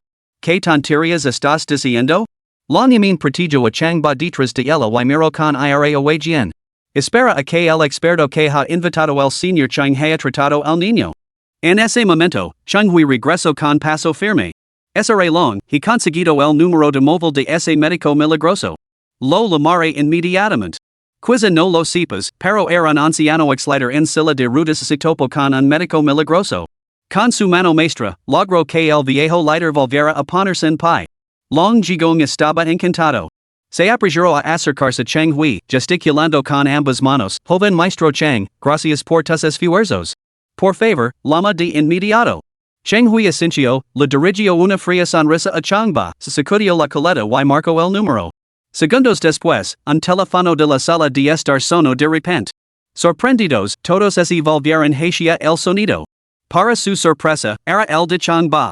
Él recuperó tranquilamente su teléfono mientras sonaba el tono de llamada. Capítulo 28, la súplica desesperada de la chica más guapa de la clase. Qué coincidencia tan extraordinaria. Chang Hui miró a Chang Ba con desdén. En cuanto hago una llamada, suena el suyo. Cualquiera diría que es una especie de curandero milagroso. Long Jichong, Wei Jian, Lu Qian y los demás se rieron con frialdad y burla. Chang Hui se sacudió la coleta antes de colgar. Ya está. A ver el suyo sigue sonando. Chang Ba miró la pantalla de su teléfono con expresión imposible. Ya he terminado de llamar. A ver el tuyo vuelve a sonar. Chang Ba miró fijamente la pantalla de su teléfono y respondió con indiferencia. A decir verdad, anoche, de camino al campus, me encontré con un anciano en silla de ruedas y le curé su dolencia. No sabía que era un antiguo alto funcionario, y mucho menos que tú lo conoces. Ya. Chang Hui soltó una carcajada. Chang Ba, eres muy gracioso, ya. Long Jichong, Wei Jian, Lu Qian y los demás se unieron a la risa. En ese momento, se dieron cuenta de que Chang Ba era bastante divertido y había conseguido animarlos. Xiaifu y Long Yamin se acercaron a Chang Ba y lo miraron con ojos que lo advertían en silencio que no alardiera. Xiaifu incluso tiró del brazo de Chang Ba y le susurró un suave recordatorio. Chang Ba, este no es el lugar para presumir. Chang Ba murmuró. La cuestión es que puedo hacerlo. Te demostrar que puedes hacerlo. Xiaifu le dio un pellizco en el costado en secreto. Volveré a llamar para ver si sigues teniendo el valor. Chang Hui cogió su teléfono y volvió a marcar el mismo número. En cuanto se conectó la llamada, el teléfono de Chang Ba volvió a sonar. Vaya. Chang Hui miró el teléfono de Chang Ba con diversión. Llamó y tu teléfono vuelve a sonar. ¿Qué pretendes conseguir exactamente? ¿De verdad te parece divertido? Long Jichong, Wei Jian, Lu Qian y los demás miraron a Chang Ba con un más desprecio. Si seguía así, no tendría ningún sentido. Muy bien. Chang Ba pulsó el botón de respuesta. Habla por el teléfono. ¿No estás convencido? Chang Hui miró a Chang Ba con desdén, se rió entre dientes y dijo hola por el teléfono. Hola. Una voz masculina se escuchó a través del teléfono de Chang Ba. El grupo se quedó paralizado.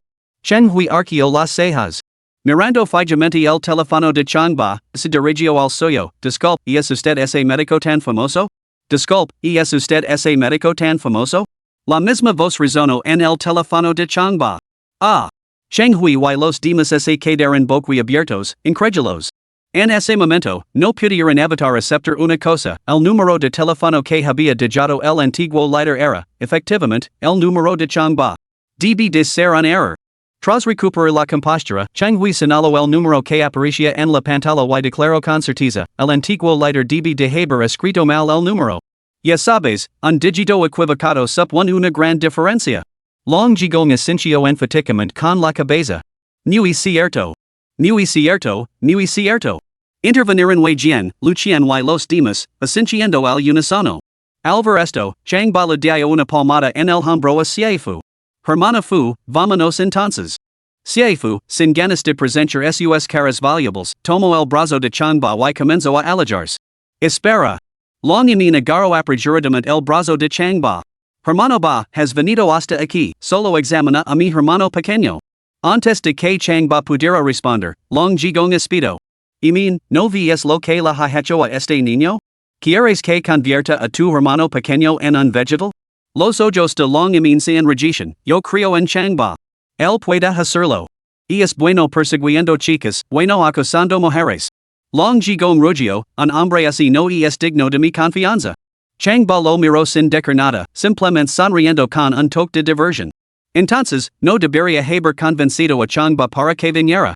Siefu tiró bruscamente del brazo de Chang ba. Vámonos. Espera. Chang ba se acercó al niño en silla de ruedas. Se agachó, colocó ambas manos sobre las rodillas del niño y le pellizcó las rochulas con los dedos. En menos de medio minuto, comenzó a irradiar calor desde la zona alrededor de las rochulas. La expresión del niño pasó del dolor a la calma y, tras otros 30 segundos, esa calma dio paso a una leve sonrisa. Intenta levantar. Chang ba ayudó al niño a levantarse lentamente. De un par de pasos. Solo 2 pasos por ahora. Como la última vez, el niño extendió los brazos y comenzó a caminar con cautela. Después de solo 2 pasos, sus ojos se iluminaron. Me siento más fuerte que ayer. Tío, esta mañana no podía caminar, pero ahora puedo volver a hacerlo. ¿Qué está pasando? Comiste algo en mal estado, lo que te provocó diarrea y agotamiento. A partir de ahora, ten cuidado con lo que comes. Chang ba soltó al niño, animando la que lo entendiera por sí mismo. Efectivamente, caminaba con más seguridad y más rápido que ayer. Long Jichon, Chang Hui, Wei Jian y los demás lo miraban con asombro. Chang ba solo lo había pellizcado la rodilla al niño, y ahora podía caminar erguido. Ni siquiera un sanador divino podría realizar tal milagro. Sin embargo, Chang ba lo había conseguido. Te dije que Chang ba era de fiar. Long y mean, como se estuviera presenciando como su hermano menor se ponía de pie, no pudo contener las lágrimas que se le llenaban los ojos. Padre, pide perdón a Chang ba inmediatamente y luego has que alguien traiga a mi hermano en silla de ruedas. Long Jigong esbozó una sonrisa incómoda, con el rostro encendido.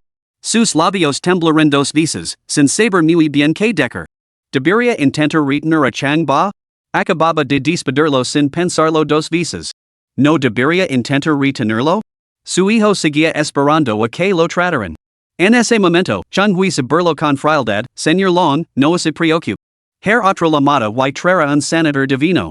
Zaz. La palma de Long Jigong aterrizó de lino en la cara de Chang Hui. Larget. Si Chang Hui no se hubiera entremetido antes, ahora no estaría enfrentando tal humiliación. Señor Long, por el bien de su hija, no lugar de renser. Chang Hui, furioso, se sacudió la coleta de la nuca y se marchó enfadado. Vamos. El grupo que esperaba fuera lanzó miradas furiosas a Long Jigong y Chang ba antes de seguir a Chang Hui, con una hostilidad palpable en su partida. Señor Long, llaman inmediatamente al padre del joven maestro Chang. Wei Jian se adelantó para advertirle. El joven maestro Chang es el heredero de la familia Chang. Tiene una enorme influencia dentro de la familia y en toda la metrópoli. Lo has puesto la mano encima. Zaz. Long Jigong movió la muñeca y le dio una bofetada a Wei Jian en toda la cara. Fuera. Si no fuera por tu intromisión, el señor Chang habría atendido a mi hijo. Fuera.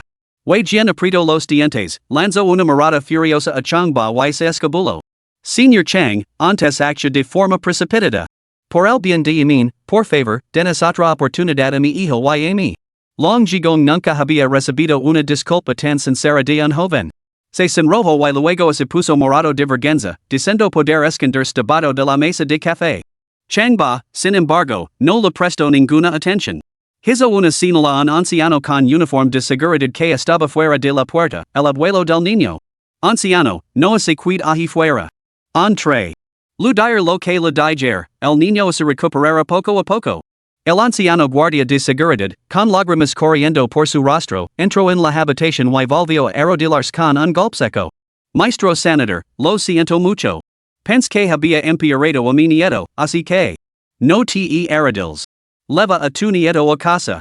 Changba lo ayudo a levantarse, lo ayudo a empujar la silla de rutas y los acompaño fuera de la habitación.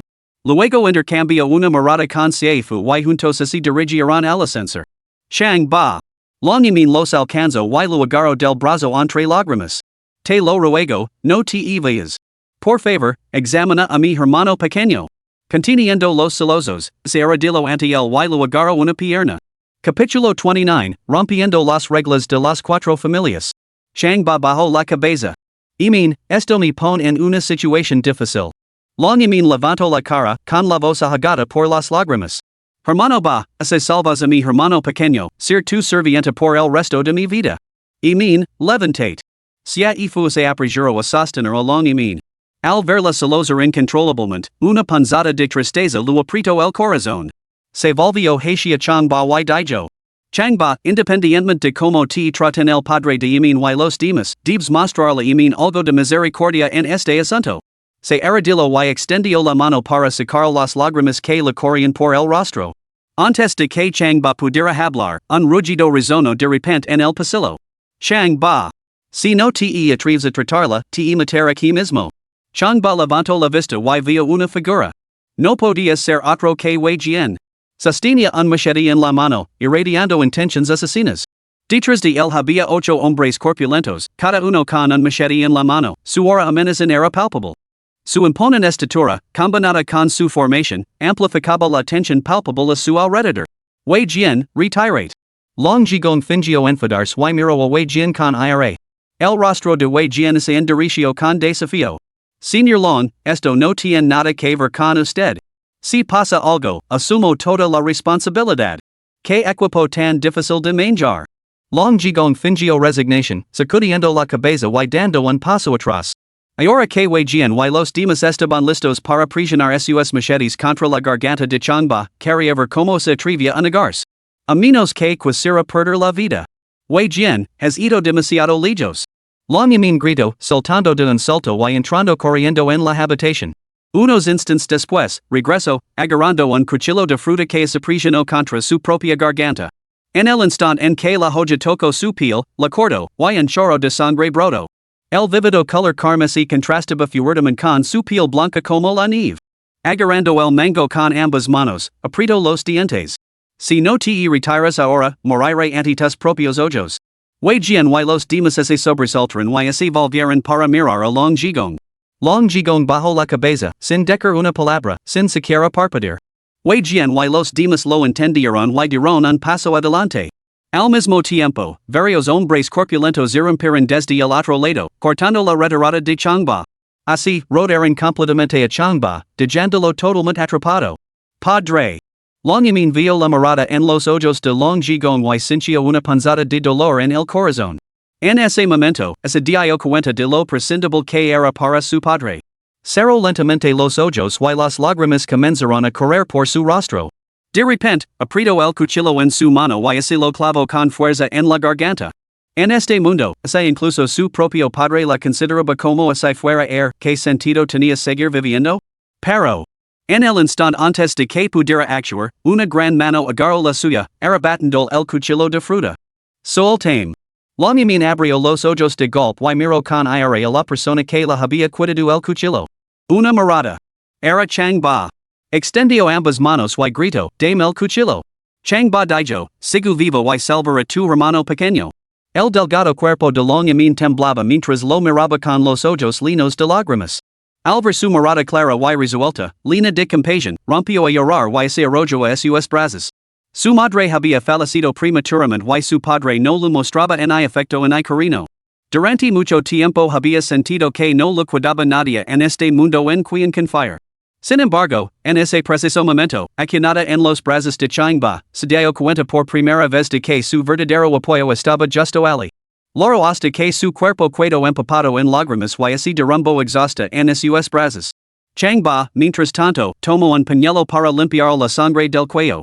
¿Por qué no has traído al paciente todavía? Saifu miró a Long Jigong con ira, su voz aguda y reprensiva. Long Jigong ordenó inmediatamente a Wei Jian y a los demás que se retiraran, y instruyó a Luqian para que llevara a su hijo dentro. En 5 minutos, Luqian llevó a un niño en silla de ruedas a la habitación. Chang ba observo al niño en la silla de rutas, tez citrina, morada perdida, cuerpo demacrado. Su estado parecía terminal. Hermanito, he pedido a un amigo que te trait.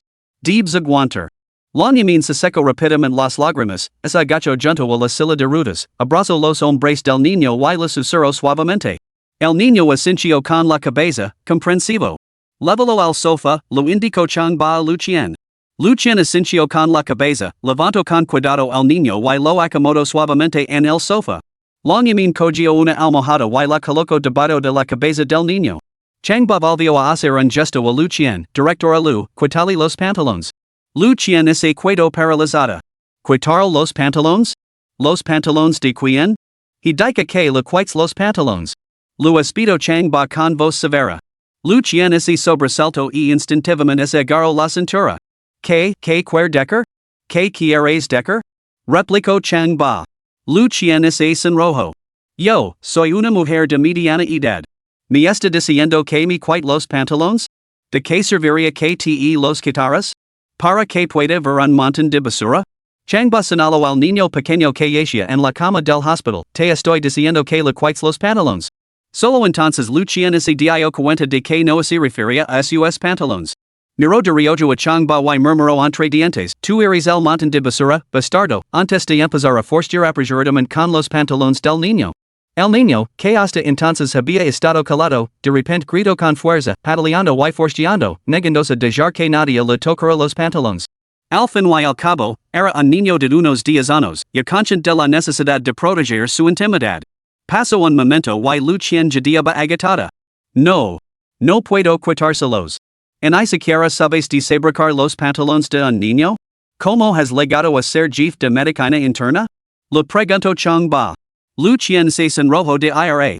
¿Qué tiene que ver mi cargo de jefe de medicina interna con que sepa desabricar los pantalones de un niño?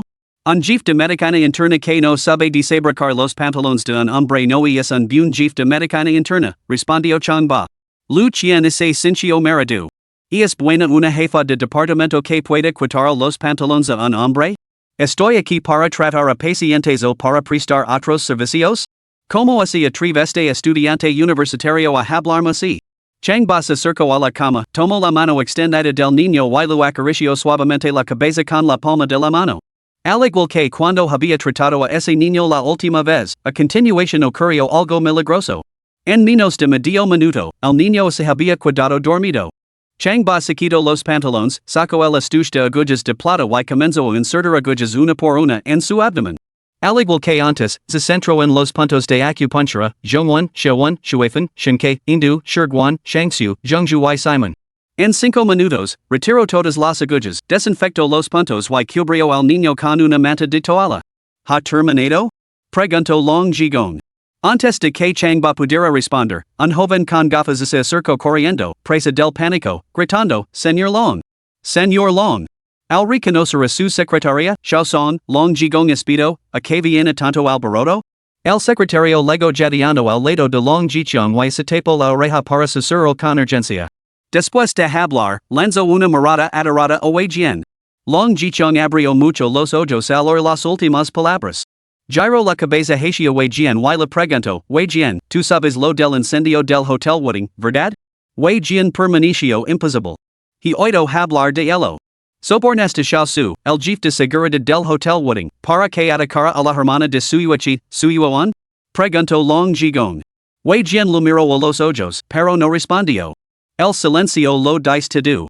Chang ba, de pie en un rincón, grabó la escena con su teléfono mientras pronunciaba el comentario con tono distante. Tenía la intención de acercarse a Wei Jian para descubrir la verdad detrás del incendio, pero Long Jigong se la había adelantado. Muy bien, más valía a provocar la situación. Wei Jian miró a Chang ba, pero permaneció en silencio. Ya se había enterado de que Xiao Su estaba cautivo por la familia Su, sabiendo que ciertas verdades ya no podían ocultarse. Lo he dicho repetidamente, las 4 grandes familias comparten un acuerdo, no se hará daño a ningún miembro de otra familia. ¿Intentaste matar a la hermana de Suyuichi, no fue eso un intento de enfrentarnos entre nosotros? Las venas se hincharon en el rostro de Long Jigong mientras rugía, guardias. Detenedlo. Capítulo 30, en cuanto a la rebelión, tengo una propuesta. Nadie se movió. En ni siquiera los guardaespaldas de confianza de Long Jichong se movieron. Long Jichong se sobresaltó y abrió mucho los ojos mientras miraba al grupo de guardias. No solo desobedecieron su orden, sino que también se acercaron más a Wei Jian. Long Jigong se quedó estupefacto, con el cuerpo rígido. Chang Bulu lanzó una mirada compasiva a Long Jigong antes de negar con la cabeza. Un fracaso total como patriarca de la familia. Como jefe del grupo Long, solía inspirar un gran respeto, pero en ese momento crítico, demostró ser completamente inepto. Changba volvió a negar con la cabeza, abrió WeChat y envió el video que acababa de grabar a su yuan. A continuación, siguió filmando, ansioso por ver qué más podría suceder entre Long Jichong y Wei Jian. Señor Long, me temo que le he decepcionado. Wei Jian sonrió salvajemente y sacó lentamente un cuchillo de carnicero de detrás de su espalda. Los guardaespaldas que estaban detrás de él también sacaron sus espadas al mismo tiempo. Long Jigong retrocedió aterrorizado, dando instintivamente dos pasos atrás. Wei Jian, ¿te atreves a rebelarte? Wei Jian agarró su cuchillo y lo golpeó rítmicamente contra la pared. Habló deliberadamente. Rebelión es una palabra demasiado fuerte. Más bien, usted ya no es apto para dirigir el grupo Long. Ahora te pido que publiques una declaración en la página web del grupo Long renunciando a tu cargo de presidente, para que la junta pueda elegir a un nuevo líder. Long Jigong estaba tan furioso que casi escupía sangre. Finalmente, incapaz de contenerse, se abalanzó sobre Wei Jian, levantando la palma de la mano. Tenía la intención de darle una bofetada brutal, para dejar claro que un simple guardaespaldas como él no tenía derecho a entrometerse en los asuntos de la familia Long. Y mucho menos el derecho a criticar el liderazgo del grupo Long. Pum. Antes de que su palma pudiera aterrizar en la cara de Wei Jian, la patada voladora de Wei Jian le golpeó de lino en el estómago, enviándolo al suelo. Long Jigong se retorció de dolor, agarrándose el abdomen mientras jadeaba en busca de aire. Padre. Long Yamin se agachó a su lado y lo ayudó a levantarse. Put. Long Jigong escupió un bocado de sangre, con los ojos ardientes de furia hacia Wei Jian. Que Wei Jian se atreviera a actuar con tanta descaro significaba que debía tener a alguien moviendo los hilos entre bastidores. Odiaba a Wei Jian, pero odiaba aún más al cerebro que estaba detrás de todo. Wei Jian. Habla. ¿Quién es? ¿Quién te ha ordenado hacer esto? Señor Long, lo descubrirá tarde o temprano. Por favor, publica un anuncio en la página web. Wei Jian, agarrando un ordenador portátil, avanzó paso a paso hacia Long Jigong. Cooper conmigo y ambos saldremos bien parados. Si se niega, entonces. En ese momento, miró a Long Yamin y luego al niño que dormía plácidamente en el sofá. Su mirada se volvió gelada y una intención asesina impregnó silenciosamente el aire. Long Jigong se estremeció violentamente y se apresuró hacia el sofá para proteger a su hijo con los brazos. Apretando los dientes, gruñó. Wei Jian, se te atreves a hacer daño a mi hijo, lucharé contigo hasta la muerte. Wei Jian se burló con frialdad y volvió a avanzar paso a paso hacia Long Jigong. Long Yamin miró furioso a Wei Jian, queriendo detenerlo, pero como iba a atravesar librar una batalla perdida? Presa del pánico, retrocedió hasta el borde del sofá, rodeó con sus brazos al niño y comenzó a solozar. Wei Jian, no hagas daño a mi hermano pequeño ni a mi padre. Si no les haces daño, expiar con mi vida. 2. Wei Jian evaluó a Long Yamin con una sonrisa lasciva curvando los labios. Llevaba mucho tiempo codiciando su belleza, pero su posición la había impedido actuar de forma precipitada. Ahora que el joven maestro Chang la favorecía, tenía que andar con más cuidado on. De lo contrario, la habría tomado ahí mismo. Mirando fijamente a Long Yamin, asintió con la cabeza. Jovencita, puedo garantizar la seguridad de tu padre y tu hermano menor. Con una condición, debes casarud con Chang Hui. Acepto, respondió Long Yamin sin dudarlo. Wei Jian se rió con air de suficiencia, se acercó a Long Jigong y colocó el portátil delante de él. Abra la página web del grupo Long y publique usted mismo el anuncio. Long Jigong miró a su hijo en sus brazos y luego bajó lentamente la cabeza. Las lágrimas de impotencia brotaron rápidamente de sus ojos. Después de un momento, tomó el portátil con manos temblorosas, lo abrió y navegó hasta la página web del grupo Long. Durante un rato, la habitación quedó en un silencio sepulcral. Hay que entender que innumerables personas observaban al grupo Long y seguían los cambios en su liderazgo.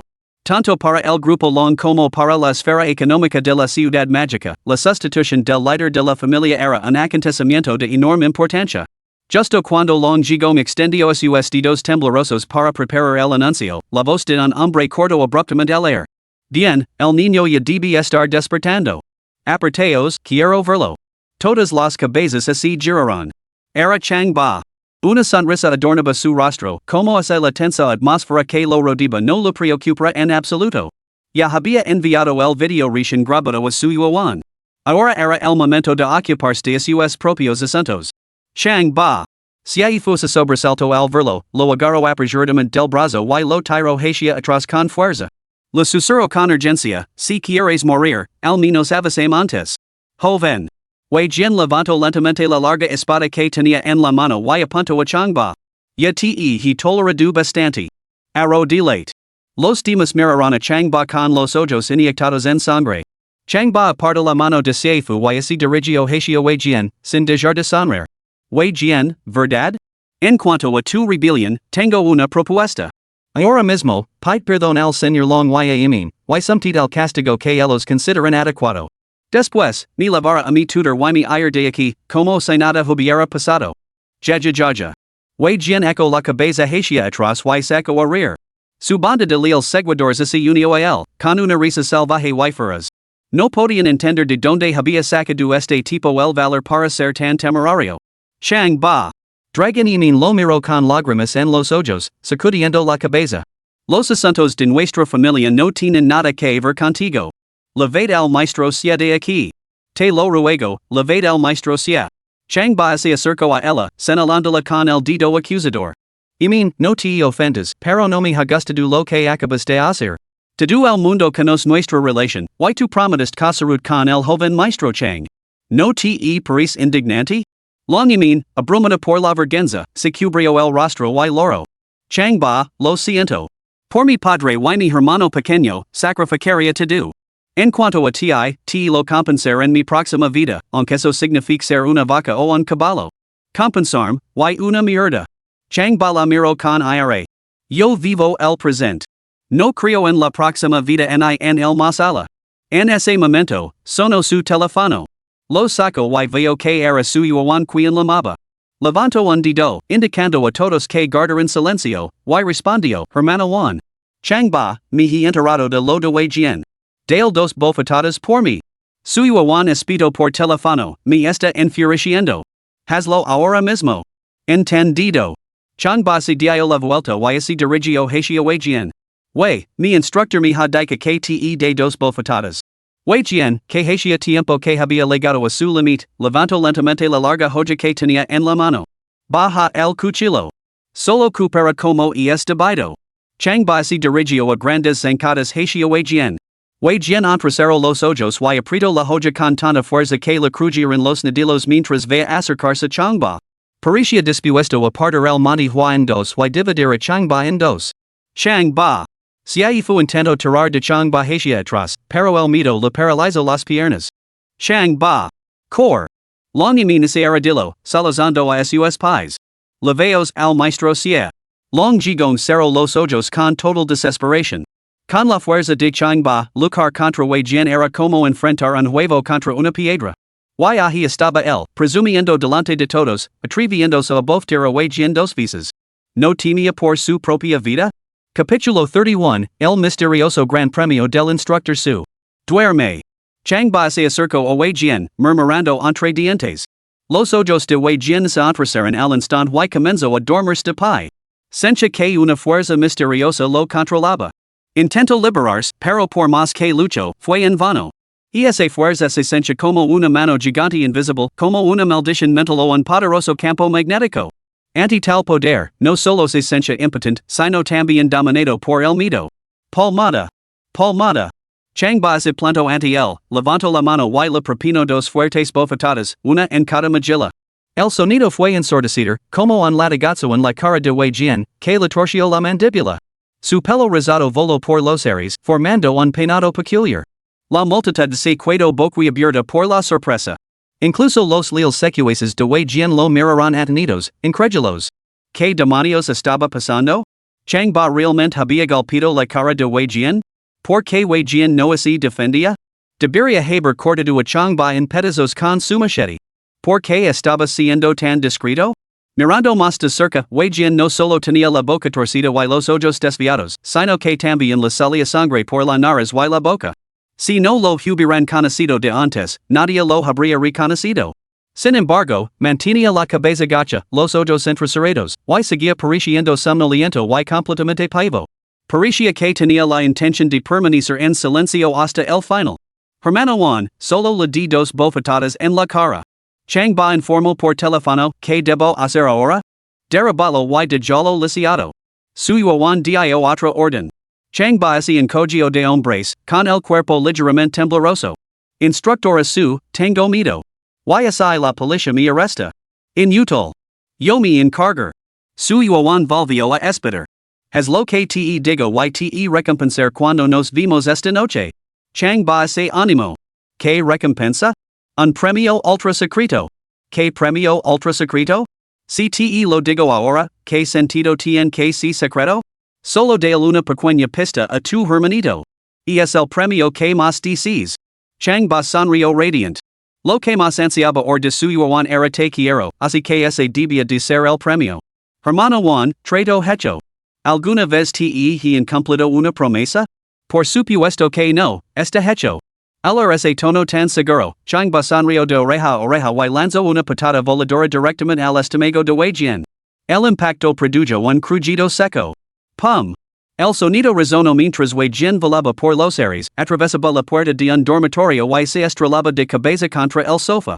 Rebotó dos veces antes de caer boca abajo, inmóvil y en completo silencio. Se le había salido un zapato de cuero que había aterrizado en su mano. Tenía el pelo erizado, lo que lo ocultaba todo el rostro. Le brotaba sangre por un lado. La multitud volvió a jadear sorprendida. Los leales secuaces de Weijian temblaban de terror. Para ellos, Weijian había sido una figura divina, invencible bajo el cielo. Sin embargo, ahora, en ese mismo momento, ante Chang ba, se había mostrado completamente indefenso. Ni siquiera había opuesto resistencia. ¿Qué demonios estaba pasando? ¿Qué demonios estaba pasando? ¿Estaba herido o Chang ba era simplemente demasiado formidable? Hermana su, Weijian ha sido derrotado. Chang ba informó una vez más por teléfono, está tirado en el sofá, con la cara cubierta de sangre. No se levantará en mucho tiempo. Derrotad también a sus leales seguidores.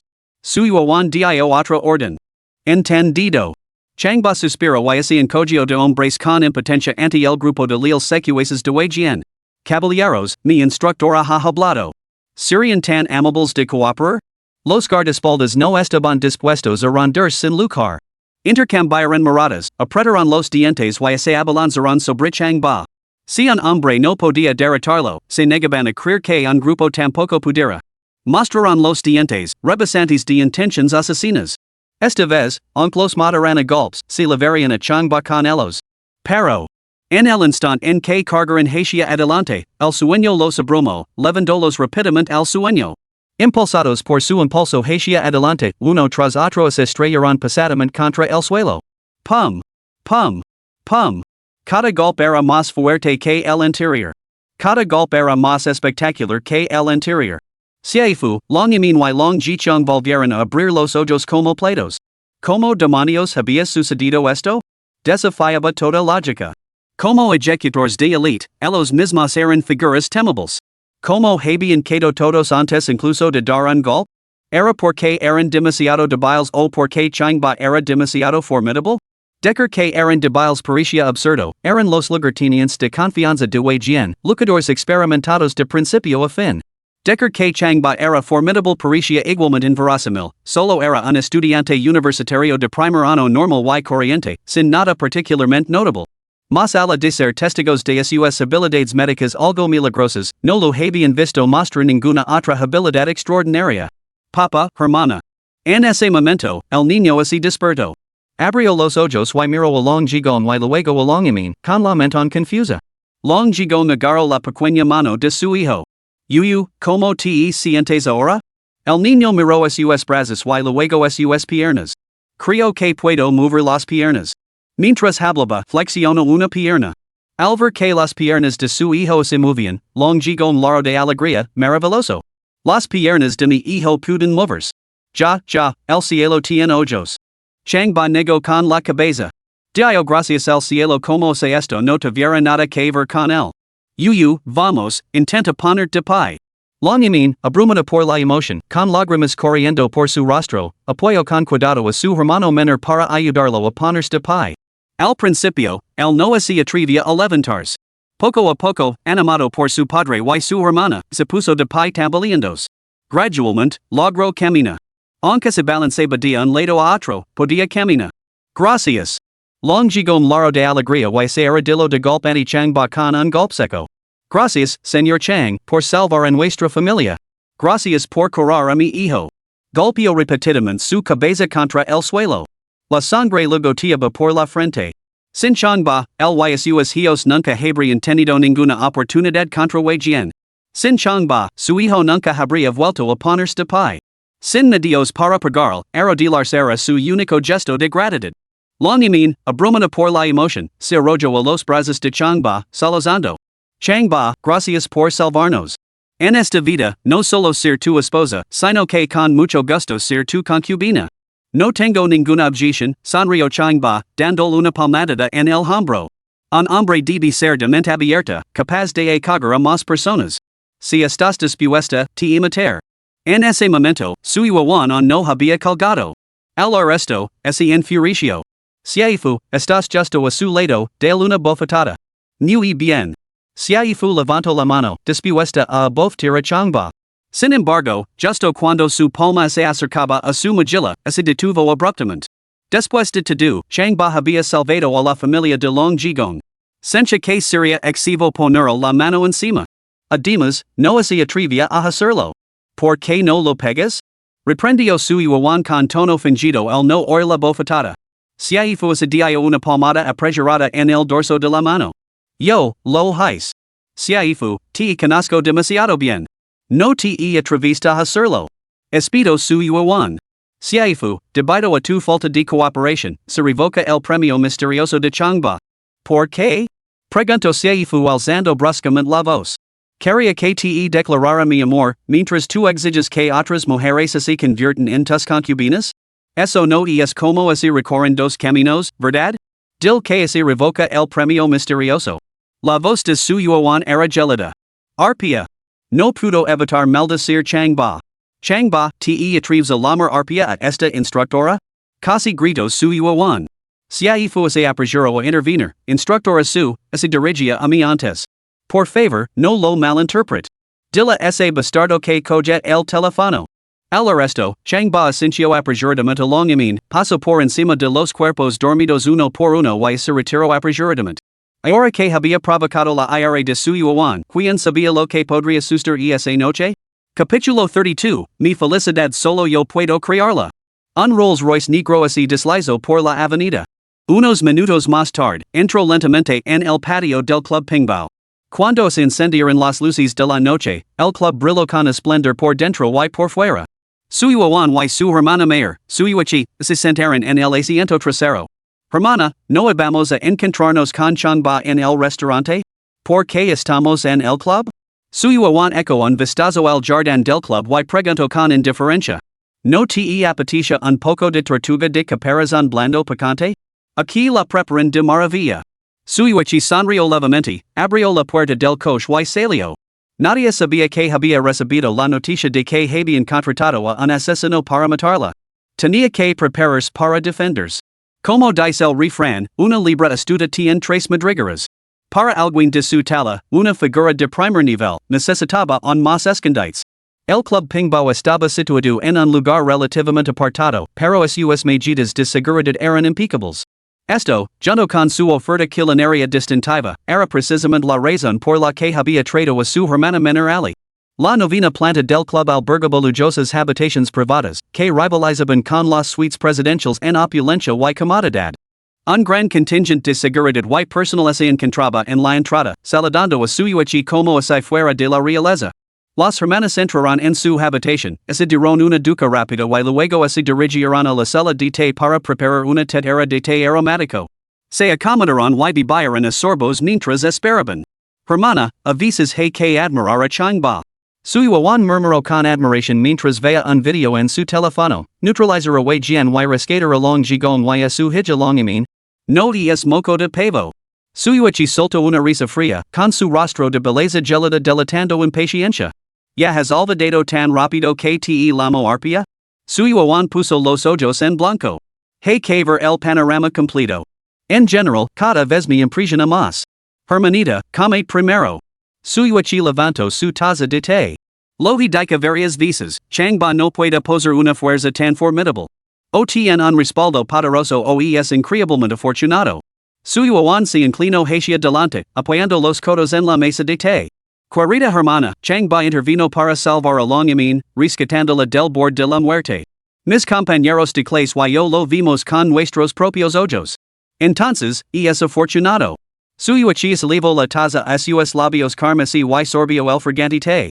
Hermanita, ya me conoces. Detesto el engaño y aborrezco la astucia y la malicia.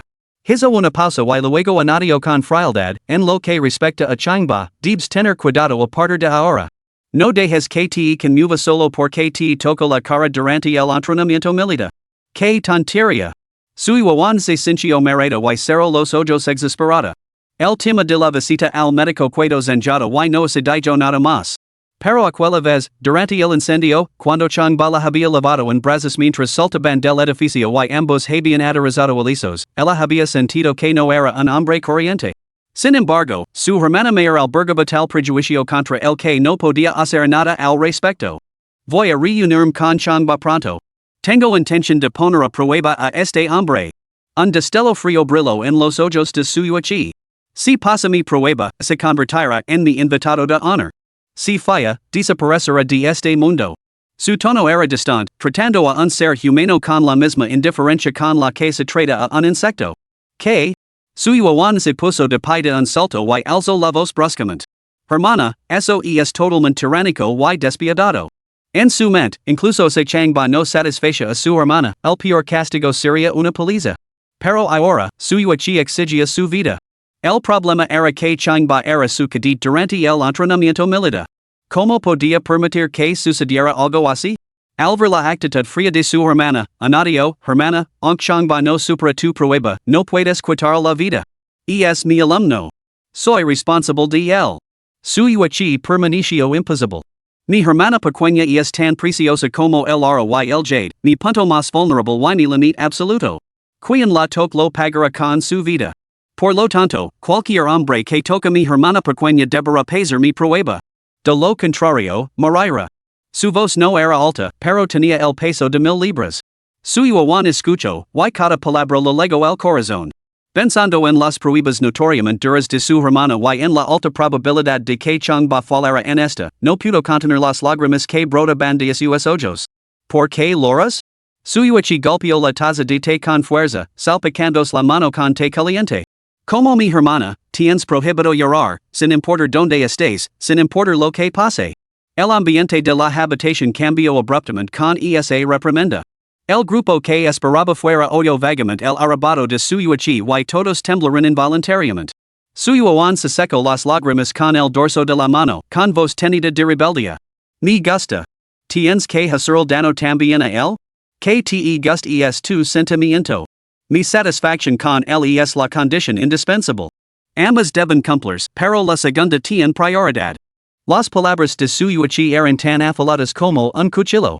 Suyuan retrocedió 2 pasos tambaleandos, con sus ojos almendrados muy abiertos por la sorpresa, mirándolo como si no lo reconociera. Su pecho se agitaba violentamente, como si no pudiera respirar. ¿Quieres decir que se apruebas a un hombre, puedes ser mi novio? En principio, sí. Suyuachi respondió sin dudar. No lo haré. Suyuan miró a su hermana como si fuera una enemiga. Puedes decidir todo lo que me concierne, pero mis sentimientos y mi matrimonio solo los decido yo. Suyuachi se quedó paralizada. Mirando a su hermana menor, permaneció en silencio durante varios minutos. Aturdida, de repente se dio cuenta de que su hermana pequeña había crecido y ya no era la niña obediente que solía ser. Y ahora se atrevía a mirar a su hermana mayor con aire, incluso con odio en los ojos. Después de un momento, suspiró y extendió la mano. Juan, ven a sentarte junto a tu hermana mayor. Apóyate en mí. Suyuan permaneció de pie, completamente impasible. En el pasado, apoyarse en su hermana había significado encontrar el puerto más seguro y cálido. Pero ahora, había descubierto un hombro más seguro y reconfortante que el de su hermana, uno que le provocaba una sensación emocionante y eléctrica. Finalmente, negó con la cabeza. Hermana, ya no tengo 3 años. Lo que necesito ahora no es solo ese tipo de apoyo simple. Lo que realmente quería decir era, busco el abrazo del hombre que conmueve mi corazón, no el de una hermana rígida y inflexible. Así que estás diciendo que ya no me necesitas como hermana? La mirada de su yuachía se volvió gelada. Su yuan respondió. Hermana, por supuesto que te necesito. Pero no todos los aspectos de mi vida te necesitan. Concedime algo de espacio, ¿quieres? Hizo hincapié en la palabra espacio deliberadamente. Hermanita, tengo poder sobre la vida y la muerte de muchas personas. Del mismo modo, puedo determinar tu felicidad. Suyuichi fijó la mirada en los ojos de su hermana menor. En este mundo, la persona que más te quiere es tu hermana mayor. No lo dudes ni por un momento. Después de pronunciar estas palabras, una ola de amargura inundó su corazón. Como hermana mayor, tenía que decirle esas cosas? ¿Por qué tenía que ofrecerle garantías solo para ganarse la confianza de su hermana? Hermana, tú no puedes decidir mi felicidad. Mi felicidad es algo que solo yo puedo creer. Especialmente mi amor y mi matrimonio, esos son asuntos que solo yo puedo decidir por mí misma. Suyuan decide evitar más conflictos con su hermana mayor y se dio la vuelta para salir de la sala de té. La marea changba para ver donde está. Suyuichi vio a su hermana menor salir, con los ojos brillando de ira helada. Su hermana pequeña era muy joven y no era consciente del peso que tenían sus palabras. Capítulo 33, La prueba del cuerpo de mujeres. Suyuichi cogió su teléfono y envió un mensaje. En 3 minutos, una mujer de pelo corto y vestida con ropa informal blanca entró en la sala de té. Se colocó respetuosamente ante Suyuichi, inclinando la cabeza en señal de disposición. Tenía 20 tantos años, media alrededor de 1,65 metros, tenía cejas finas, ojos alargados y una delicada boca color rojo cereza. Sus rasgos eran refinados y elegantes. Sin embargo, el frío que emanaba de su mirada superaba con creces el de Suyuichi. Vayamos, esta noche pondrá a prueba a Changba. Haz los preparativos. Suyuichi lo ordenó, independientemente del resultado, debes despedir a Changba. Entendido. Vayamos a dio la vuelta y se marchó. Su velocidad era rápida, como una nube blanca a la deriva. Suyuichi miró hacia la puerta y exhaló un suspiro solemne. Hermanita, solo cuando muera la persona que amas te endurecerás. Solo entonces podrás crecer rápidamente. Puede que seas la próxima líder de la familia. Debes pagar un precio más alto del que la gente común puede soportar. Suyuan permanecía oculta en un rincón, observando en silencio. Al ver la figura de Bayamo, su corazón dio un vuelco. Ese Bayamo era la asesina más destacada bajo el mando de su hermana mayor, esquiva como un fantasma, capaz de acabar con un hombre en 10 pasos, dejando sangre pero sin dejar rastro. ¿Qué significaba su repentina aparición? En ese momento, Suyuan comprendió el peligro al que se enfrentaba Changba, y por primera vez sintió una gran preocupación por él. Quizás conocer a Changba había sido un error. Quizás conocer a Changba había sido una tragedia. Con este pensamiento, frunció a sus delicadas cejas y se apresuró hacia la entrada del ascensor. En ese mismo momento, las puertas del ascensor se abrieron con un tintinio y una figura ágil salió a paso lento. Sacó un paquete de cigarrillos de Chenman, preparándose para encender uno. Changba. Los ojos de Suyuan aceleraron de emoción y aceleró el paso para encontrarse con él. Quería abrazarlo, pero también darle una buena paliza. El abrazo provenía de la indescriptible sensación de seguridad que sentía en sus brazos. También provenía de su rebeldía contra la oposición de su hermana a su relación. Quería golpearlo porque, mientras le profesaba su amor, había besado a Siefu. Y porque la había prometido a Long Imin que ella sería su consort. Hasta el día de hoy, no podía entender a quién le gustaba realmente este tipo. ¿Qué mujer se ganaría finalmente su corazón? Hermana Juan, ¿por qué tienes los ojos rojos? ¿Alguien te ha estado molestando? Changba guardó el cigarrillo y observó a Suyuan mientras se acercaba a él con una sonrisa. Pum. Pum. Pum. Suyuan se abalanzó sobre él. Un torbellino de emociones se fusionó en sus puños, que le propinaban un golpe tras otro en el pecho. Changba, vite. Vite de aquí. ¿No me has llamado tú? Pregunto changba, agarrando los puños. Ahora tenía ambos puños en sus manos. Incapaz de liberarse, su Juan golpeó su pecho con la cabeza. Vite. Su grito desafiante amenazaba con desbordarse en lágrimas, pero apretó la mandíbula para contenerlas. Era instructora de entrenamiento militar, la segunda hija de la familia y la hermana menor de su Yuchi. No podía llorar. Mirate. Changba lo acarició primero la cara y luego le levantó la delicada mejilla. No paraba de pedirme que viniera y ahora quieres que me vea. Ya no sé qué hacer. Su Juan lo apartó las manos con un fuerte golpe. Se gustó condom. Si no me hubieras tocado la cara la última vez, nada de esto habría pasado entre nosotros. Changba estaba divertido y exasperado a la vez.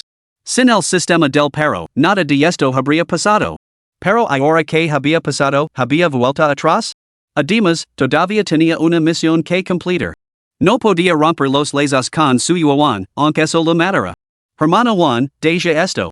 Me pediste que conociera a tu hermana. Vamos a verla. En hablar. Su Juan le dio otro puñetazo en el pecho y luego lo embistió con la cabeza. En ese momento, Changba intuyó algo y miró a su alrededor. Una corazonada le decía que el ambiente a su alrededor era hostil. Mientras intentaba persuadir y consolar a su Juan, una voz fría irrumpió de repente desde un lado. Segunda señorita, el señor su solicita su presencia.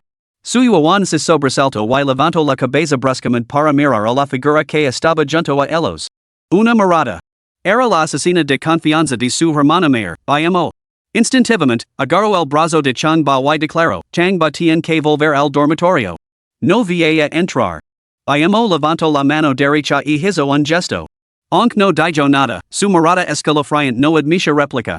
Changba la observó, sintiendo una intención asesina aún más potente que la de Wei Jian. Esta mujer no era más que la sangre fría personificada. Miró su mano, sus dedos, gruesos y poderosos. Maldita sea, un dedo extra significaba una medida extra de crueldad y letalidad. Ya lo dica, Changba tiene asuntos que atender. Debe volver a la universidad. Su Juan miró con ira a Bayamo, protegiendo a Changba detrás de ella. Bayamo permaneció en silencio, con la mirada tranquila pero gelada. Mientras una aura invisible de intención letal se extendía a su alrededor, cuatro mujeres emergieron de los extremos opuestos del pasillo. Todas vestidas de negro, con ojos agudos y penetrantes. Al ver esto, su Juan apretó con fuerza el brazo de Changba. Puede que otros no las reconocieran, pero él sí. Se trataba del escuadrón femenino de Bayamo. Gran parte del dominio de su hermana en la ciudad demoníaca se debía a Bayamo y su escuadrón. Una sola Bayamoya era formidable, por no hablar de todo un escuadrón. Al mismo tiempo, tenía que afrontar la realidad que se le presentaba, debía llevar a Changba dentro. Decidió que, como su instructora, si Changba corría algún peligro, ella compartiría su destino. Con ese pensamiento, le lanzó una mirada de advertencia a Changba antes de entrar en la sala privada. Changba echó un vistazo al opulento salón y no encontró a nadie. Hermano Juan preguntó, ¿dónde está tu hermana? La señora su está en la sala de té, respondió Bayamo. Dice que quiere poner de prueba. Solo te recibirá cuando la hayas superado. ¿Pon prueba? Changba sonrió con complicidad y se volvió hacia Bayamo. ¿Cómo se llevará a cabo exactamente esta prueba? Bayamo se acercó a una mesita y señaló una joya impresa que había sobre ella. Hemos oído que el señor Chang es un médico milagroso. Hemos preparado varias preguntas para que las responda. Changba se sentó a la mesa, cogió la joya y vio que era un examen. Contenía 10 preguntas médicas de respuesta corta, cada una con un valor de 10 puntos. Su Juan, al ver esto, dio un suspiro de alivio. Changba, esto no debería ser un problema para ti. Adelante, respóndelas. Cogió una pluma estilográfica y se la entregó. Changba asintió, tomó la pluma y le preguntó a Bayamo, ¿cuál es la nota mínima para aprobar? 100 puntos para 10 preguntas. 60 puntos para aprobar. Respondió Bayamo. Su Juan se sintió un más tranquila al resto y le dio un suave codazo en el hombro a Changba. Pues ponte manos a la obra. Changba asintió y miró la primera pregunta. En relación con el coeficiente de endogamia de los genes ligados al sexo, ¿cuál es el coeficiente de endogamia típico cuando se casan primos hermanos cuando las madres de la pareja son hermanas, pero la pareja no tiene el mismo apellido? Después de pensarlo un momento, lo escribió con un gesto elegante, con una caligrafía fluida como dragons y phoenix. Esto. Los ojos almendrados de su yuan se abrieron con sorpresa al ver la respuesta. Changba, no es eso un poco bueno. Vayamos eco un vistazo a la respuesta, con los ojos brillando con intención asesina. Capítulo 34, Los nueve tigres tatuados en la asesina. La respuesta de Changba decía, les recitar un remedio. El coeficiente de consanguinidad es 0. ¿Eres tan arrogant? Preguntó by Mo. Changba sonrió con indiferencia. ¿Arrogant? Esto es confianza, muchas gracias. Vayamos a verlo con frialdad, con la mente ideando cientos de formas de matarlo. Changba cogió el examen para examinar la segunda pregunta. En cuanto a la regulación del ciclo menstrual, ¿cuál considera que es el método más eficaz? Responda utilizando conocimientos profesionales. Changba cogió el bolígrafo y volvió a escribir con trazos amplios, solo tengo que masajear el abdomen de la paciente con las manos y eso bastará. ¿Eso es todo? Preguntó su yuan con los ojos almendrados muy abiertos por la incredulidad. No sabes nada de medicina. Vayamos lo arrabado el papel con voz venenosa. Tus rescates anteriores no fueron más que pura suerte. Se siente completamente engañada, cruelmente traicionada. Ahora, sus pensamientos iban mucho más allá de simplemente eliminar a este hombre. Lo enviaría al infierno de la manera más loca y cruel posible. Pura suerte? Changba dejó el bolígrafo, con una sonrisa cómplice en los labios. ¿Te importaría mostrarme cómo es la pura suerte? Increíble. No hace falta que respondas a esta pregunta. Vayamos a dio la vuelta y salió furiosa. Se lo voy a contar a la señora Su. Ya verás. Como un torbellino, salió de la habitación. Su yuan entró en pánico y agarró a Changba por el brazo. Changba, ¿por qué has garabateado tonterías hace un momento? Por Dios, hermano Juan. Changba parecía completamente inocente. ¿Tonterías? Estaba exponiendo los hechos, ¿no? El problema es que parece totalmente poco profesional. Su yuan lo lanzó una mirada fulminante. Si puedes revivir el yamin del borde de la muerte y ayudar a su hermano menor paralítico a volver a caminar erguido, ¿no podrías improvisar un par de teorías que son improfesionales? La teoría y la práctica son dos cosas diferentes. Hay cosas que no puedo expresar con palabras, pero puedo hacer que sucedan. Changba lo guiñó un ojo. Como nosotros, por ejemplo. Quiero que me digas que me quieres, pero no encuentras las palabras adecuadas. Sin embargo, cada gesto que haces demuestra tu afecto por mí. El corazón de su yuan se acelera y se sonrojo. Lo dio un puñetazo en broma. Tonterías. Que de caro. ¿Cómo podía decir algo así y hacer que su corazón se acelerara tanto? Changba le cogió la mano y sonrió. Hermano Juan, has venido aquí para entregarme un misterioso gran premio, ¿verdad? Mira. Todavía pensando en ese gran premio. Su yuan lo interrumpió. Lo discutiremos después de que conozcas a mi hermana. Changba no había venido a conocer a su hermana, había venido a oírla decir esas palabras. Le cogió la mano y la acarició con la palma mientras decía. ¿Qué tiene que ver nuestra relación con tu hermana? Su yuan sintió un cosquilleo en el corazón al sentir su tacto, una sensación indescriptible y exquisita. Quería retirar la mano, pero no podía moverla. No sabía por qué, pero desde aquella vez en el parque cuando él lo acarició la mejilla, sentía como si hubiera desarrollado una dependencia hacia su tacto. Es decir, ese Changba no la tocaba, se sentía perpetuamente inquieta. Por supuesto que lo incumbe mi hermana. Ella se preocupa mucho por mí, ¿cómo podría permanecer indiferente? En ese momento, se oyó un grito furioso cerca, suéltala. Changba y su yuan se volvieron simultáneamente y vieron a Mo regresando. Ella los miró con aire, con el rostro enrojecido por la rabia. Su mirada se fijó en Changba, llena de intención asesina.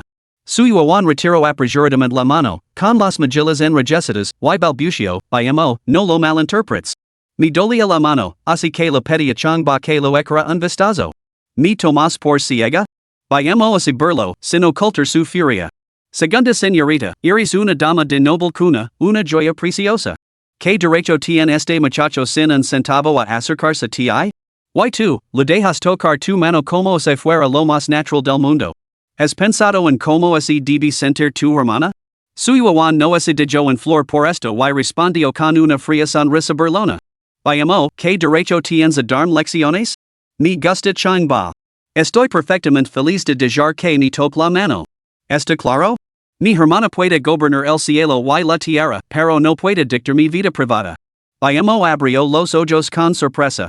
No podía comprender que la segunda señorita, que siempre la había tratado con tanto respeto, pronunciara palabras tan imprudentes sobre Changba. Al darse cuenta de que todo esto era obra de Changba, rogió y se abalanzó sobre él. Su paciencia con este hombre había llegado al límite. Ataque directo.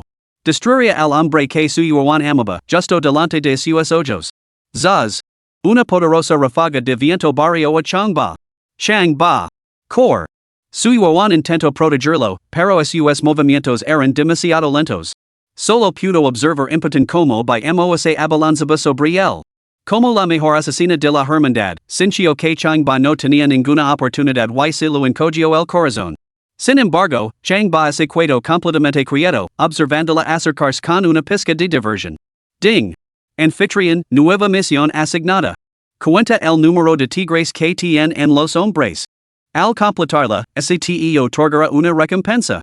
El fracaso resultará en la revocación de las habilidades de hipnosis. Maldita sea. Tú otra vez, maldito sistema. Changba esquivó el ataque de Mo, agarrando la sudadera blanca de su hombro con un movimiento fluido.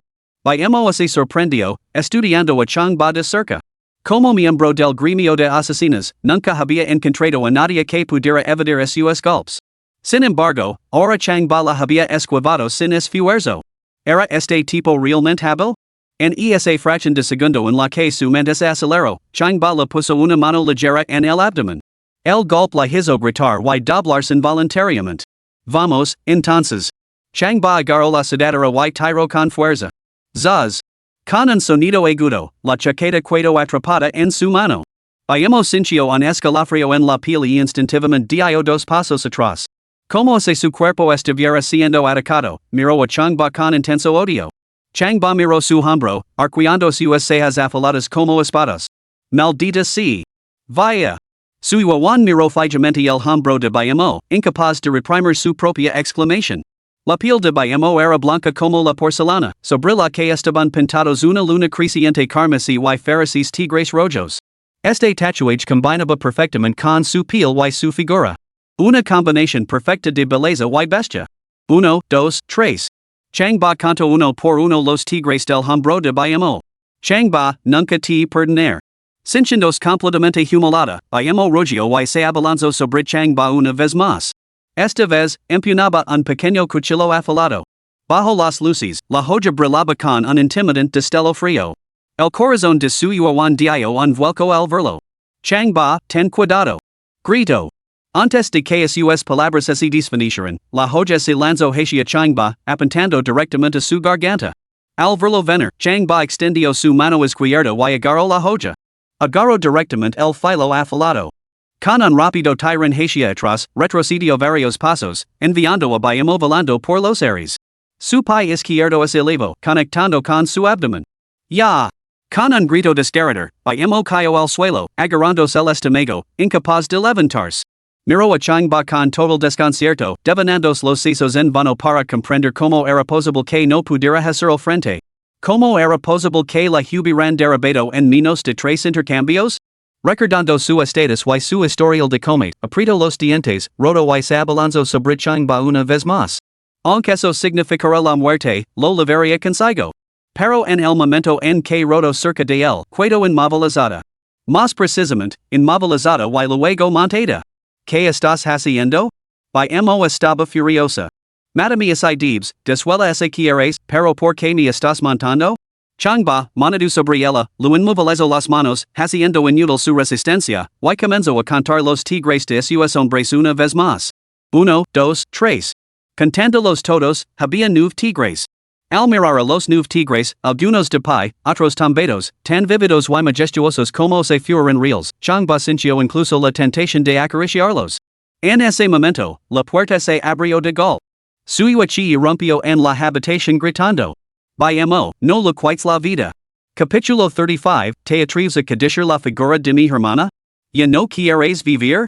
Su yuan supuso que Mo podría manjar a Changba con facilidad, como un gato llegando con un ratón, listo para acabar con su vida en cualquier momento. Por eso, después de irromper en la habitación, lo rogo a mo que le perdonara la vida. La razón por la que pidió clemencia era porque la hija de una amiga muy importante suya estaba paralizada de cintura para abajo y quería pedir a la changba que la examinara. Antes de que mo despedira a changba, quería utilizarlo por última vez. Pero al ver la escena en la habitación, se quedó paralizada al instante. Sus ojos se llenaron de sorpresa y su cuerpo es tenso. Mo, su mejor asesina, yacía tirada en el suelo. Una asesina de primer nivel, con un aspecto tan desalinado? On más inimaginable era que Changba la tuviera inmovilizada por los hombres. Una sonrisa triunfante se extendió por su rostro. Esta escena era totalmente opuesta a lo que Suyuichi había imaginado, un mundo aparte. Si no lo hubiera visto con sus propios ojos, nunca lo habría creído, en ancla moderana golpes. Sonalo a Bayamo y balbucio, Bayamo, tu. Bayamo tenía el rostro carmesí y el cuerpo temblando. Parecía completamente desdicada, hirviendo de rabia, pero totalmente indefensa. Quería defenders, pero no podía. Quería huir, pero no podía. En ese momento, finalmente comprendió lo que significaba ser un cordero llevado al matadero, lo que significaba deir la muerte. Lo que la hacía sentir completamente avergonzada era que su jefa, Suyuichi, estaba allí mismo. La formidable imagen que había construido durante más de una década como la mejor asesina se desmoronó en un instante. No podía explicarlo. Solo podía cerrar los ojos con fuerza y apartar la cabeza. Smack! Changba le dio una ligera bofetada a Bayamo en la mejilla. El director su te está la mando.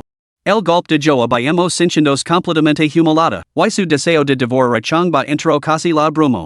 ¿Qué podía decir ahora? Cualquier respuesta sería vergonzosa. Sin embargo, su superior había hablado, por muy miserable y desenrada que se sintiera, tenía que decir algo. Después de pensarlo un momento, se aclaró la garganta y murmuró indistintamente, Señor Su, yo. De repente me siento mareada, agitada. Changba el. En ese momento, su rostro se retorció de angustia y resentimiento mientras se daba la vuelta. No es de extrañar. Suyuichi lo entendió de repente, mirando a Changba con aire y espantando. Changba. Mi secretaria se siente mareada y débil de repente, y tú te aprovechas de la situación. ¿Qué clase de hombre eres? Sueltola. Changba permaneció firme apoyado contra los hombres de Bayamo, evaluando a Suyuichi de arriba abajo. Era la primera vez que se encontraba con Suyuichi. Había imaginado que el ambiente sería bastante amistoso. Aunque ella tuviera prejuicios sobre él, su primer encuentro no podía ser tan malo. Sin embargo, la Suyuichi que tenía ante sí no mostraba en una pizca de amabilidad.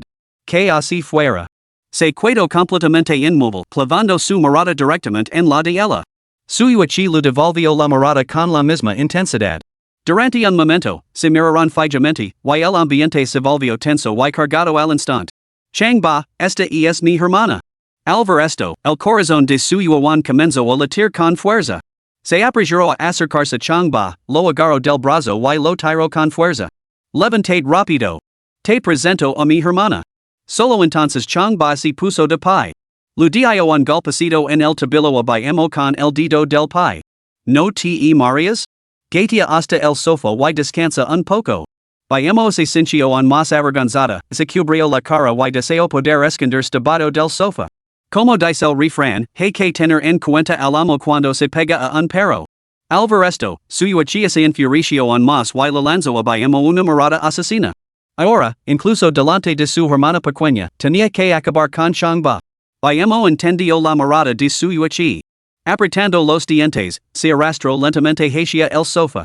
Tenía la intención de subirse al sofá, pero un dolor punzante en el abdomen se lo impidió por completo. Y el plan de Suyuichi de ocuparse de Changba una vez que recuperara las fuerzas. Eso era aún más imposible. Hermana, lo que pasó entre Changba y Bayamo fue solo un malentendido. Suyuan se acercó a Suyuichi, le tomó la mano y esbozó una sonrisa forzada. Ahora que Changba está aquí, puedes preguntar lo que quieras. Suyuichi no quería intercambiar ni una sola palabra con Changba en ese momento. Desde el momento en que lo vio inmovilizar a Bayamo, ella estaba muerto a sus ojos. Nadie podía salvar a Changba ahora. Pensando esto, lo lanzó a Bayamo otra mirada asesina. Matalo. Este Changba debe morir. Bayamo permaneció sentada en el suelo, con la parte superior del cuerpo desplomada sobre el sofá. Al encontrarás con la mirada de su uichi, esbozo una sonrisa miserable antes de inclinar la cabeza avergonzada. Atacar a changba era ahora imposible, y le costaba bastante levantarse. Ding. El anfitrión ha completado la misión. DC reclamar la recompensa ahora? Changba quería hablar con su uichi ahora, pero respondió mentalmente, más tarde. Anfitrión, esta recompensa es crucial para ti. El sistema volvió a avisarle. Más tarde, entonces. Changba se acercó a su yuan. Instructor a su hermana me invitó a un suntuoso banquete. Es así como planea entretenerme? Su yuan esbozo una sonrisa de disculpa, sonrojada por la vergüenza. Había imaginado que su encuentro sería maravilloso, pero la escena actual estaba al borde del caos. Tiro del brazo de su uichi y le susurró en voz baja. Hermana, Changba es mi alumno. Me salvo. Además, me prometiste que te reunirías con él como es debido. No podemos ser tan tacanos ahora? Alvaro Bayemo luchando por camino y recordar que necesitaba la ayuda de Changba para el tratamiento de la hija de su amiga, su uichi accedió a regañadientes, asintiendo levemente. Señor Chang, parece que ha habido un malentendido entre usted y mi secretaria. Por favor, no se ofenda. Cientis. Lanzó una mirada a los dos guardaespaldas que estaban junto a la puerta, indicándoles que acompañaran a Bayemo fuera. Ella misma preparó una tetera y luz sirvió una taza a Changba. Señor Chang, toma un poco de té. Volveré enseguida. Changba aceptó la taza, asintió con la cabeza y comenzó a beber té con su yuan. Su uichi salió apresuradamente de la habitación y se dirigió a una pequeña cabina privada contigua, donde reprendió a Bayemo. ¿Qué demonios te pasa? ¿En siquiera puedes manjar a un simple changba y acabas haciendo el ridículo? Bayemo se sonrojó de vergüenza. Bajo la cabeza, carraspio dos veces y balbució, Señora Su, no sé qué ha pasado. Cuando ataca Changba, de repente sentí la cabeza pasada y las piernas débiles. No pude reunir fuerzas. Y on tienes el decaro de hablar. Su uichi la interrumpió. Dispon que alguien retenga a Changba una vez que haya tratado a la hija de mi amigo. Proceed con el plan original. En la lujosa sala privada contigua. Changba, que te parece mi hermana? Preguntó su yuan mientras le relanaba la taza de té a Changba. Changba sorbió su té y sonrió con malicia, está en bastante buena forma. Un 36. Zaz. Su yuan le dio un puñetazo en el pecho, apretando los dientes. ¿Te atreves a cadishar la figura de mi hermana? ¿Te has vuelto loco? Pero me gusta tu hermana, sonrió Changba con picardia. Su yuan se levantó y lo rodeó el cuello con ambos brazos en una pose menos fingida. Te voy a retorcer el cuello. Hermano Juan, solo estaba bromando. Solo me gustan las hermanas como tú. Changba se apresuró a rodear con los brazos su esbelta cintura, suplicando, deja de estrangularme, para. No puedo respirar. Justo cuando la pareja llegaba a lugar, su uichi abrió la puerta. La escena que se encontró ante sus ojos no hizo más que avivar su aire. ¿Cómo se atrevía a coquetear con su hermana en su territorio? ¡Qué descaro! Capítulo 36. Fuego otra vez. Incendio provocado. Aunque furiosa, su uichi mantuvo la compostura. Al darse cuenta de que la escena no debía ser vista por extraños, cerró la puerta de un portazo. Bang! El fuerte golpe sobresaltó a su yuan. Echo un vistazo a su gelada hermana, soltó apresuradamente Changba y cogió la tetera para preparar té. Buscando conversación, preguntó Changba, ¿qué tipo de té prefieres? ¿Verde, negro o blanco? Cualquiera me vale. La verdad es que ahora mismo tengo bastante hambre. Changba asintió con la cabeza a su uichi cuando ella entró. Señorita Su, ¿qué cenamos? ¿Un hombre que se enfrenta a la muerte sigue pensando en la comida? Suprimir su furia, su uichi se sentó junto a su yuan y asintió con la cabeza. Se preparará inmediatamente. Por cierto, Changba, ¿he oído que puedes tratar la parálisis? No sé nada. Su secretaria acaba de ponerme a prueba y la he decepcionado. Changba negó con la cabeza. Su uichi se sintió humillado y miró de reojo a su yuan. Su yuan lo entendió y suavizó la situación. Changba, cada uno aprende su ritmo y las especializaciones varían, creo que lo mismo se aplica a la práctica médica. A mi hermana no le preocupa tu respuesta, sino como abordarías el caso. Changba bajó la cabeza para beber un sorbo de té y permaneció en silencio. Changba, tengo una amiga muy querida suya hija lleva años paralizada y sufre mucho. ¿Estarías dispuesto a examinarla? Por primera vez, Suyuechi adoptó un tono conciliador y una leve sonrisa apareció en la comisura de sus labios. Por supuesto. Antes de que Changba pudiera responder, Suyuan tomó la decisión por él. Changba, cures la parálisis del hijo del viejo guardia de seguridad y cures la parálisis del hermano menor de Longamin. Creo que también puedes tratar a este paciente. Changba se sintió marido. ¿Cómo podía estar tan segura de que podría tratarla sin siquiera ver a la paciente? Hermana, por favor, no confíes en mí tan ciegamente, ¿de acuerdo? En ese caso, le diré a mi amiga que traiga a su hija. Suyuechi cogió su teléfono y envió un mensaje. Changba, tu hermana cree en ti. No debes defraudarla. Suyuan levantó la tetera, rellenó la taza de Changba, la sonrió y asintió con la cabeza, y luego le lanzó una mirada discreta. Temiendo que él no lo entendiera, sacó su teléfono y lo envió un mensaje en silencio. Changba, mientras te gains la confianza de mi hermana, estarás a salvo. Changba leyó el mensaje y sonrió en silencio. ¿A salvo? ¿De verdad tu hermana puede mantenerme a salvo? Unos instantes después, entraron con una silla de ruedas a una mujer. Changba la miró y sus ojos se iluminaron. Tenía 27 o 28 años, cara ovalada, ojos grandes y labios finos, era increíblemente hermosa. Su porte elegante, sereno y a la vez vivas evocaba la imagen de una diosa de Jiangnan. Su atuendo, lujoso pero discreto, desprendía un aire seductor y majestuoso de nobleza.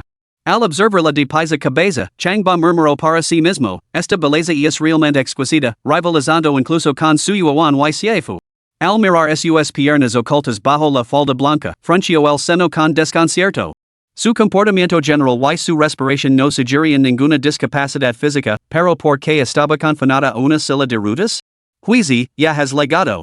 Suyuechi se levantó rápidamente, sonriendo mientras se acercaba para saludarla, y luego tomó personalmente las manillas de la silla de ruedas. Esta belleza era su Huizi, la hija del presidente de la Cámara de Comercio de la Ciudad Mágica. Suyuechi, naturalmente, no se atrevía a tratarla con falta de respeto. Después de unos cuantos comentarios amables, empujó la silla de ruedas hasta la mesa de té. Changba, esta es mi amiga, la señorita Huizi. Hace 6 meses, contrajo una extraña enfermedad que le paralizó la parte inferior del cuerpo. Por favor, examinila. Lo siento, director Su, pero no puedo diagnosticar su afección. Changba se negó rotundamente. Observando atentamente su Huizi y percibiendo su aroma, llegó a la conclusión de que era una mujer perfectamente sana. En otras palabras, su parálisis era fingida. Como dice el refrán, nunca se puede despedir a alguien que finge dormir. Naturalmente, no podía tratar a alguien que fingía estar enfermo. ¿Cuánto cuer? Preguntó Suyuechi con frialdad, levantando la barbilla. Changba negó con la cabeza. No se trata de dinero. ¿No estás seguro? Insistió Suyuechi con frialdad. Changba volvió a negar con la cabeza. Lo siento, no puedo tratarla. ¿Cómo puedes decir que no puedes tratarla sin siquiera intentarlo? Exigió Suyuechi. Changba no iba a delatar a su Huizi delante de ella. No puedo tratarla, eso es todo. La expresión de Suyuechi se endureció al instante. Con la furia ardiendo en sus ojos, agarró la tetera de la mesa de café y se la lanzó con sana Changba. ¿Sabes cuál es la posición social de la señorita Huizi? Changba extendió la mano y atrapó la tetera con la misma facilidad con la que se arranca una hoja de una rama. Su tono permaneció imperturbable. Eso no tiene nada que ver con su posición social. Suyuechi rugió con furia. Changba. Es la hija del presidente de la Cámara de Comercio. Si su padre diera una patada en el suelo, toda Magic City temblaría 3 veces. Suyuan se apresuró a acercarse a Changba, lo agarró por los hombros y lo sacudió suavemente. Changba, por el bien de mi hermana, por favor, examina a la señorita Huizi. Changba extendió la mano y le dio una palmada de suave.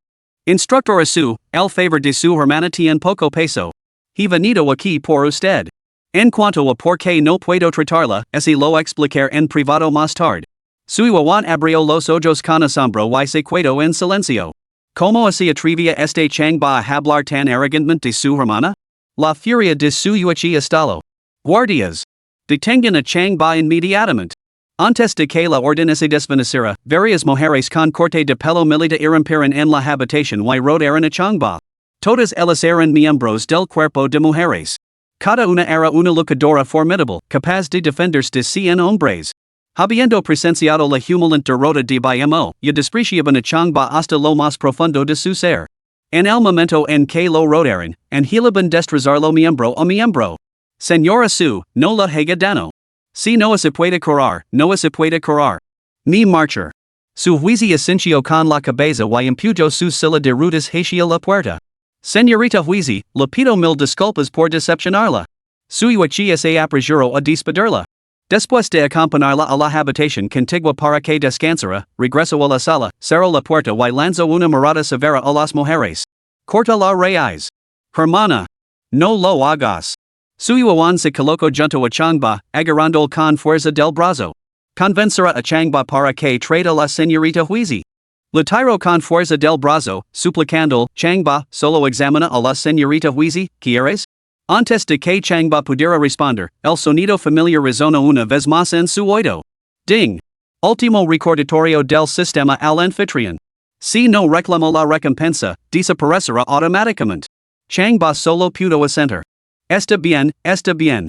La reclamar ahora. Anfitrión, tu recompensa es una información crucial. En 2 minutos, se producirá un gran incendio alrededor de tu habitación privada. En la primera planta de la sala privada, todos los seres vivos y todos los objetos quedarán reducidos a cenizas. Maldita sea, qué crueldad. Changba creyó que se trataba de otro caso de incendio provocado. Cogió a su yuan en brazos y corrió hacia la salida. Fue totalmente inesperado. Ya. Su yuan se sobresaltó y se resistió con fuerza, pataleando violentamente con ambas piernas. ¿Qué estás haciendo? Se suponía que debía tratar a la señorita Huizi, pero ahí estaba, levándola en brazos. ¿No era eso buscar la muerte? ¿Correr? El escuadrón femenino lanzó un ataque simultáneo. Pero justo cuando se movieron, sus ojos se atrasaron y el sueño se apoderó de ellas. Una a una, se quedaron paralizadas como estatuas. Disculpen, señoras, abran paso. Changba, agarrando a la fuerza en su yuan, pasó corriendo junto a su yuachi. Lo dio un empujón en el hombro, haciendo la tropezar. Lo siento, debo irme. Su yuachi se enfureció y gritó a los miembros de la legión femenina. ¿Qué hacías ahí paradas? Perseguidlo. Eliminadlo. Capítulo 37, abran paso.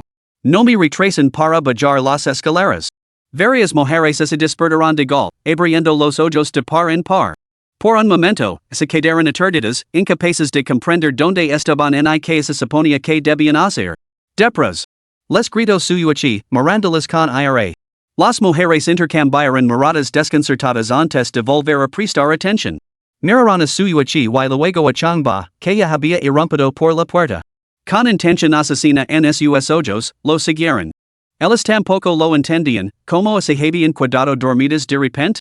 Y durante 10 segundos enteros. ¿Qué demonios había pasado? Esto es indignante. Su yuachi estaba furioso y siguió su ejemplo. Tenía la intención de presenciar como capturaban vivo y desalaban a Changba. Bang! Changba abrió de una patada la puerta de enfrente, buscando a su Huizi. Pensó que la chica no estaba nada mal, no podía dejar que pereciera entre las lamas. Un pequeño robo de ovejas por el camino no lo haría daño. Al oír el sonido del agua corriendo en el baño, empujó la pequeña puerta. Ah! Su Huizi, recién duchada y envuelta en un albornoz, estaba a punto de salir cuando dio un salto asustada. Su yuan se sorprendió igualmente. Changba, ¿qué crees que estás haciendo? Es peligroso arriba. Ven conmigo.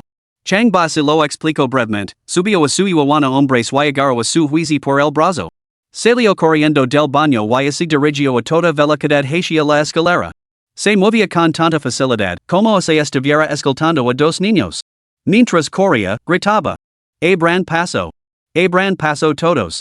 Estoy levando a 2 bellezas abajo, despejan el camino. Los guardaespaldas, el personal y los de seguridad que estaban fuera lo observaban furiosos, siguiendo a Changba. ¡Qué audacia! ¡Qué insolencia! Incluso los clientes de otras salas privadas salieron a mirar boquiabiertos. Mientras la multitud bajaba las escaleras como una marea, todos los siguieron. Changba, ¿has perdido la cabeza? Su yuan se sentó encaramada a los hombres de Changba, sacudida durante todo el trayecto, temiendo constantemente que se cayera. Si eso ocurría, olvidate de que Changba la protegiera, la queda por sí sola podría dejarla lisiada. Para su Huizi, sin embargo, era bastante emocionante. Desde el momento en que vio a Changba por primera vez, sintió un encanto peculiar en él. No sabía muy bien por qué, pero lo encantaba su air de arrogancia. Atreverse a sacarla directamente de la duca y bajar las escaleras a toda velocidad. Este hombre claramente no era un tipo cualquiera. Admiraba a los hombres que rebosaban de una arrogancia tan audaz. Chang Ba. Cuanto más bajaban, más merida se sentía suya. Desesperada, la tiró de la oreja. Chang Ba, ¿qué demonios estás haciendo? Déjanos bajar a la señorita Huizi y a mí. ¿Me oyes? O nunca te perdonar. Pero Chang Ba ni planteó dejarlas bajar. Aceleró el paso por las escaleras. Pum. Pum. Pum. Pum. Pum. Pum. Corría cada vez más rápido. Alto. Un guardia de seguridad intentó bloquear el paso. Apartate. No me detengas. Chang Ba lanzó inmediatamente su hechizo hipnótico. En menos de medio segundo, el obstáculo se sumió en un sueño profundo, durmiendo durante unos 10 segundos. En ese mismo instante, Chang Ba cargó con su yuan y continuó su descenso. Pum. Pum. El escuadrón femenino, numerosos guardaespaldas, personal de seguridad y empleados del club se abalanzaron hacia la escalera bajo el mando de su yuchi. Por un momento, la escalera resonó con un estruendo atronador, como si 1000 soldados estuvieran cargando. Mientras tanto, Bayemo, en la habitación contigua, oyó el alboroto exterior y apretó los dientes con furia. Que de caro. Chang Bai es un presuntuoso. Hoy sería testigo de primera mano de hasta donde se atrevía a legar la arrogancia de ese tipo. Apretando los dientes, salió cojeando de la sala privada, agarrándose el estómago mientras se tambaleaba lentamente tras ellos. Abran paso. Abran paso. No retrasen mis asuntos, maldita sea. Chang Ba, agarrando a su yuan, se abalanzó directamente hacia la planta ba, atravesando el salón principal y entrando en el patio. La multitud liderada por su yuchi salió del salón detrás de ellos. Una masa oscura de más de 100 hombres se alzaba ante ellos. Todos miraban con ira a Chang Ba, mostrando los dientes y gruñendo como bestias feroces. Solo esperaban la orden de su yuchi para acercarse y atacar. Chang Ba, si no me bajas ahora mismo, te liberaré de mi vida. Su yuan, empujada hasta el punto de sentir náuseas, estalló de furia, con una voz atronadora como el rugido de una leona. La terrible experiencia la había dejado empapada en sudor y jeteando en busca de aire. Se sentía más agitada que después de montar en una montaña rusa. A esto se sumaban las miradas de los espectadores, lo que la mortificaba sobremanera, diciendo poder desaparecer en el aire. Hermano Juan, comete. Chang Ba esbozó una leve sonrisa antes de bajarlos a ambos. Señaló hacia los pisos superiores en llamas, mira nuestra sala privada. ¿Te resulta familiar esta escena? Su yuan levantó la cabeza de golpe. Su Huizi hizo lo mismo. Su mirada se posó en la lujosa sala privada, ahora envuelta en llamas gigantescas. Todo un piso estaba rodeado por el infierno. A juzgar por la intensidad, este incendio era varias veces más feroz que el del restaurante la última vez. Una ola de pánico invadió a su yuan, que recordó involuntariamente la escena del incendio anterior y como Chang Ba la había rescatado. Su Huizi, agarrándose los hombres empapados, temblaba violentamente de miedo. Solo entonces se dieron cuenta, Chang Ba las había lavado abajo porque sabía que se produciría un gran incendio en la sala privada. Si Chang Ba hubiera legado un momento más tarde, todos habrían perecido en el infierno. En ese instante, su mirada hacia Chang Ba se transformó. Su yuan, en particular, se suavizó considerablemente. Chang Ba, perdona por lo de antes. Pensé que realmente estabas intentando ligar conmigo. Por cierto, ¿cómo sabías lo del incendio?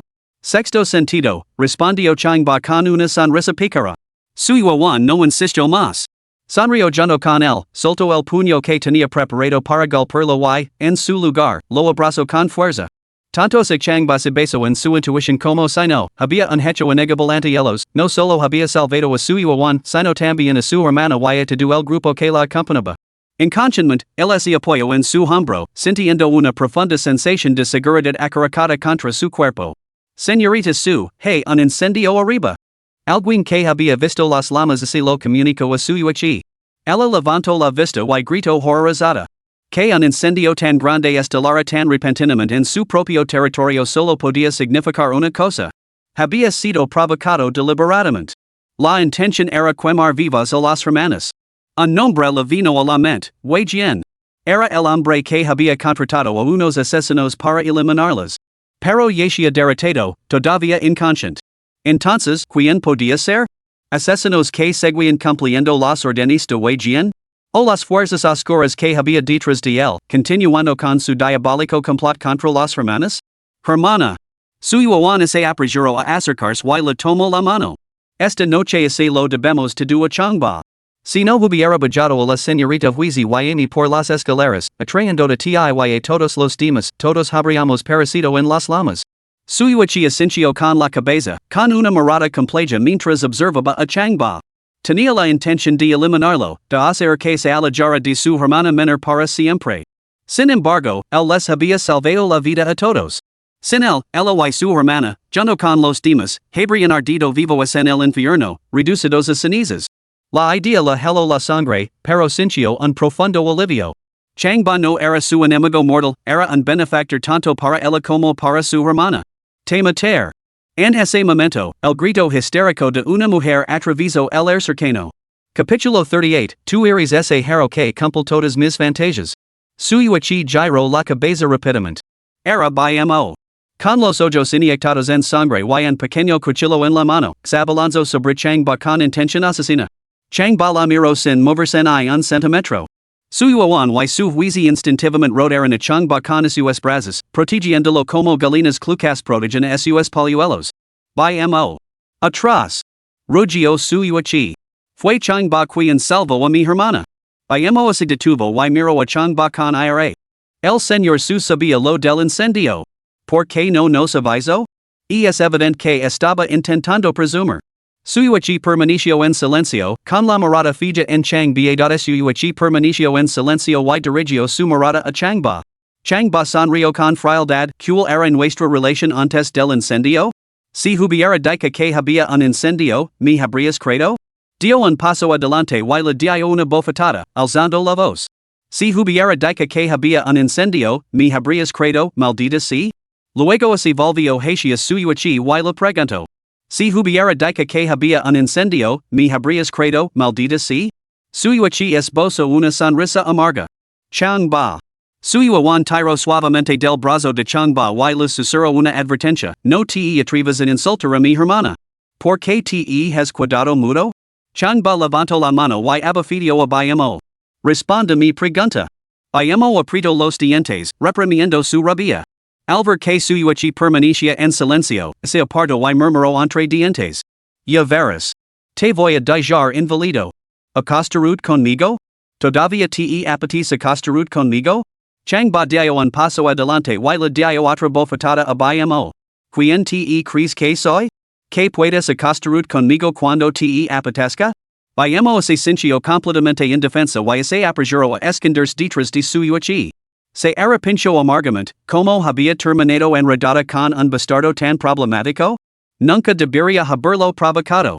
Señor Chang, lo siento. Todo es culpa mía. Suyuichi soltó una risa seca y se disculpó con Changba, pero después de unas pocas palabras, se quedó sin saber qué decir. No podía admitir que quería eliminarlo. Solo pudo inclinarse profundamente. Y inclinarse durante mucho tiempo. Changba extendió su dedo meñique, rascándose la oreja, ignorando por completo a Suyuichi. Changba. Suyuan tiró del brazo de Changba. Mi hermana te está pidiendo perdón. ¿Por qué no dices nada? Changba siguió rascándose la oreja. Changba, todo el mundo está mirando. Deja que mi hermana conserve algo de dignidad. Suyuan le suplicó en voz baja. Al fin y al cabo, este club era el dominio de su hermana y todos los ojos estaban puestos en ellos. Changba seguía sin hacer caso a Suyuichi. Se volvió hacia su Huizi y se rió entre dientes. Señorita Huizi, estar de pie tanto tiempo debe de ser bastante incómodo para sus piernas, ¿no lo parece? Solo entonces su Huizi se dio cuenta de que era una persona con las piernas paralizadas. Rápidamente hizo una señal a su personal para que trajera una silla de rutas. Después de acomodarse en ella, miró a Changba con ojos llenos de admiración y sonrió dulcemente. Hermano mayor Changba. Oh, eres más joven que yo, así que te llamaré hermano pequeño Changba. Changba, me asustaste cuando irrumpiste en la duca. Pensé que tramabas algo malo, pero resulta que estabas rescatando a una damisela en apuros.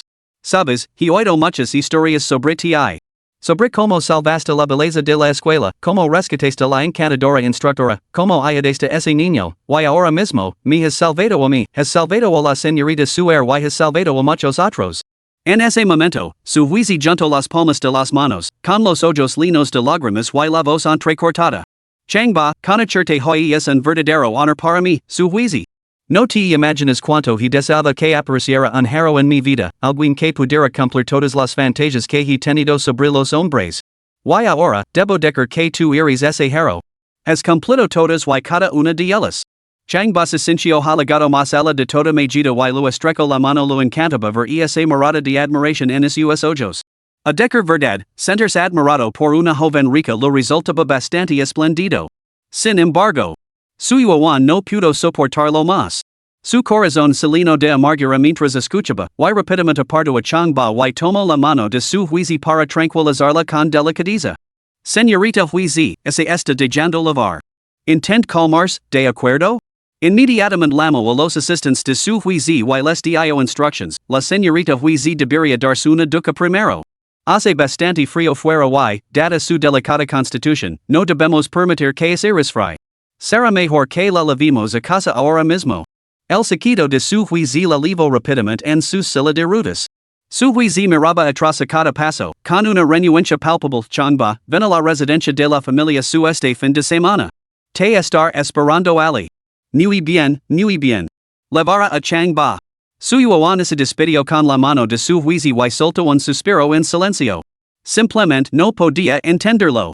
Su huizi, una dama de tal rango, había conocido a Changba por primera vez y estaba enamorada de él. Y diciendo tonterías tan sentimentales. Era totalmente indigno de su posición. ¿Era Changba realmente tan especial?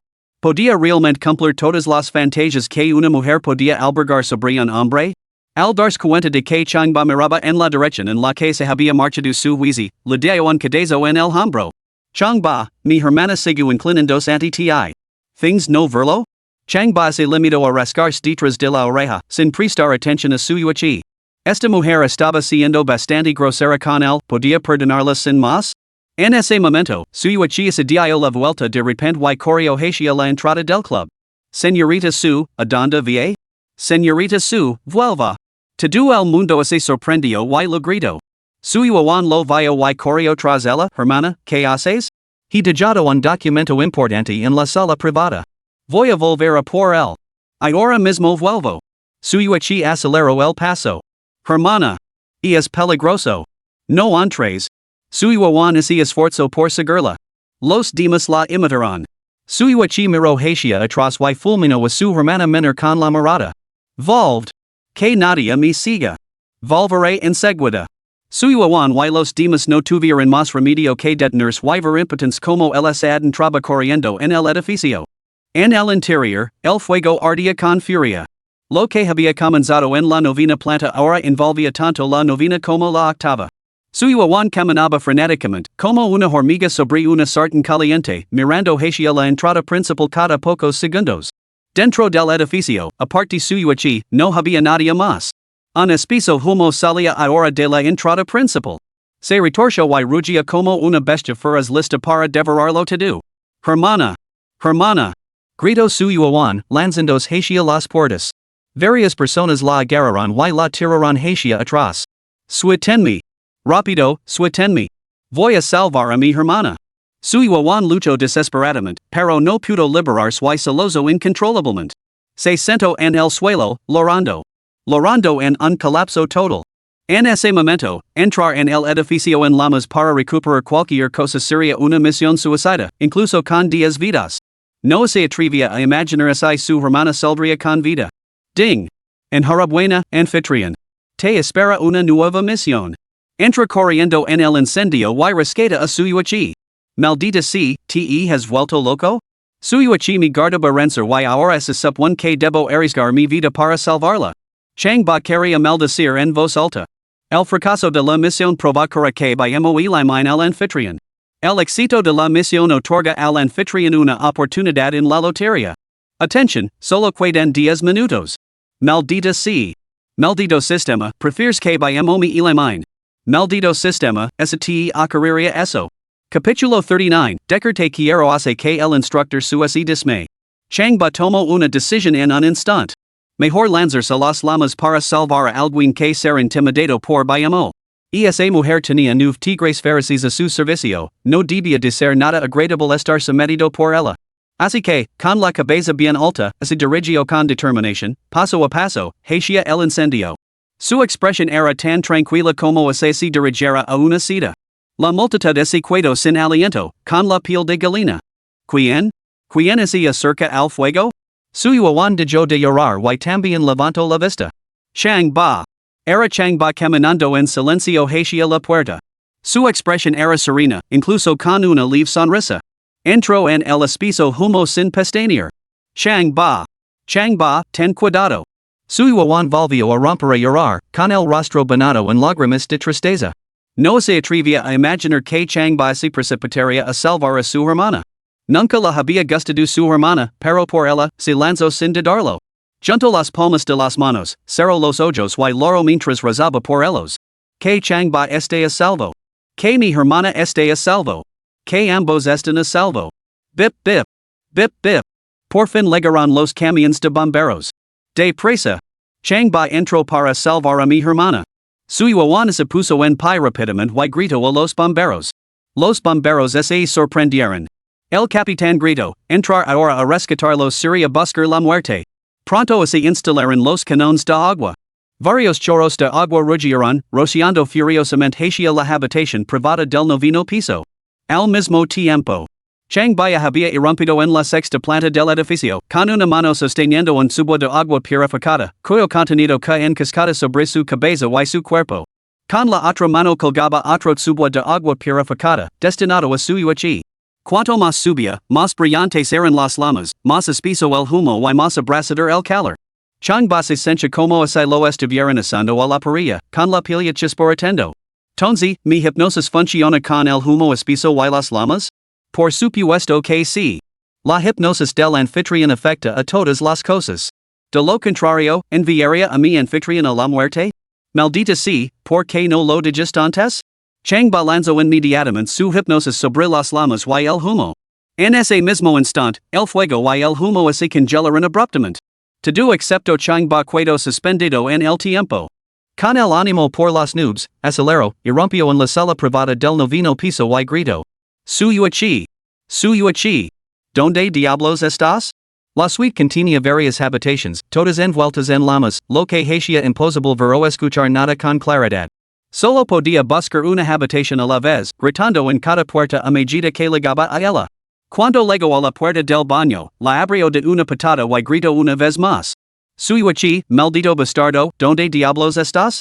Estoy aquí. Su yuchi estaba acariciada en un rinzón, con una toalla húmeda presionada sobre su boca, apenas aferrándose a la vida. Chang Ba entró corriendo, tiró a un lado el tubo que tenía encima, agarró otro, lo arrancó la tapa y lo echó agua encima. Splash. Splash. Splash. Parecía como se le hubieran quemado, con vapor blanco saliendo de su cuerpo. Sin embargo, levantó la cara y bebió agua a grandes tragos. A juzgar por su aspecto, lavaba 3 días y 3 noches sin beber. En un minuto, se animó considerablemente y, agarrando con fuerza un maletín, preguntó, Chang Ba, ¿cómo has subido aquí? ¿He volado, veil? Chang Ba la cogió en brazos, rodeando la esbelta cintura con el brazo y subiéndola a sus hombres. Le dio un fuerte golpe en el trasero. ¿Qué malditos documentos son estos por los que has arriesgado la vida? Su yuchi seguía agarrando con fuerza el maletín. Asuntos de negocios. Si los pierdo, me arruinar. Chang Ba negó con la cabeza, la subió a sus hombres y corrió hacia las escaleras. Hermana. Chang Ba. Salgan. Rápido, salgan. Los gritos desgarradores de su yuan resonaban hacia la entrada del club. Una multitud cercana también gritaba frenéticamente en dirección a la puerta principal. Pero. Pasó un minuto.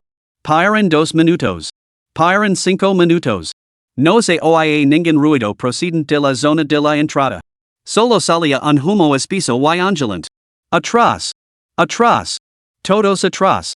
Al ver la primera planta envuelta en llamas, los bomberos gritaron a su yuan y a los demás. Su yuan se negó a retroceder. Mirando fijamente la primera planta en llamas, se sintió al borde del colapso. Para entonces, en chang ba en su hermana habían salido. Tenía que se hubieran ido para siempre. El grupo que la acompañaba se secó las lágrimas y suspiró profundamente, instando a afrontar la realidad, a aceptar lo que había sucedido. Justo cuando la desesperación se apoderaba de todos ellos, un tremendo estruendo estalló en la entrada. Bang! La media puerta, en llamas, salió volando violentamente por la entrada, dejando un rastro de fuego. Se estrelló contra el suelo, haciendo volar chispas. Inmediatamente después, un hombre alto salió por la puerta, levando a una mujer sobre sus hombres. El humo se elevaba de sus cuerpos, haciéndolos parecer absolutamente espectaculares. Especialmente el hombre, con medio cigarrillo colgando de sus labios, todavía fumando. Maldita sea. Chang ba. Los han sacado. Genial. Joder, que clase. Levando a una belleza mientras fuma, con chispas volando por todas partes. La multitud, sorprendido y encantada, estalló en gritos de emoción. Suyo awan los vio y se puso de pie de un salto, corriendo hacia ellos. Hermana. Hermana. Los demás también se abalanzaron hacia adelante. Agacate. Chang ba volvió a boftear a Suyuichi, dejándola en el suelo. Las piernas de Suyuichi se doblaron, pero apretó los dientes y se mantuvo firme, aunque un dolor abrasador le quemaba la espalda. Esas dos bofetadas la habían dolido muchísimo. Por dentro, hervía de rabia, Chang ba, te lo recordaré. Hermana. Suyuan corrió hacia ella y la abrazó con fuerza mientras lloraba, si no fuera por Chang ba, ya no estarías aquí. ¿Cómo podría ser eso? Si estuviera destinada a morir, ya habría muerto hace mucho tiempo. Mirad, los bomberos están aquí, han conseguido rescatarme. Suyuichi abrazó a su hermana con tono distante. Los demás se secaron las lágrimas y le dieron su bendición a Suyuichi, convencidos de que quien sobreviven a una gran calamidad están destinados a tener buena suerte en el futuro. Maldita sea, esa mujer es fría como el hielo. Chang ba sacudió la cabeza y se alejó.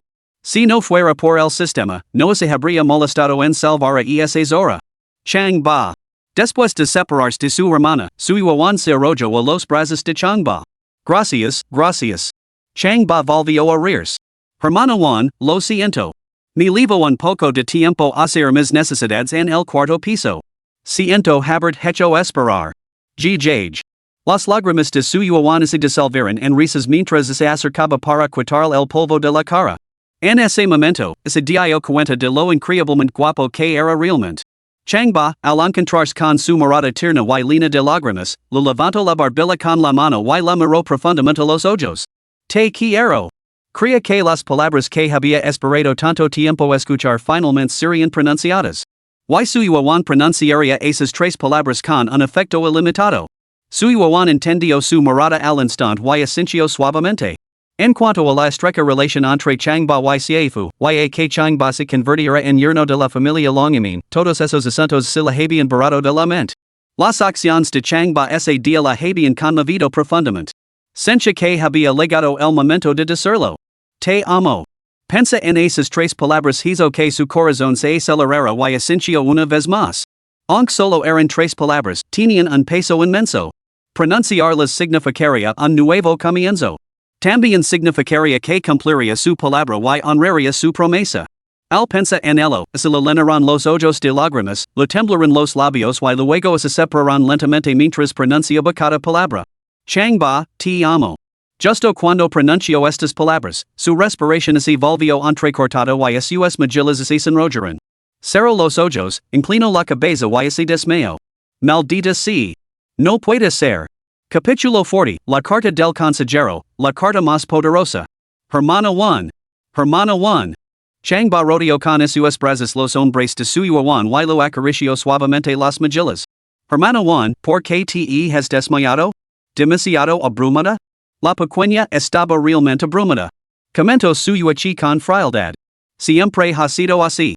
Cuando se enfrenta a algo especialmente importante, se desmaya. Pero se recuperará después de dormir bien. Chang ba estaba completamente atenido. Había fallado en el momento crucial. No le quedaba más remedio que esperar a la próxima oportunidad. Al ver que se acercaba una autocaravana, la llevó a un compartimento con una cama individual y la acostó con delicadeza. En ese momento, ella murmuró mientras dormía. Chang ba nunca aceptaría quemarnos vivos a mi hermana y a mí. Somos enemigos acerrimos de vosotros, los piramanos. Mientras hablaba, los lágrimas brotaron y así derramaron por las comisuras de sus ojos. Changba extendió la mano y los secó las lágrimas. Estaban ardientes. Lu dio una palmada de suave en el hombro y lu dijo. Hermano Juan, tranquila. Los encontrar y los llevará ante la justicia. Después de bajar, lo hizo un gesto con la cabeza a Suyuichi y se alejó con paso firme. Suyuichi no dijo nada, solo lo vio partir. El edificio seguía ardiendo con fuerza. En medio de las llamas, Suyuichi mantuvo una mirada fría y fija en su figura que se alejaba. Changba, pase lo que pase, no tienes derecho a estar con mi hermana pequeña. Ding. Enhorabuena, anfitrión, por completar la misión. ¿Puedo comenzar ahora el sorteo del premio? Comienza el sorteo. Changba caminaba por la calle mirando su ropa. No solo estaba sucia, sino que también le quedaba pequeña, lo que atraía las miradas de los transeúntes.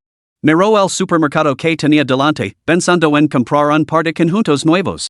La ruleta que tenía en la cabeza giraba cada vez más rápido. Para.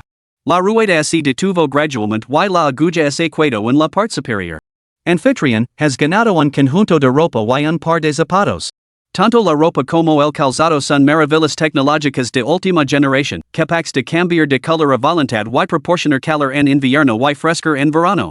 No está mal. Pónmelos. Changba bajo la mirada y vio que su atuendo se había transformado en un conjunto informal de color gris, ahora llevaba unos zapatos negros informales en los pies. Parecían incluso más sofisticados y elegantes que los de las marcas de diseño. Quiero blanco. Apenas había pronunciado esas palabras cuando la ropa y los zapatos se transformaron en blancos, lo que hizo que todo su aspecto fuera más vibrante. Ya no hace falta comprar ropa y zapatos. Esta lotería ha estado bastante bien.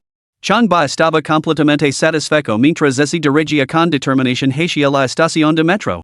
Hermano Ba, por fin has vuelto. Cuando Changba regresó a su dormitorio universitario, sus tres compañeros de piso lo recibieron con sonrisas radiantes. Lo miraron como si fuera un VIP, algunos le cogieron las manos, otros le sacudiron el polvo de la ropa y otros le sirvieron té. Cuando Changba se sentó, el rotundo Pangwan lo entregó un sobre con ambas manos. Hermano Ba, esto es de la profesora Xia. Te pide que lo les antes de acostarut. Changba gimió para sus adentros. Desde el instituto, la hermana fu disfrutaba escribiendo cartas, que siempre enviaba por correo urgent. No hacía falta adivinarlo, sin duda, lo que escribiera sería una reprimenda. Dijo el sobre la almohada y se dirigió primero a la duca. A las 10 de la noche, se recostó en la cama, desbloqueó el teléfono, abrió la página web de Tomato Novel y se sumergió una vez más en su querida historia. Apenas había leído 2 páginas cuando su teléfono vibró con un nuevo mensaje. Lo abrió con un toque. Era de Xiaifu, ¿has leído la carta que te envié? Changba, todavía no. Xiaifu, ¿qué estás haciendo? Changba, leyendo una novela. Xiaifu envió un emoji con cara de enfado, ponte a ello. Changba, veil. Solo entonces cogió el sobre, lo abrió y sacó el papel que había dentro. En el momento en que sacó la carta, una fragancia flotó en el aire. Era el aroma de Xiaifu, una mezcla de rosa y rosa antigua. Deliciosamente fragante y extrañamente reconfortante. Al desplegar la carta, un aura familiar lo envolvió. Mi querido hermano Changba, esta carta serve como nuestra reunión. Tengo palabras que compartir, así que presten tu oído.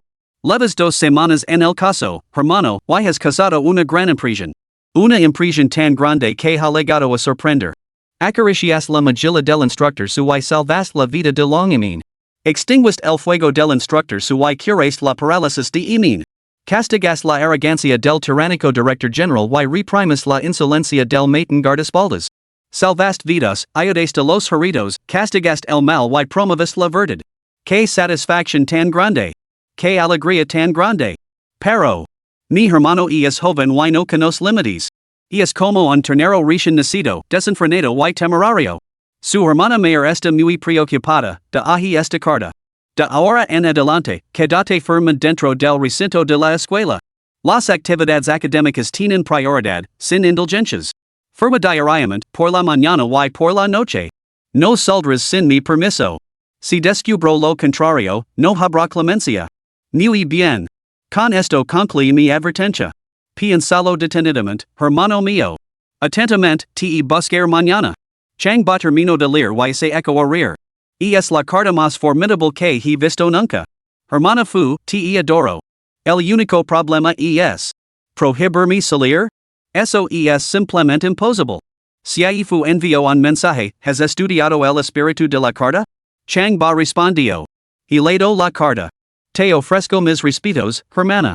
Cada palabra es una perla, grabada profundamente en mi corazón. Tu hermano menor se ha retirado a descansar. No es necesario que respondas. Envió el mensaje, abrió la página web de novelas y comenzó a leer una vez más. No fue hasta las 11:30 de la noche cuando finalmente se acostó a dormir. Al día siguiente. Al amanecer, sus tres compañeros de habitación dormían profundamente. Se levantó silenciosamente de la cama. Hoy era sábado. Tenía la intención de localizar a Wei Jian, encontrarse con el cara a cara y descubrir al verdadero culpable del incendio del club. Tanto para dar una explicación a su yuan como para tranquilizar su propia conciencia. Después de hacerse, se puso la ropa que había ganado en un sorteo y salió del edificio del dormitorio sintiéndose fresco y renovado.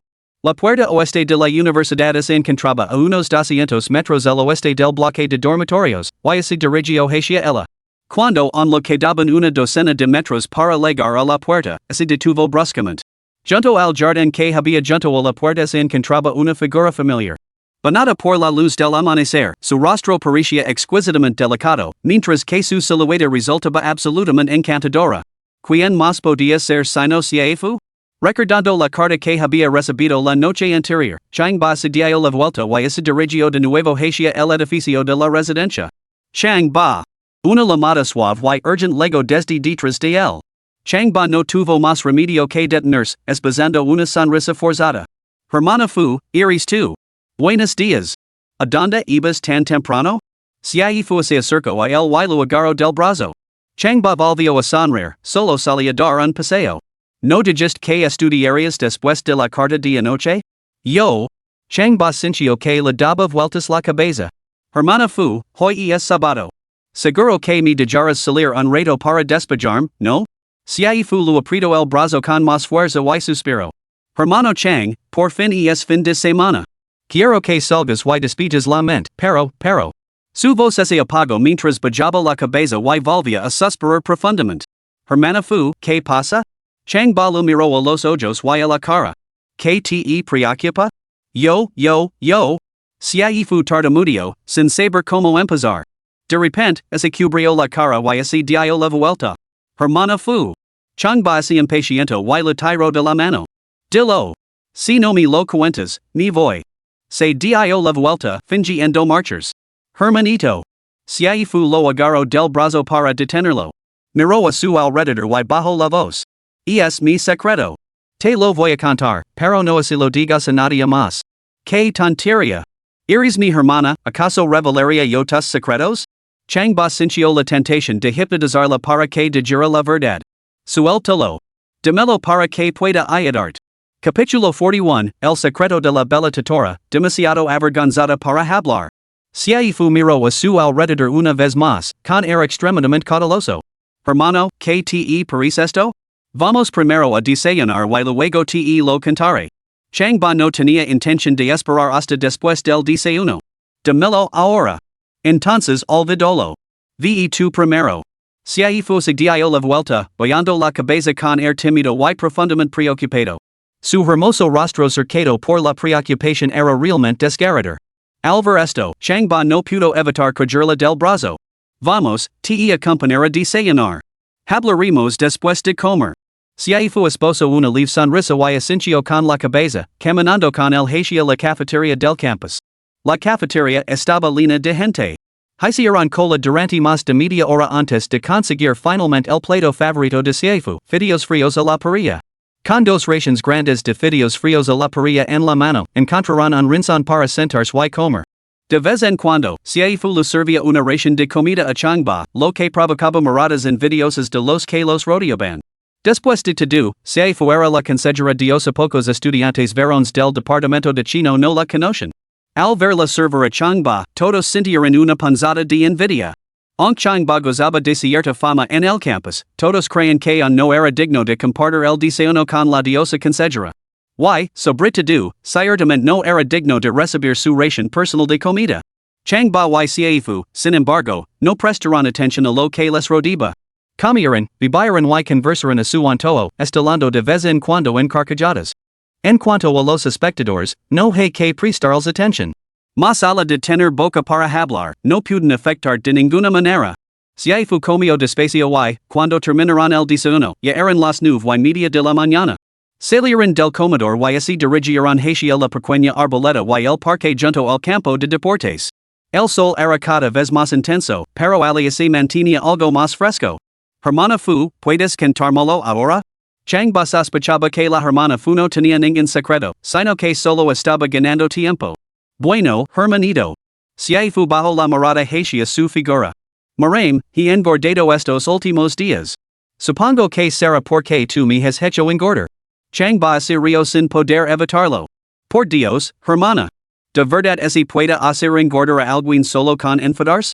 Al examinar a Siaifu de arriba abajo, tuvo que admitir que parecía más relenida que antes.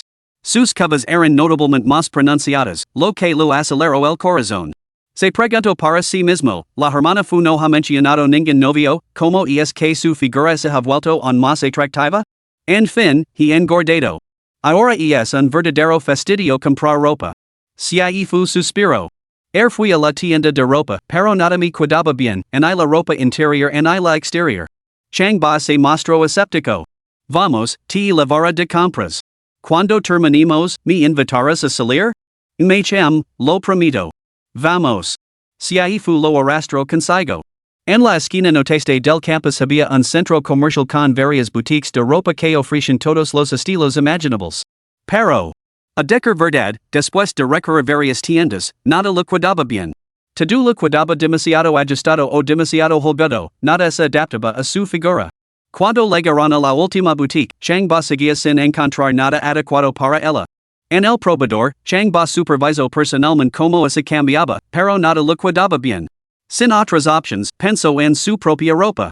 Este conjunto era una recompensa del sistema, capaz de cambiar de color y forma a voluntad, manteniendo el calor en invierno y el frescor en verano. Seleccionó un conjunto informal para el y lo entregó la prenda recompensada por el sistema. Hermana Fu, ponte la mía. Se transformará en el estilo que dices. ¿Estás bromando? Si burló Siaifu. ¿Quieres que me ponga ropa de hombre? Este conjunto puede transformarse en ropa de mujer. Puede convertirse en cualquier color o estilo que dices. Chang ba la empujó suavemente por los hombres, acompañándola al probador. Pruébalo y compruébalo tú misma. Siaifu seguía escéptica. ¿Podían existir realmente prendas tan extraordinarias? Delante de Chang ba, se quitó el vestido y se puso la prenda que le había asignado el sistema. Camisa negra, vaqueros negros. Nada más pronunciar esas palabras, su atuendo comenzó a cambiar. La parte superior se transformó en una camisa negra y la parte inferior en unos vaqueros negros. La ropa se amoldaba perfectamente a su figura, acentuándola para que pareciera aún más esbelta y erguida, más llamativamente voluptuosa. ¿No puede ser? Los ojos almendrados de Siaifu se abrieron como platos. Hermano, ¿dónde has conseguido esa ropa tan increíble que cambia de forma? Chang ba se rió. Ni la dio un extraterrestre. Debes mantenerlo en secreto. Siaifu no creía en los extraterrestres, pero en ese momento no podía dudar de él. Quiero un vestido negro, el que diseño debe, con 50 diamantes negros de 2 caletes. Antes de que terminara de hablar, su atuendo ya se había transformado silenciosamente. Se convirtió en un elegante y sofisticado vestido negro, con una superficie resplandeciente de impecables diamantes negros. Radiant y absolutamente impresionante. Caramba! Caramba! Siaifu bailaba de alegría. Hermano, tener un compañero como tú es genial. Con una carcajada, se lanzó a los brazos de Chang ba. Hermano, te quiero. Ya fuera por pura emoción o por una olida incontrolable de sentimientos, él presionó a sus labios contra los de él. Chang ba, ya consumido por el deseo al ver su figura, le devolvió el abrazo. Para Chang ba, su relación con su yuan seguía siendo incierta. En ese estado de emoción exacerbada, compartir un momento con Siaifu le parecía totalmente natural. Para Siaifu, sentía que era solo cuestión de tiempo antes de ofrecerse a este hermano menor. Este momento, este lugar, parecía perfectamente oportuno. Digamos que fluía naturalmente. Pero justo entonces, el teléfono móvil de Chang ba sonó abruptamente. Lo ignoraron, abrazados. Tum. Alguien lamo de repente la puerta. Sorprendidos, se detuvieron. Afuera, la camarera gritó, suena su teléfono. Claro. Changba y Seifu intercambiaron una sonrisa cómplice antes de coger el teléfono. Era long yamin quien llamaba. Hermano ba, siento molestart. No quería incomodarte, pero a mi hermano pequeño le duele la pierna. Tenía que ponerme en contacto contigo. Changba miró a Seifu. Seifu extendió su dedo índice, sacudiéndolo hacia él, indicando que no debía irse. A decir verdad, él se había cuidado con él todo el día precisamente para evitar que saliera solo. Una vez fuera, Changba causaría problemas, y ella no quería que eso sucediera. Hermano ba, ¿está la profesora sea contigo?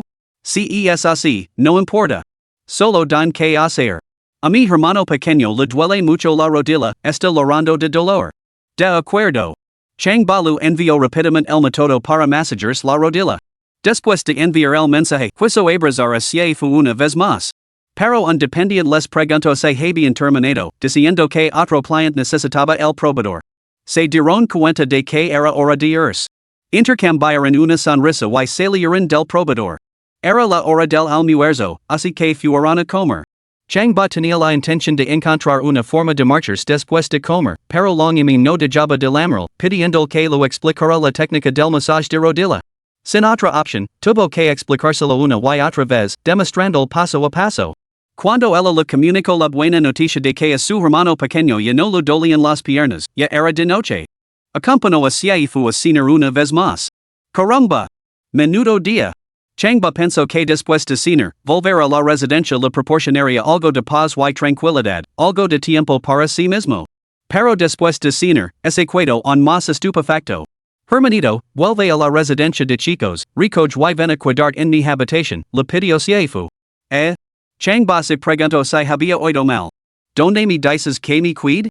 En mi habitación. Seifu declaró con convicción, mi dormitorio tiene dos habitaciones pequeñas.